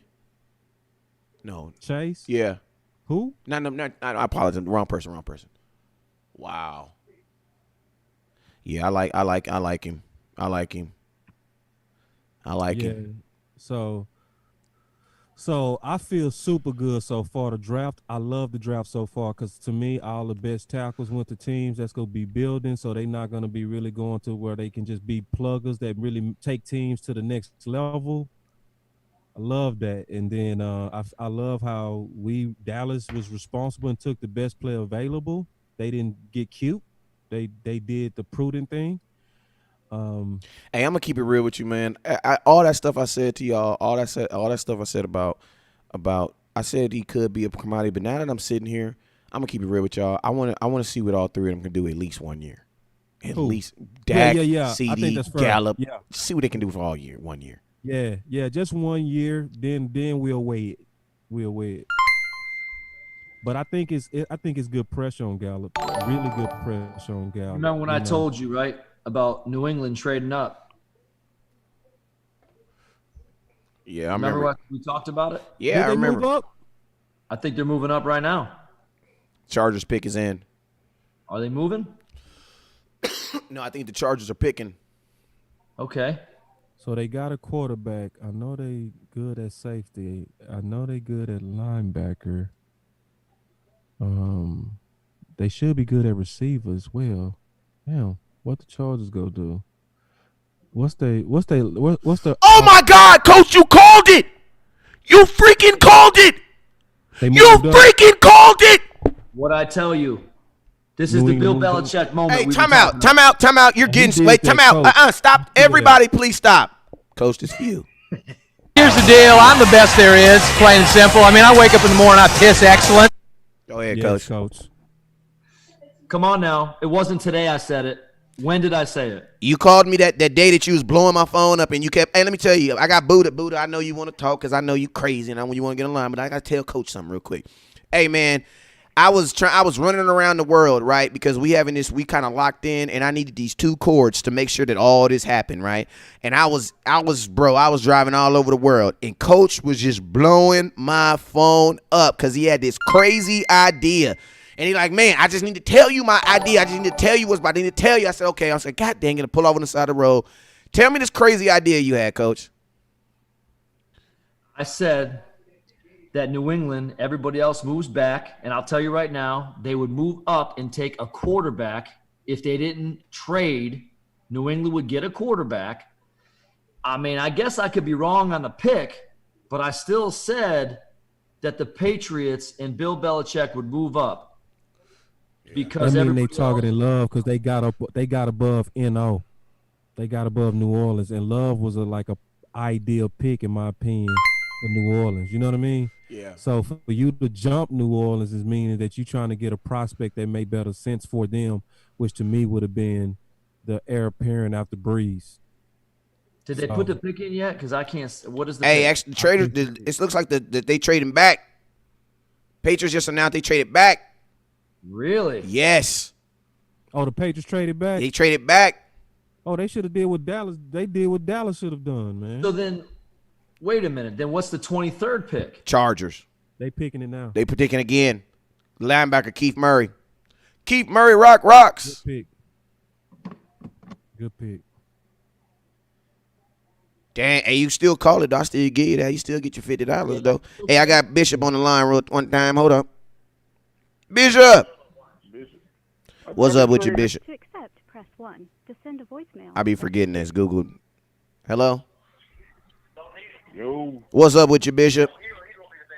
What's up? I'm good, man. Shoot, I got you on the clock. What's your thoughts on it? I know you're a Cowboy fan. Let them know, man. I appreciate you. You're a supporter, too, so I appreciate you for your support, too, for supporting the page, supporting West Coast. Real quick, man, what are your thoughts on the draft so far? On our pick? On our pick or just whatever?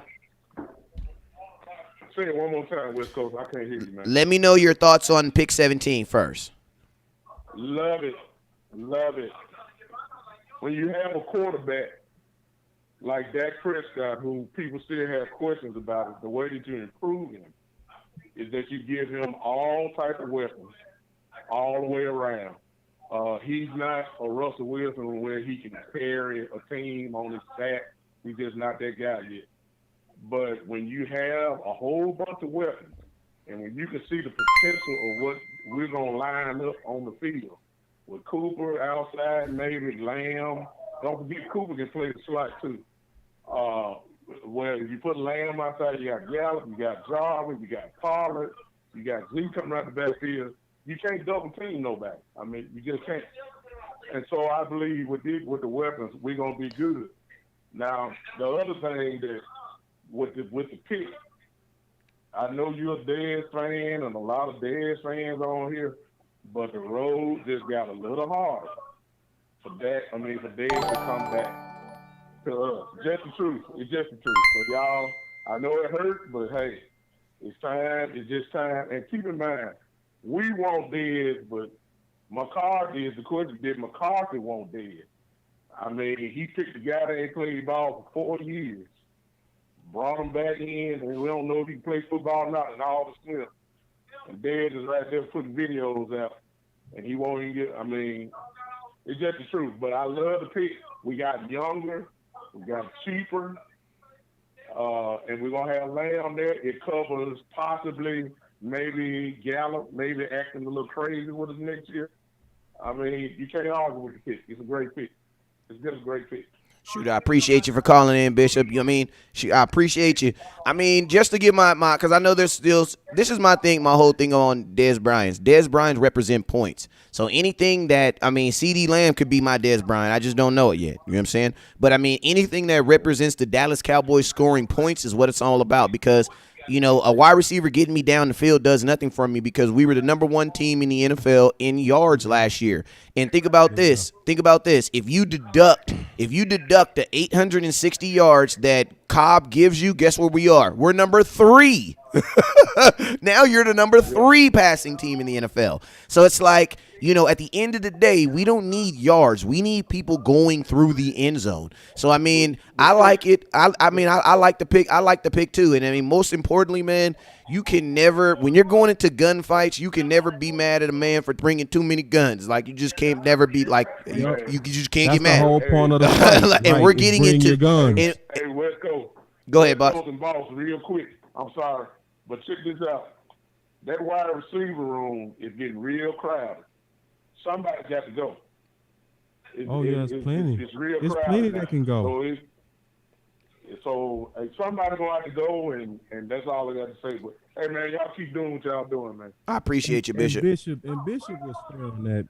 Thanks, Bishop. He was fair on that. I think we actually said the exact same things, Bishop, when you first called in, is that it got tough on Dez.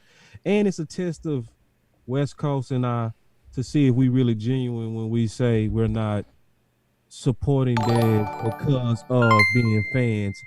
We more so looking at solving the main issue is points. So he just made points that much easier, so we both feel good about it. You know what I mean? So the only people that's really tripping on Dez is people that's more Dez fans than Cowboy fans. And we love Dez, but we're also Cowboy fans. You know? Those people want Dez for the wrong reason then.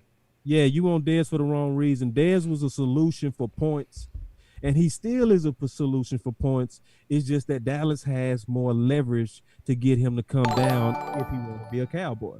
You know, and it's gonna be tested. It's gonna be, Dez, are you willing to give us a extremely friendly deal to be a Cowboy? Yeah. And if he says yes, he's gonna do it.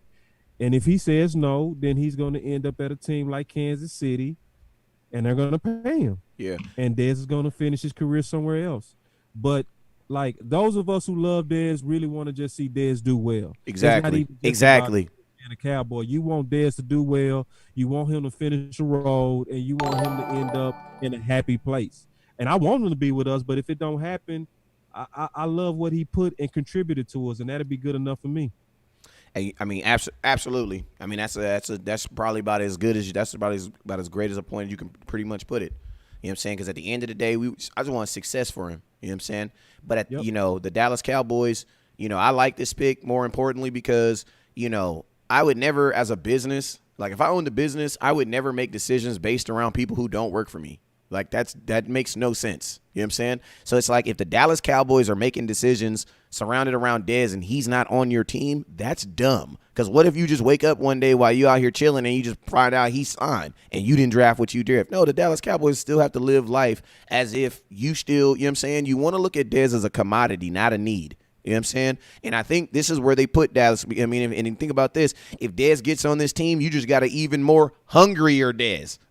Because now you ain't even talking about him being a 3. Now you put, and it's something with Coach kind of calmed me down the other day when we were talking about all them trading for all them wide receivers. You know, shoot, now I could just bring Dez in for competition. You don't make the team. I mean, exactly. What you say, Coach? Oh, well. You know what I'm saying? Because that's where you really want Dez to be at. Like, bro, look. There is a legitimate chance that I will cut you if you do not make this team. And that's where you want him to be at. I don't want Dez to come in and just be like, and that's with anybody. That's why I actually appreciate that they gave Aldon Smith a 1-year deal. Like, you can't give someone a multiple deal and they ain't played in 5 years. Like, that's disrespect to the players who are on your team, especially when you're showing it how hard it is to get a deal in Dallas. Like, you're showing that it's very hard to get a deal in Dallas. So, in my opinion, this even financially and stuff, this really puts think about this. They signed Ezekiel Elliott, and what did they do in the draft the very same year? Draft 2 running backs. Like, that's what you're supposed to do, though. You know what I'm saying? Like, bro, you got paid, but now I need that money back. You know what I'm saying? So, the days of people getting paid and getting fat, you know how people used to say, oh, in Dallas, people, they get their contract and then they just they fall off. They don't do as well. Well, guess what? You ain't gonna be able to do that no more. Yeah.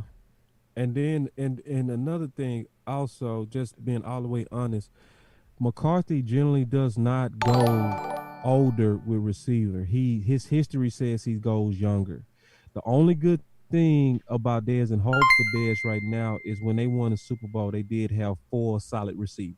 You know what I mean? Solid ones, So McCarthy might be trying to rebuild the vision of what he had before, where he goes in and he got 4 quality weapons, Yeah, McCarthy. Hold on. I'm trying to see. Cesar Ruiz. Okay.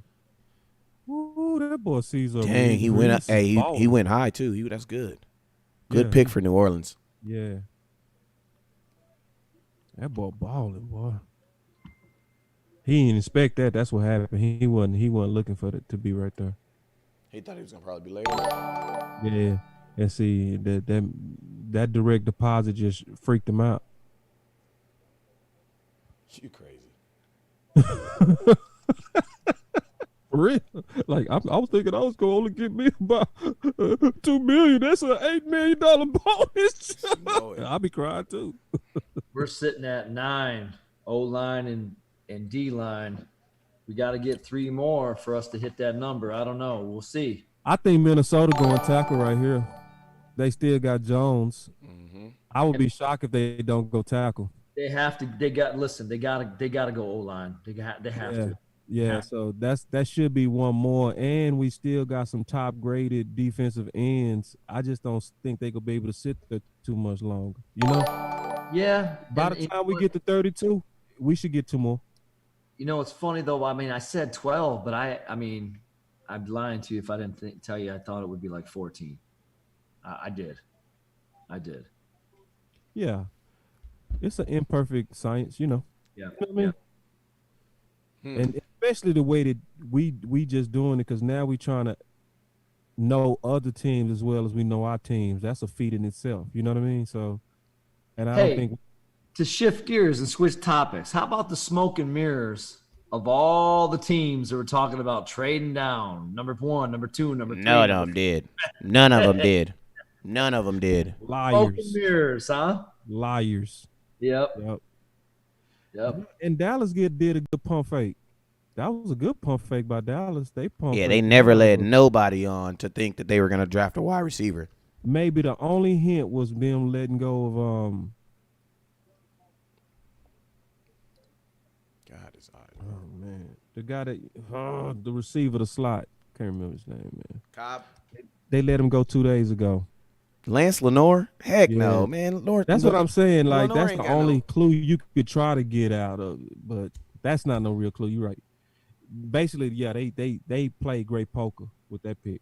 So I can ask you a question, man. Like, what do you think this says about our right end? Because, bro, there's no way that the Dallas Cowboys, I mean, unless Jerry already know Goodell's going to, reinstate these dudes, man. Like, what do you think that when are we going to address some of these realistic holes? Because wide receiver was not a hole. You know what I'm saying? Let's just be real. It was not a hole. Wide receiver is you having one Bentley and getting another one. Like, we got another one.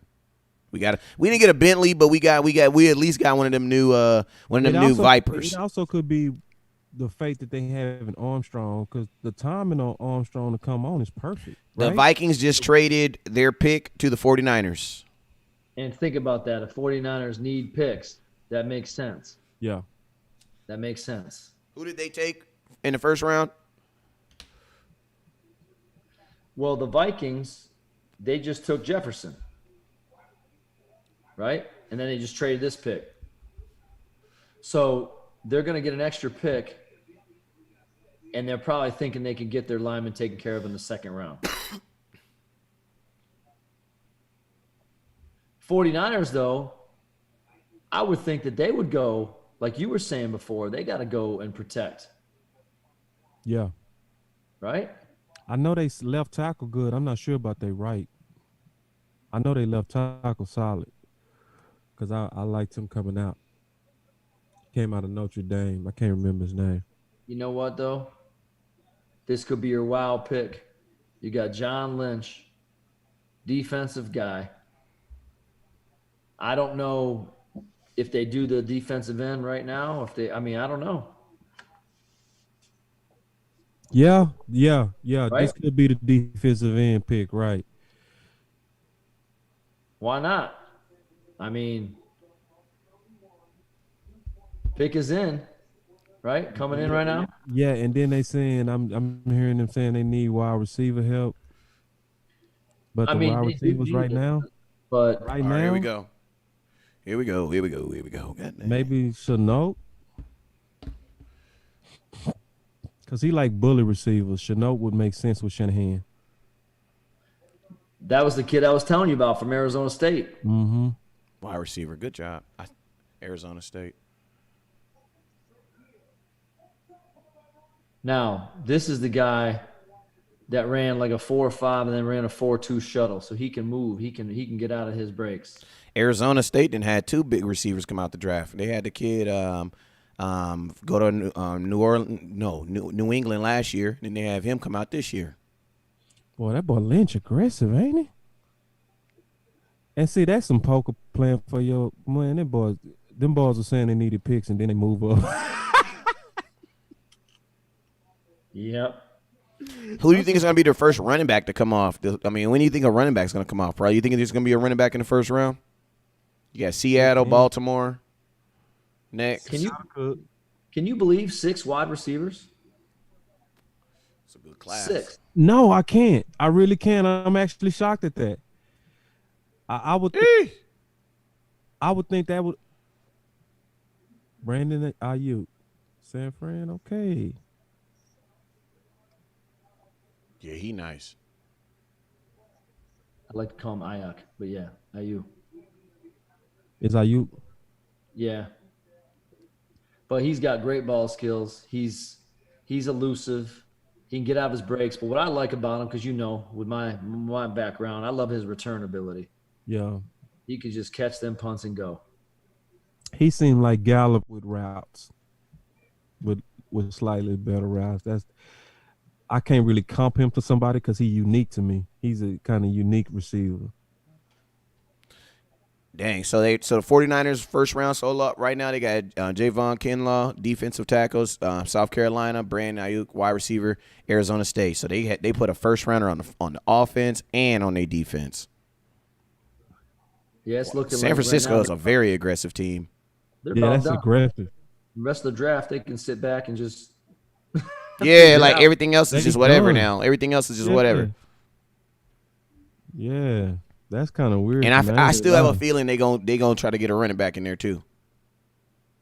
Well, they only had I want to say 4 picks they had. That was it. Yeah. I thought they weren't picking to the 5th round or something.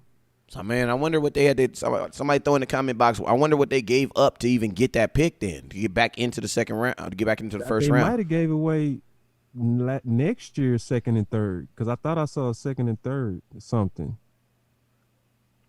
But if you gave all that to get up to move to get him, man, you kind of tripped out.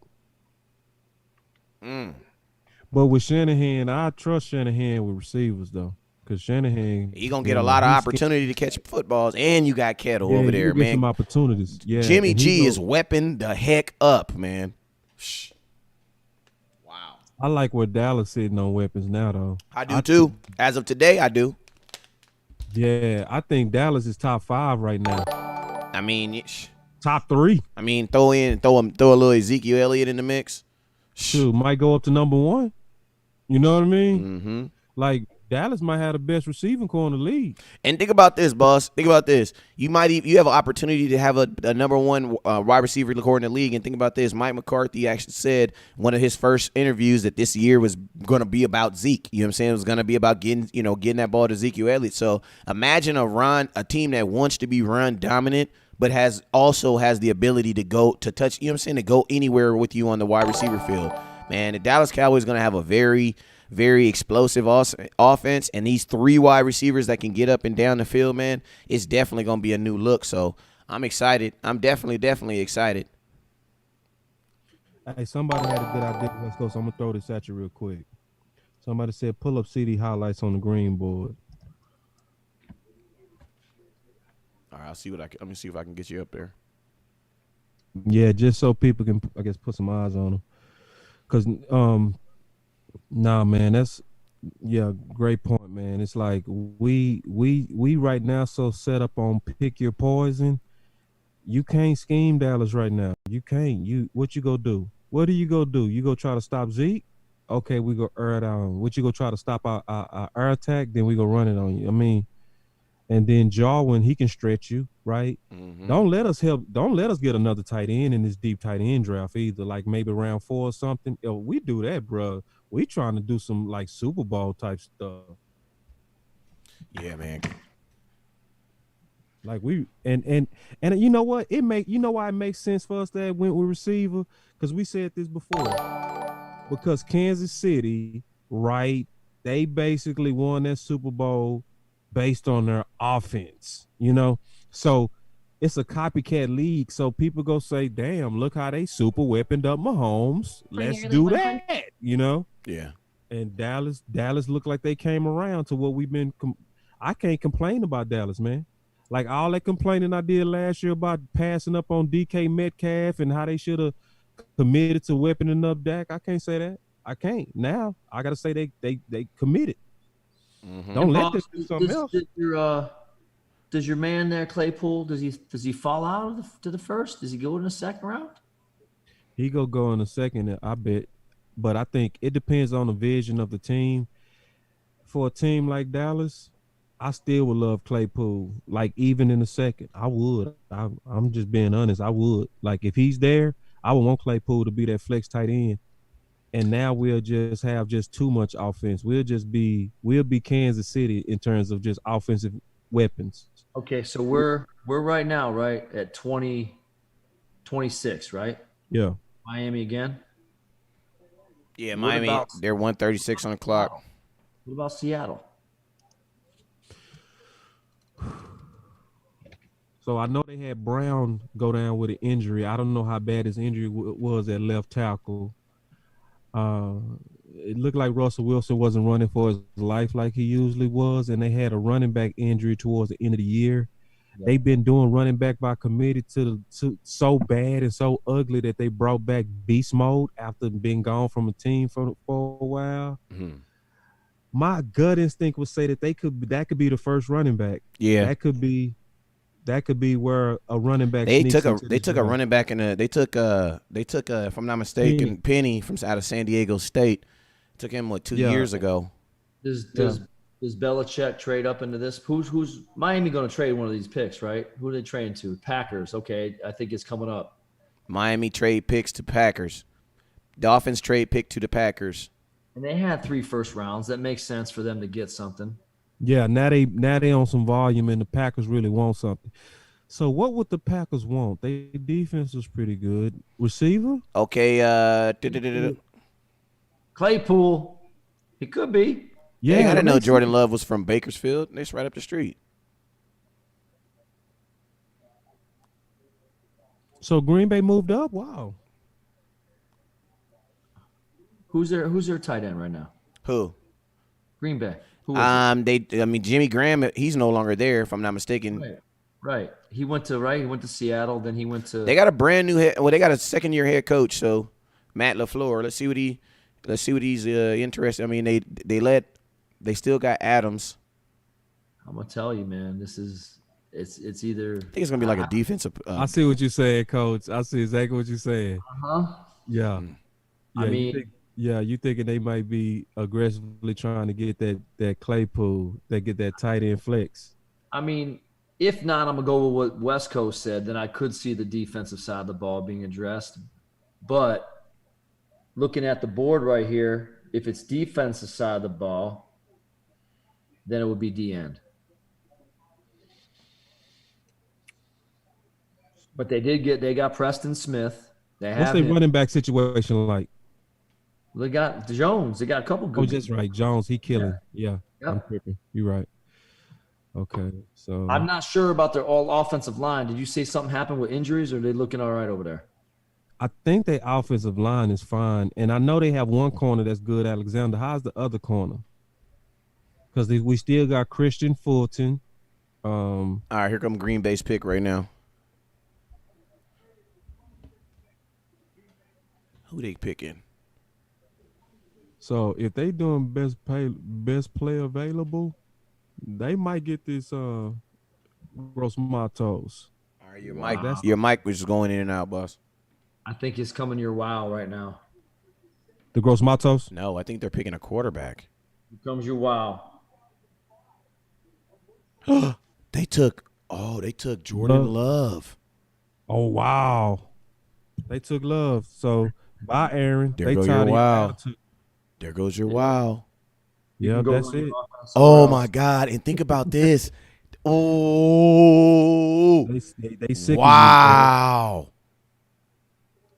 Wow. And you know what's crazy? They have Aaron Rodgers on a contract, so technically they might be able to trade him.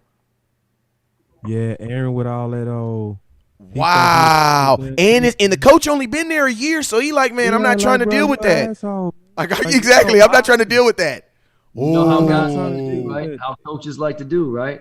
They like to bring their own guys. They like to mold their own guys, and I mean, they say, you know what that also just told Aaron Rodgers? Look, bruh, you're not playing the 42 here. No. Hey, that's a good guy to groom too. That's a very Aaron Rodgers ain't doing it. He ain't doing it. A responsible pick by Green Bay. Yeah, but Aaron Rodgers ain't doing it. Oh no, but I'm saying you can learn by sitting and watching too. You can also digest the system slow too and still have benefits without feeling like a quarterback got to mentor you. Sometimes your best mentor is just watching him. Watch him prepare, watch how he thinks, watch how he, communicates with coaches, how he thinks and what he sees. Hey, listen to this. 2020, in 2022, the Packers have a potential out 4 year. They'll only be on the loop for 125, 17 million in dead money. So, shoot, the potential out is not this year. So in 2 years. And that's in 2 years when he's got some experience and he's still within the 5 years. Exactly. Aaron Rodgers is going to be available in 2 years, and think about this: Aaron Rodgers will have 2 years left on his contract. Listen to how much.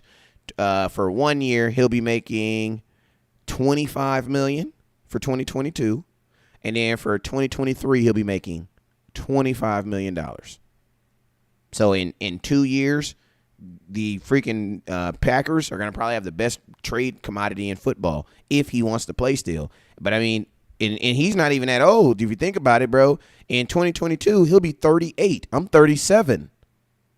And think about this, right? Tom Brady just signed for how many million? Exactly. And he's 43. Yep. So somebody go bet on in Aaron. 2 years. And think about this. Think about this. They'll probably start trying to sell him next year. My boy JD from the C6. Wow. My boy JD with the comment of the week. My boy say Aaron is the same age as Favre when he came into the league. That's what I'm talking about. That's that scout knowledge right there. JD, I see you, my brother. I see you. Man, wow. That's some good knowledge. So that's just showing you Green Bay is just, they finna take Aaron through what they took Favre through. Go on, get ready for it. See, I'm not lying when I say they do a disciple approach. They do it with receivers too. They use, I call it a disciple or apprentice approach. That's a better term, apprentice. They let you sit under people until you are ready to assume the job. Yep. And they've been doing it for years. They have a very, very smart front office on transitioning in and out offense. Wow. And let's look at it like this, right? Even if, and I like West Coast's point with the number of years and trade commodity and the value of the, we're talking that's going to be like 35 million a year, which he's not even going to be close to that. So anyway, the point is, even if that doesn't happen, now he's getting 3-4 years of experience and ready to go. Yeah. Right? Yep. At the end of the contract. Wow. Hey, but that's how to do it though. Like, it's part of football, and your smarter teams have generational plans on how to cycle these guys in and out. You can't under Appreciate the you, old man. former Dallas regime, they used to love to let you die and retire. Like the fans didn't want to let nobody go, and the coaches didn't want to let anybody go. But your smarter teams, they let you go before it's too late. San Fran did that for years. They used to literally tell these guys, "You got 4 years left in you, but you're gonna play for me too." Yeah. Everybody's saying Aaron Rodgers going to the Patriots. Woo. I doubt it. Now, See, the that Patriots would gonna make make their own football quarterback. very interesting if that were to happen. They would be so good if they did that. Wow. Like New England would be damn good if they did that. Because, see, I know Belichick would use the hell out of Aaron the right way. I know he would. Yeah. And he'll have, for the first time, he'll actually have a quarterback that throws the ball downfield. You know what I'm saying? But what would that look like? For real, let's talk about that. What would the compensation look like?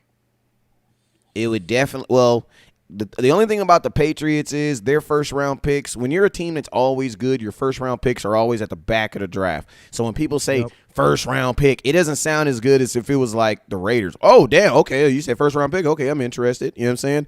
But when the Patriots give you a first-round pick, it's like pick 24, pick 26. So it's like you're going to need more. And if I'm Green Bay, if I throw him into the fire starting as a rookie, I'm going against my culture. I'm going against everything. I'm going against what we actually probably even drafted this kid to do. So to get me to do that and to take a chance on this Love kid, you're going to have to like really, really compensate me because you're going to have to make me believe in him right now. You know what I'm saying? So 2 first rounds is out of the, bro, you're talking Herschel Walker's type-ish, I think. Yeah. I think because, and you don't have a quarterback. You know what I'm saying? So, like, that's the one thing I think that the Patriots were kind of weird with. Like, I think they were kind of weird because it's like I feel like Belichick is smart enough to know why would you want to put your first couple years or your first year in the post-Brady era on the back of a rookie. Like, that's a lot to pin it. That's a lot. Even Tom Brady called in one of his homies. You know what I'm saying? So you would have thought that he would have like insulated himself already by having a veteran quarterback on this team. Shout out to my boy Nick, man. He sent me $5 in the cash out, man. I appreciate that. Appreciate you, Nick. Well, the only good thing about if that were to happen, can I give him some glory hole real quick?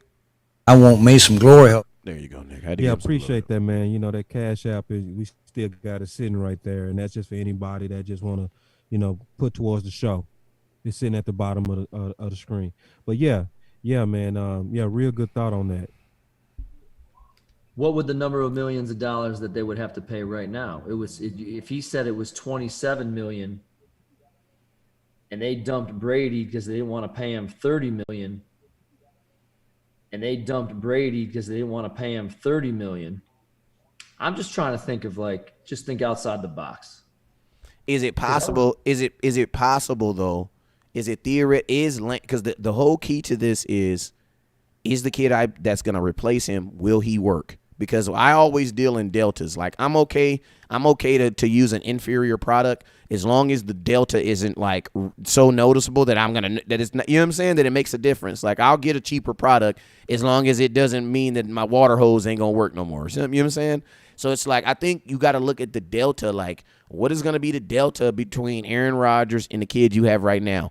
Does it still allow you to be in the playoffs? I think if you still feel that you're a playoff team, I think you can make it. I think you can do it because the amount of money you're about to save and the commodities you're going to have. Because you got to think like this: if you trade a Aaron Rodgers, you're probably not thinking playoffs this year anyway.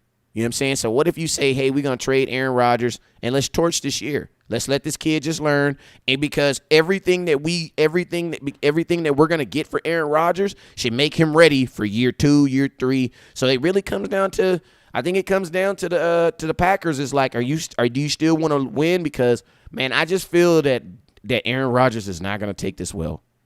Like, I'm sorry. I just feel like he's not going to take this well. So that comes into play too, Coach. How long am I going to have Aaron Rodgers on the team and he's looking at this dude crazy and slashing his tires? You know what I'm saying? Like, if you get what I mean?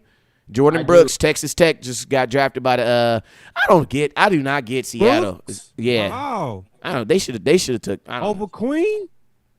Wow. Hey, I'm happy. He the best looking linebacker. Hey, but like if you graded a linebacker based on what they look in their pads, he should be like top 10. Hey, give me your thoughts on that, Coach. You sounded like you wanted to say something. No, I definitely agree. I'm just looking at it right now and where the Packers were last year, and I just don't think that right now that's a chance that they could take. Jesus. If it's someone where they had somebody underneath Rodgers that they felt could manage the game, could go and do it, then you know what? That might be a good decision because now you got the kid and the understudy, so to speak, or the apprentice method that Boss Man talked about, and could, let's say he became, as an example, like a Mahomes, and he's ready year 2. Well, now you just freed up a bunch of money. Yep. And now you can go ahead and improve whatever else that you want to cycle your players, whether it's defense, DN, whatever that position needs you need. But it's going to create competition regardless, so that's good. He's going to learn from somebody that's at the top of their game. But what if Aaron Rodgers just does what Aaron Rodgers does and just is like, bruh, like, I'm not here. Like Quincy Carter, I was on the phone. It was cool because we talked to Quincy yesterday, and he was like, man, I asked him too. I was like, man, would you help a young quarterback? Like, you think that's your job? And Quincy gave me a very honest question, like a very honest question. He's like, man, like I need to, my first job is to do my job first. You know what I'm saying? So it's And like, a new offense. yeah. So it's like if I have a little bit of time to assist and help, then yeah. But I mean, man, and then I don't think Aaron Rodgers thinks that he is going to.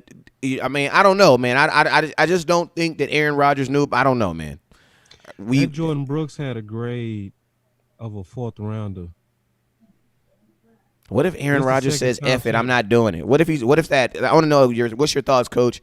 Because you've been in management, you've been a commissioner of an indoor football league. I want to know what if Aaron Rodgers walks into your eye like, man, I'm not doing it. This is y'all told me blah blah blah. I'm not doing it. What? Because that is a realistic thing that can happen. I'm not doing it. I'm gonna play my position. He has a coach. Let him coach him. Yeah. Well, number one, you got to balance that very, very well and using a fine line between what you can get away with saying and keeping the mojo, and also you're affecting not just Aaron Rodgers, but the way that he responds and reacts to others is going to affect you and also your team. So sometimes, and Boss can definitely attest to this, that could end up being a trade for somebody. It could end up being, well, let's just be real. You just got the head coach. How do you think Michael McCarthy ended up there? There's some back underlining thoughts and things that went on up in Green Bay. And there, and I don't know, but there was reports that some of the reason why that, McCarthy ended up not being there was because of Aaron Rodgers. Yep. Yeah. So, I mean, it's facts. And then think about this. Remember the first, and y'all remember this? Y'all remember this? The first thing, I remember Matt LaFleur got there as coach. Do y'all remember the first drama he had to deal with Aaron Rodgers? Do y'all remember what it was? Him complaining about his wide receivers. They hadn't even gotten in camp yet. You know what I'm saying? Yeah. He did that. Yeah, you know what I'm saying? Aaron is cocky, man, and so that's why I'm thinking that's and to be honest with you guys, that's why I believe this situation is going to get microwaved. Like, it's gonna get microwaved. Yeah, and just think about how petty Aaron is. How many times has he referred to Mike McCarthy when Mike been gone a year? And how Bruh. many times he make comments like it's better around here now and all this kind of stuff? And it is and his whole air is full of arrogance. It's like too many people have told Aaron that he's the GOAT, and he's over here at this point like, yes, I am the GOAT, and everybody worship me. Like Appreciate you, Aaron Nick. actually wanted to be involved in personnel meetings on picking his receivers. So when you baby guys, sometimes it's certain people that's mature, like Dak, right? Where you can give him power and he don't abuse it. You give certain people like Aaron power and then he start just going too far with it. He almost become like a Chinese dictator. Like he just want everything. And I just think it's wearing on guys. Just like we all seeing the story right now on Jordan and Pippen them. Appreciate you, A lot Tyrone. of the breakup was more so about egos and I'm tired of dealing with your stuff, versus just your play. So I think Aaron is basically, over welcoming he's basically overplaying his hand, and I think they starting to show him like, bro, we really kind of ready for you to go. Hey, it happens at some point, right? You get a little too much inside that comes out, and it just becomes a distraction. And you can't be with distractions. So, oh my God! Listen to this. Listen to this. Listen to this. Oh my God! Aaron Rodgers on Pat McAfee show 3 hours ago. He said, "We haven't picked a skilled player in the first round in 15 years, so that would be kind of cool." Rodgers says, "Whoever the pick is, he'll trick down the phone and welcome him to team tonight if the Packers don't trade out." Well, how cool is it now? I wonder if he made that call. Bro, think about this. Think about this. You're sitting at home thinking they're going to draft a weapon, somebody to help you, and they draft your replacement. Aaron Rodgers is not helping this kid. Do not, I encourage nobody to put their money on that because you will lose money. He's not helping this kid. And if I'm the Packers, you do not even proceed like that. If you were to proceed like you thinking Aaron Rodgers is gonna go along with it, you're wrong. You know what I'm saying? And I'm gonna tell you guys something. A lot of times we think that people teach people, Brett Favre taught him how not to do it. But sometimes people go to jail. You know what they do? They learn how to be better crooks. You know what I'm saying? The system don't work. So what if Brett Favre actually taught him, well, shoot, man, there is a guy out there that's trying to take your job. Why am I going to give this guy my job? You know what I'm saying? So it's and the sad thing about it is it was shocking when Brett Favre did it because that was not really his character. Brett Favre was this loving guy. We just, nobody really know about that. You know what I'm saying? But for Aaron Rodgers, bro, he's been a dick. Honestly, it would be for him to embrace him and be on some I'm going to mold him. That would surprise me. If that's like your girl walking up to you and saying some random stuff like, who was you on the phone, and then giving you some special. Hey, who out there watch Ozark? Anybody watch Ozark? If you watch Ozark, you know what I mean. You watch Ozark, Coach? Have you watched it before? Yes. Okay. When Darlene go get the lemonade, don't drink the lemonade, okay? Don't go for the lemonade because she going to kill you. You know what I'm saying? Coach, you know what I mean, right? I know exactly what you mean. If Darlene go get some out that kitchen, you're not gonna be in the next episode. That's basically what it means. I wonder if that means right now that in the future plans, they're just hoping that they can get rid of some of them unwanted distractions and power hungry feelings that are coming out about wanting to call your own plays and putting in your own system and let me do this. Because that all looked good this year, right? Do you remember that early on when there was a talk about, how they're going to get along and they want to let him do his own thing offensively. And then by about week 8, it was, they look really happy. You know why he was happy? Because he was calling his own plays and making audibles. Exactly. And the coach just smiled and laughed. What happens when it's not getting done? It's not either somebody's not producing, either you don't have the wins and the pressure's on the coach, or maybe you don't have the plays and then the pressure's on Aaron and they're asking the coach. Then when that happens, wow. Ravens just got Queen, man. Yeah, I know. Good pick for them. Good pick. Wow.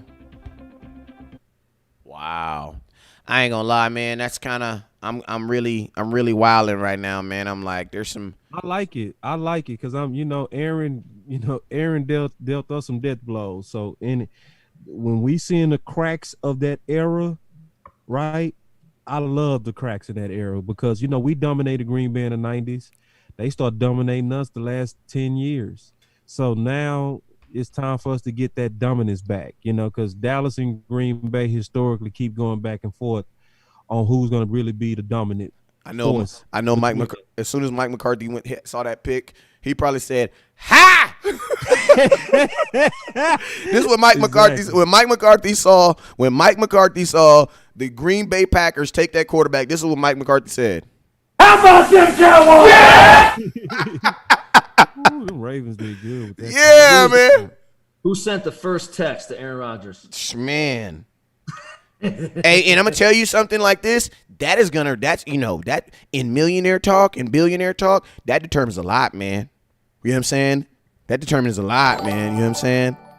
The owner of that organization, hey. Because my thing is this: if you're getting text after it's honestly, it don't even. I'm gonna tell you, Coach. Unfortunately, I don't even really think it's not even about who texts you. I think it's about when they text you. Yeah. Did Aaron Rodgers find out when West Coast found out? Because if he did, there's no way he felt good about that. Right. You know what I'm saying? Because I like my pick, and I know how I'm like, okay. I had to let me like it. Okay, I love it. I love it now. You know what I'm saying? Right. Bruh, Aaron Rodgers was sitting around with his wife, and I'm going to tell you what his wife did. His wife did the same thing my wife do to me when somebody says some crazy stuff and she want me to go do something about it. Hold up, man. I don't even know if I got a goddamn sound for that. But when you be like, hey, damn, I don't want to say something. Hey, I hope she didn't really keep it real with him and be like, well, Mike never wanted another quarterback. This is what she really told him. Don't nobody go in the bathroom for about 45 minutes. Somebody open the window. It's getting funky up in here. You know what I'm saying? I'm just telling you this right now. Like, I know for a fact that if his wife wasn't in the room when that call happened, when she finds out, she's going to give him one of, hey, we all, we all got ladies. Hey, you know how when your team loses or something happens in like sports, it's not like, a death or something. You know how your wife, they're so comforting, they hit you with the call and be like, are you okay? You know what I'm saying? Like, yep. How do you feel? Do you want meatloaf? I'll make meatloaf. I'll make meatloaf. You want meatloaf? You know what I'm saying? Like that's because your lady's like, I know he's hot. Kids, leave dad alone, okay? Just leave dad alone. Tommy, get off dad. Let me hear some, Coach. Hey, that's it when they hit you with the. I love it for him. Would your favorite meatloaf or whatever? That's one of them things that just means like, hey man, I'm still on your team. I know this one hurts. I know it hurts. You'll get through it. But right now, I gotta tell you, man, this one's still hurting him right now, man. Shoot. He's still thinking. He don't trust nobody. He's gonna think about it tomorrow. The first person that sees him, he's gonna think about it next time he goes to the airport. The first time, I mean, this is gonna be. It's for a while now. I mean. Unless, of course, you got that message, like you're saying, from your head coach directly from LaFleur that said, "Hey, man, we're going to take a quarterback, man. I just want to let you know." But even then, I don't know. I'm not sure. I'm not so sold that it's going to be all right with him. Yeah, and the thing about Aaron Rodgers is, if I'm Aaron Rodgers, I know that the longer I'm here, the more because I'm going to think, like, if I'm Aaron, I'm thinking you're going to see, everybody always looks at it like this. You're going to help this new quarterback, but you know what you're really telling me is you're going to use me to help someone get better so that you can ditch me later on. You know what I'm saying? Imagine if someone did that at your job. You know what I'm saying? If somebody did that at your job, would you be down for that? No, nobody would be down for that. And I'm going to be honest with you guys, you can't really find anybody in the history of the NFL who's really down for it. You know what I'm saying? It's just you get put in a position where you ain't got no choice. Why? Because you want to still be here. You know what I'm saying? And they're here. You know what I'm saying? So it's like no one's ever down to allocate, to give them some job. And with quarterbacks playing longer, man, I know. I mean, for Aaron Rodgers, Tom Brady playing the 42 is the best thing in the world for him because he's only 37. So if I'm Aaron Rodgers, I'm going to be honest with you. You want me to play quarterback and coach? That's 2 jobs. If I'm Aaron Rodgers, I'm trying to get out of here now. I'm not waiting. And I'm going to tell you something. I'm not waiting. Why am I wait for it? Let you use me? Nope. I'm out of here. Deuces. And another thing about Aaron, man, like most people don't know that Buddha, call back in. This whole quarterback thing was actually, in terms of overpaying of quarterbacks, is because of Aaron. Yep. Like that, and see, and people don't recognize after that he was Aaron hurt. signed his last contract. Signed his contract in August, and he was hurt, boss. Don't forget he was that's hurt. Saying that they went back and forth on it. They didn't want to pay him 19%. Nope. Aaron took up 19% of the total cap. Yep. That was unheard of. Like every franchise quarterback got 16%. And hadn't gone to the playoffs and was hurt, bro. Right. He ain't won a Super Bowl in 11 years. So I think Green Bay feeling bent over. Like everybody tired of him, bro. Exactly. And I'm gonna tell you what it took. It took a young coach that was like, "Hey, bro, somebody farted, bro. Like I know we've been sitting in here, nobody wants to say it, but somebody farted. You know what I'm saying? Right. Somebody just said it. You know what I'm saying? There's a freaking elephant in the room. We don't like him, right? You don't like him. Hey, the best example is, I love using examples from movies, but have y'all seen the movie The Three Brothers with Tyrese and they Mike Wahlberg? They go back to Detroit and they clean up the area. Long story short, man, I forget the name of the story. Three Kings, or I forget what it is, but at the end of the movie, right, they basically get all the henchmen to turn on the bad guy because they threw a bag full of money in front of them, and they're like, look, let's just be real. Y'all all hate y'all boss, right? The money's right here on the floor. We all men. Y'all all hate him, right? You know what I'm saying? And that's basically what I kind of feel like the organization. You're absolutely right, boss. Everybody's like, yo, bro, like, let's just be real. None of us like him. None of us like him. And like, you don't want to piss off billionaires, man. He did not know about this. He didn't know about this because, and I know that tweet. 4 brothers. Appreciate you, Tyrone. 4 brothers. That tweet right there proves that he did not know about that. At least, yeah, you didn't know about it yesterday. You didn't know about it yesterday. And you don't draft a quarterback the day of. The Packers have known they were going to take a quarterback. It's just a matter of who. They knew they were going to take a quarterback. It's just a matter of who. And think about this, bro. It's just going to be. They traded up for that, bro. They traded up. Think about this, boss. He's going to be like, bro, you led. He going to turn it straight to a woman or to a person who feel like they just got cheated on. You've been lying the whole time. Yeah. You got knocked the fuck out, man. Give me my goddamn money. Now that was perfect. You hit the button. That was perfect. That was the perfect timing on that. Yeah, man. Give me my goddamn money. You're witnessing the beginning of the end, man. 4 brothers. The beginning of the end. And knowing Aaron, he's gonna act Aaronish. He gonna be very entitled because he gonna go up there. He's gonna act like Witten and go up there and tell them, you just wasted a pick. I needed weapons and I needed this and I needed that. And they gonna sit back and smile like, yeah. You know, and I just thought about his first interview. Just picture that. Who? Aaron's? Or I'm more interested in Aaron's first interview. I don't care what the Ricky. We don't give a damn what no Ricky got to say. Like, yes. Aaron's interview. Bro, they just created the most awkward situation in the world. It's awkward. This is the most awkward situation in the world. And I love it because Aaron Rodgers, he's a douche, man. I can't stand Aaron Rodgers and his nasty stash. Yeah. And just throwing the ball like this. I can't stand Aaron Rodgers. Yeah, you know, and they gave him so many kind of like, they blessed his game so many times versus us. They blessed him with so many controversial calls. You know, I mean, people was been held like crazy. David Irvin, he was just done so bad on that last play when he hit that dagger in our heart. You know, it's so many reasons I want to see that old ugly mustache burned. That's 3 hours ago. He thought they were getting a wide receiver. Like my pastor, if he watching, I'm sorry, I'm gonna repent, I promise. But that's funny. Like, come on, that's funny. Ivan, I didn't know you was a Packer, man. Welcome to my page, man. You welcome at any time, man. Yeah, we obviously dogging your quarterback, can't stand him, and your green ugly team.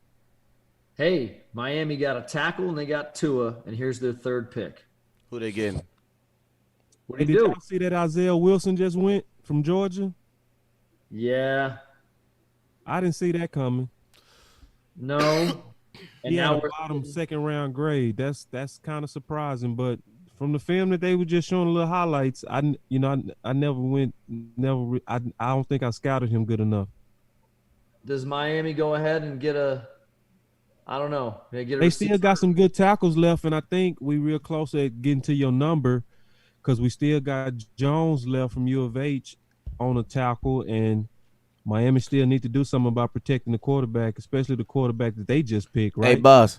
Hey, I know we got 3 more picks before we get up out of here. So we probably got about 20 more minutes. Let's take this 20 more minutes to start looking at the best available for tomorrow. The best available. I'm looking at it. Yeah, I'm already on it, the best man. available for tomorrow. All right, let's look at it. If you got a picture or something, you can send me, or a document. The picture? If you got a document or picture, I can get it up in the page. I can get to email it to you because it's my draft board.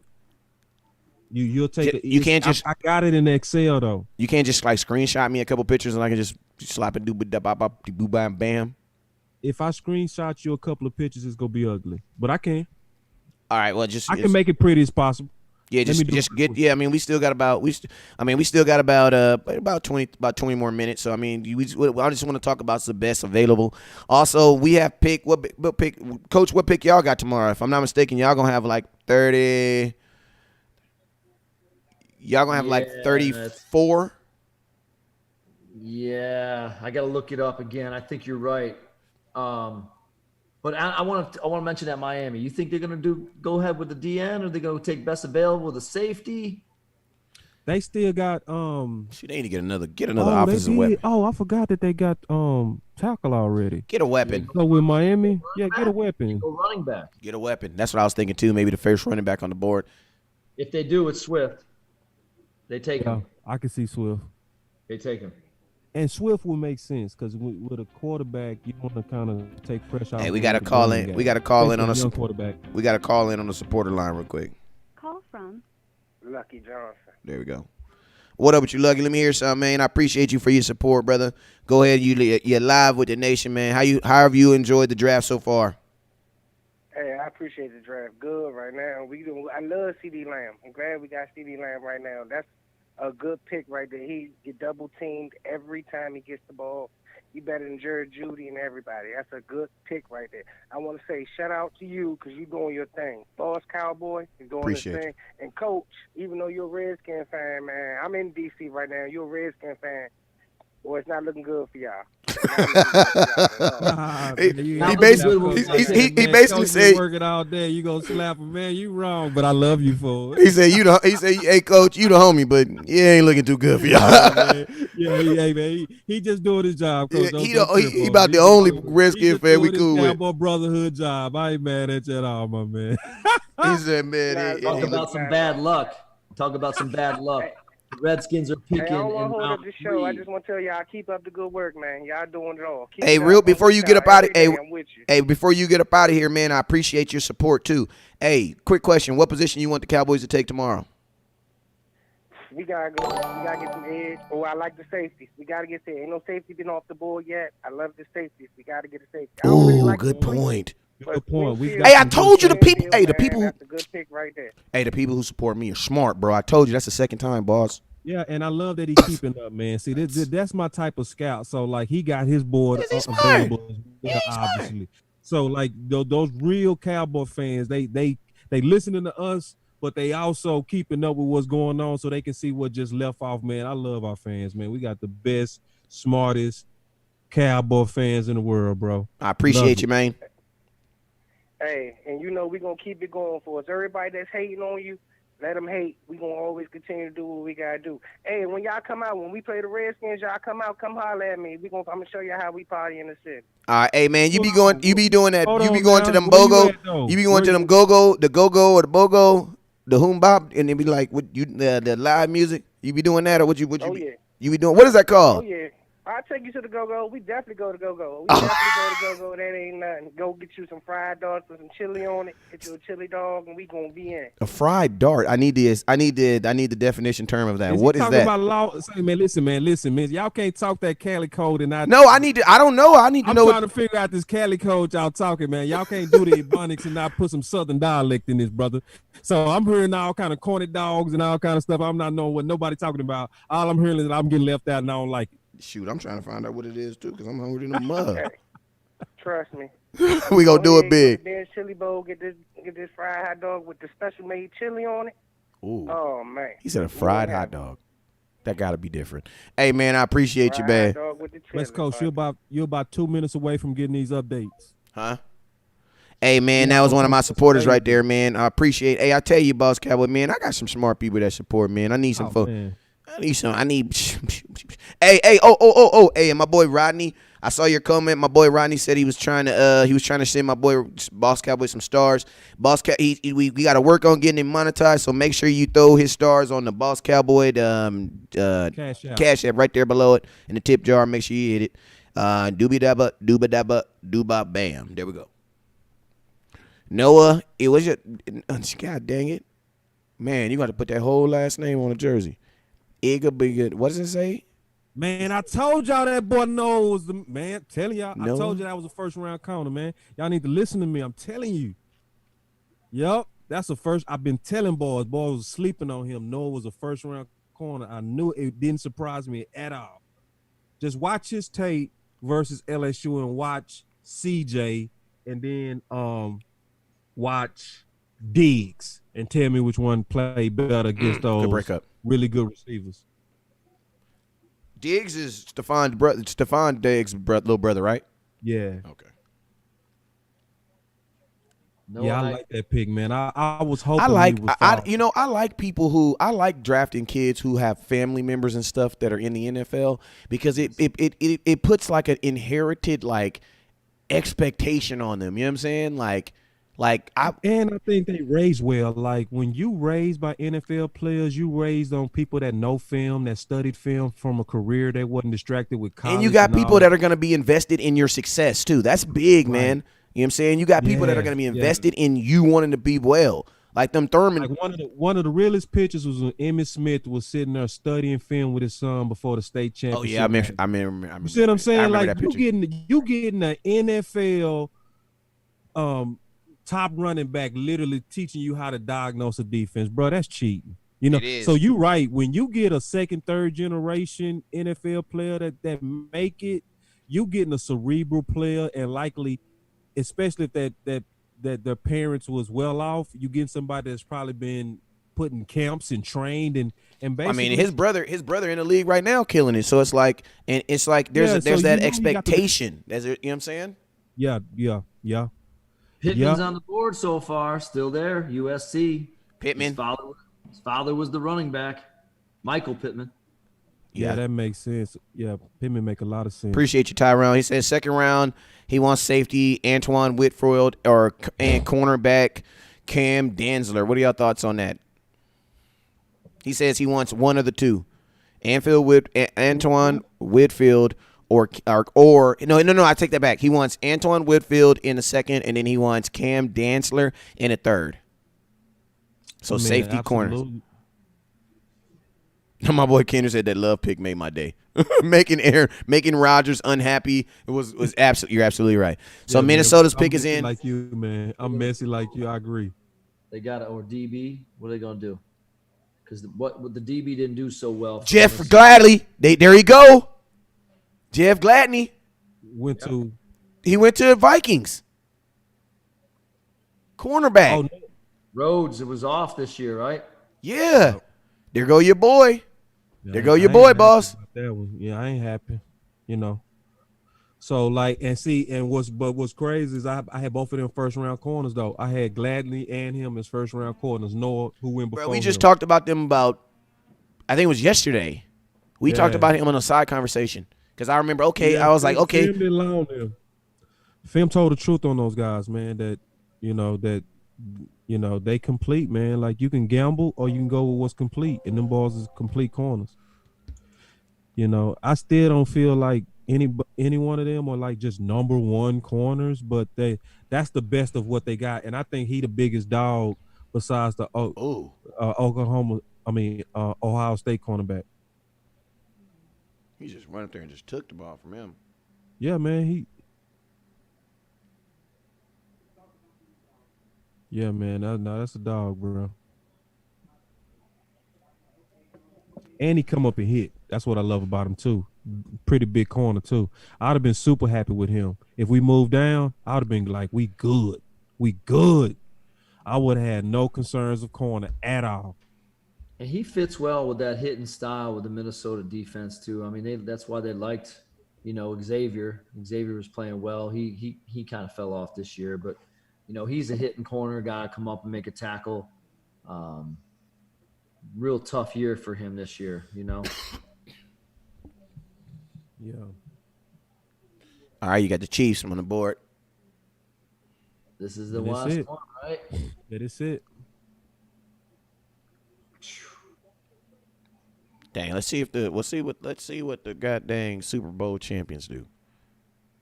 Well, I can tell you what they don't need. Or a wide receiver.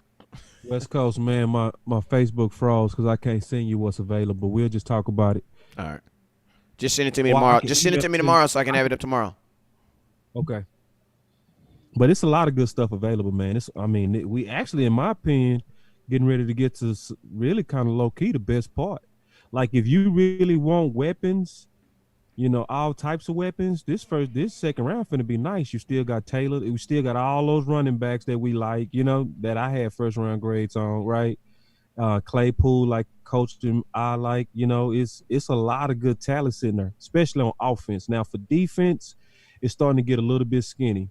Like, especially if you're trying to go corner, because now they done grabbed AJ, they done grabbed CJ, they done grabbed Noah, they done now grabbed Gladney. So now Dallas is in a pickle. So it's almost like now it's really over with if you want to try to get a corner more. So you go try to go get a nickel. So it's gonna be somebody like a Meek.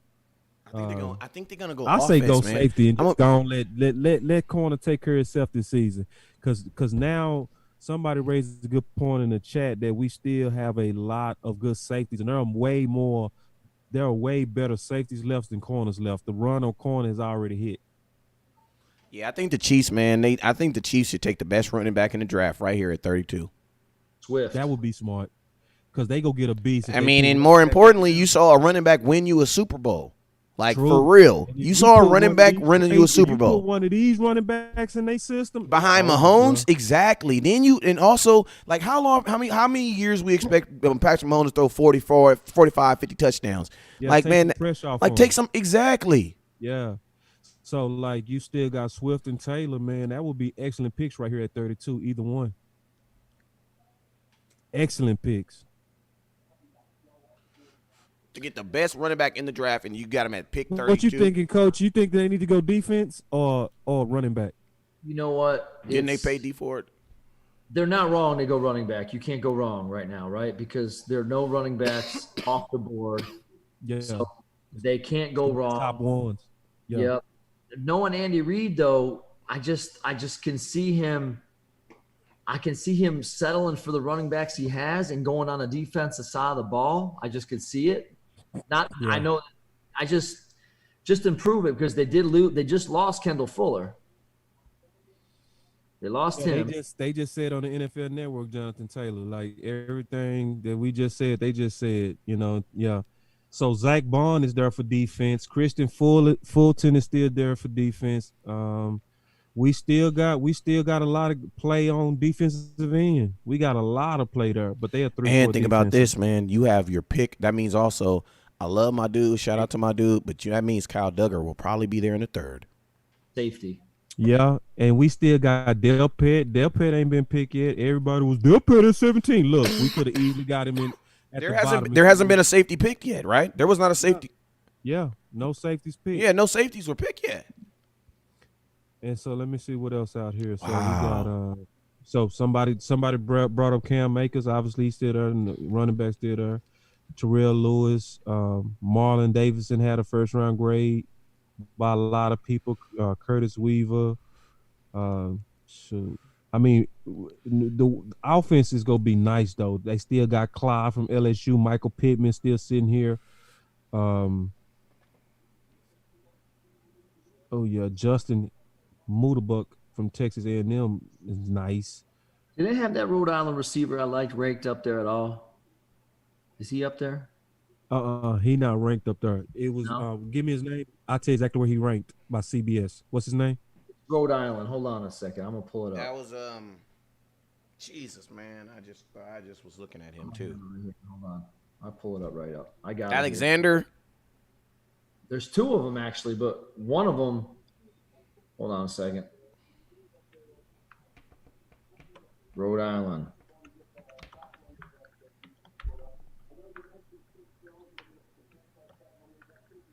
And this guy, he was like out the gates fast. Out the gates. So we got. Here we go. Yeah, Rodney. In terms of the tip jar, my brother, put it in the cash app, man. The cash app. My cash app is at Dallas Boss. It was Parker actually. His name was Parker, right? He was 200 pounds, 6'3". Okay, hold on. I'll pull him up. Parker. I don't remember his first name. Aaron Parker. Aaron Parker. Hey, he got like we got Chiefs up. round grade. Does he? Yeah, and that I know that don't mean anything. That I know that's not saying he's not real good. Some people just get overlooked. But that does Running back. They took a running back. They took Clyde. They took my guy from LSU.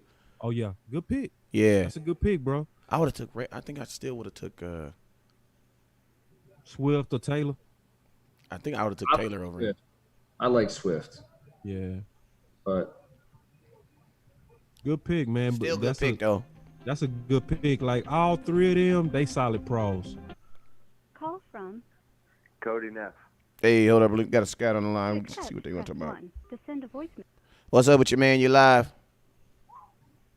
Hey, I'm so excited. Hey. We just picked up CD Lamb. I really would have wished we had Chasen, but it is what it is. I heard that, man. So what do you think he's going to bring to this offense? I think the depth, the speed downfield. Amari is very fast, and great at route running, but CD Lamb has the elusiveness and the speed to get downfield and to, shake the ankles off the defense. Yeah, I like that. Well spoken. I think the next pick for the I want me some glory. number 2 draft pick needs to be either, if Grant Delpit is still there, pick up Delpit, which I don't think he will be. But I think if he is, pick him up. If not, get Duger. Duger will be a solid pick, and he's a big body. He's fast. He's got great coverage abilities, and he's just a dog. He's just a monster in the backfield. Shoot, I heard that, man. So yeah, man. Hey, make sure I appreciate the call. Hey, make sure you call in tomorrow too, man. So remember, no one night stands. Hit me up tomorrow and let's talk about a little draft too. For sure, man. Tomorrow's show gonna Thanks be real for having long. me, West Coast. I appreciate you. Hey, man, I appreciate your support, B-Doubt. Thanks, man. All right. Bye. Man. I think he handled that well, though, man, because it's hard, man. When you really like a player like Chase Young, like he said, man, I really went. But I like the spirit of most of the Cowboy fans, too, because, it's been times where we made our first pick and it was 50-50 or sometimes 90% bad. Like, Tristan Hill was all out bad for most of us. We got over it, and we began to like it a little bit later, but I still think that it's the Cowboy fans that had other people in mind, they taking it well, so and I just have a feeling that the Cowboys are going to continue to just do what's responsible. It's going to get interesting though in this round too, because it's not going to be as easy to tell what we're going to do or any other team. Like, round 1, it's a lot easier because most teams will take care of their primary needs, and some teams it's easy to identify. But getting in round 2 and round 3, round 4, it's gonna get a little bit tougher because it's getting a little bit skinny. But I still love what's sitting here. Like, great case made on so many good safeties. No safeties taken off the board right now. So that means likely we gonna be still sitting in a prime position when it's time to do that. Absolutely, man. And hey, man, and more importantly, I think it's like the only wow that really came was like from Green Bay. You know what I'm saying? But other than that, it basically stuck to the strip. I mean, I am a little surprised that there wasn't one safety coming off the board. Linebacker was surprising for Seattle. That y'all was talking when that happened. Yeah, but I'm just saying. That was a weird pick, bro. I'm just saying my perspective though. From my perspective, you know, the only like wild pick that I saw was the Green Bay. You know, that really caught me off guard. Everything else was, you know, not necessarily because with the Green Bay pick that took me off guard, the position and the player. You know what I'm saying? Yeah. So it's like that was almost like a double wow. So it's like, you know, I just wasn't expecting that at all. So it's like, but I didn't see Green Bay doing it. I thought New Orleans would do it. I didn't think Green Bay would do it. You know what I mean? Especially since since Breeze said that he was only coming back. Well, he didn't say only, but he said he's coming back for a year. So I would have thought that would have been. Yeah. So like New Orleans to me should be looking for the next guy, and to me he fit New Orleans better. Love to put him in that toxic environment. That is kind of weird, man. That's a weird pick. So, Coach, what's your let's go around the table, man. Let's give a little closing thoughts before we get up out of here, and kind of like our outlook on tomorrow, for tomorrow's for the second round, man, for each team, man. Well, I think it's looking interesting with talking about the safeties available, and there actually are some weapons available. We were 2 picks away from hitting that 12 number, so. There will be a couple more linemen. Obviously, you can't go wrong getting linemen. The Redskins, you asked about that. They don't pick again until 66. So for me, look at that. Think of that number, 66. So not looking good. I like to talk about Cowboys. You know, you picked up the wide receiver. I think you probably do need a lineman, but you should go best available. Because what happens if you got a safety or if you got someone on defense? It's not going to hurt you. You know what I'm saying? Or do you say you fill that hole right now and you go with the lineman? Shoot, absolutely, man. My thoughts on it, man, is I absolutely love the pick because it's points. You know what I'm saying? It's weaponizing Dak Prescott, which, you know, boss always says, you know, Dak never underuses a weapon.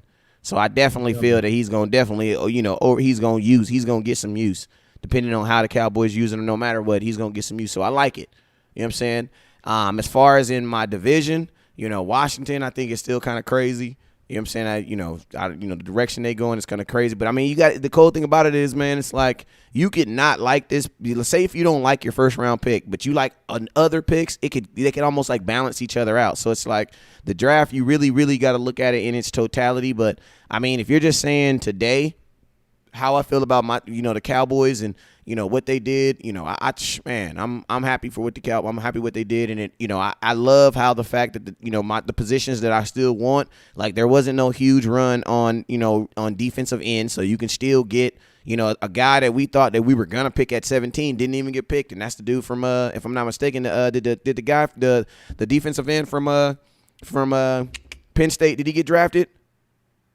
No, he did it, and it was, you know what I'm saying. So it's like, so we still got him sitting there. You got Christian Fulton in the corner still sitting. Every safety that you guys wanted, all of them. Denzel Mims still sitting there. Jonathan Taylor still sitting here.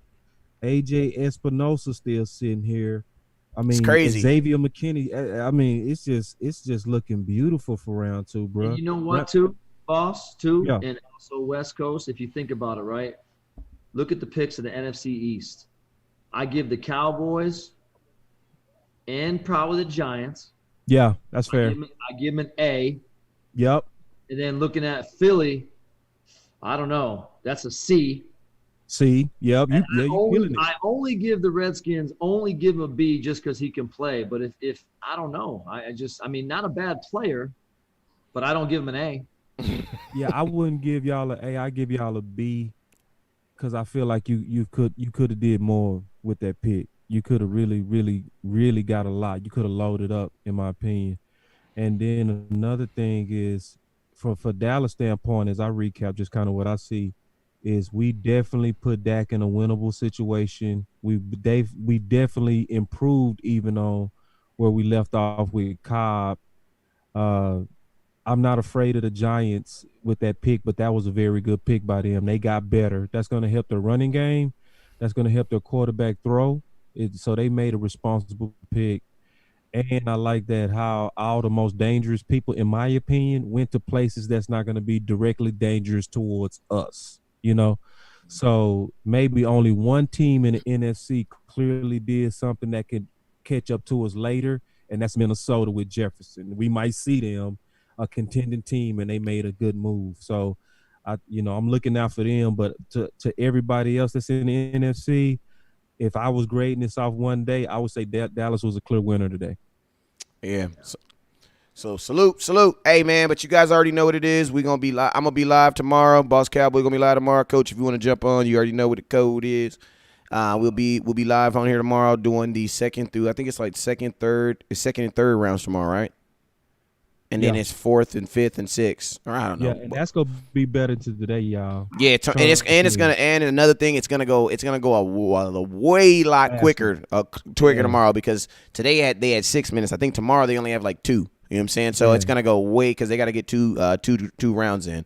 So hey, and shout out to the NFL, man. It actually didn't go as bad as I thought it was gonna be, man. So salute to them. And hey, man, shoot, hey, Coach, let them know where they can find you at.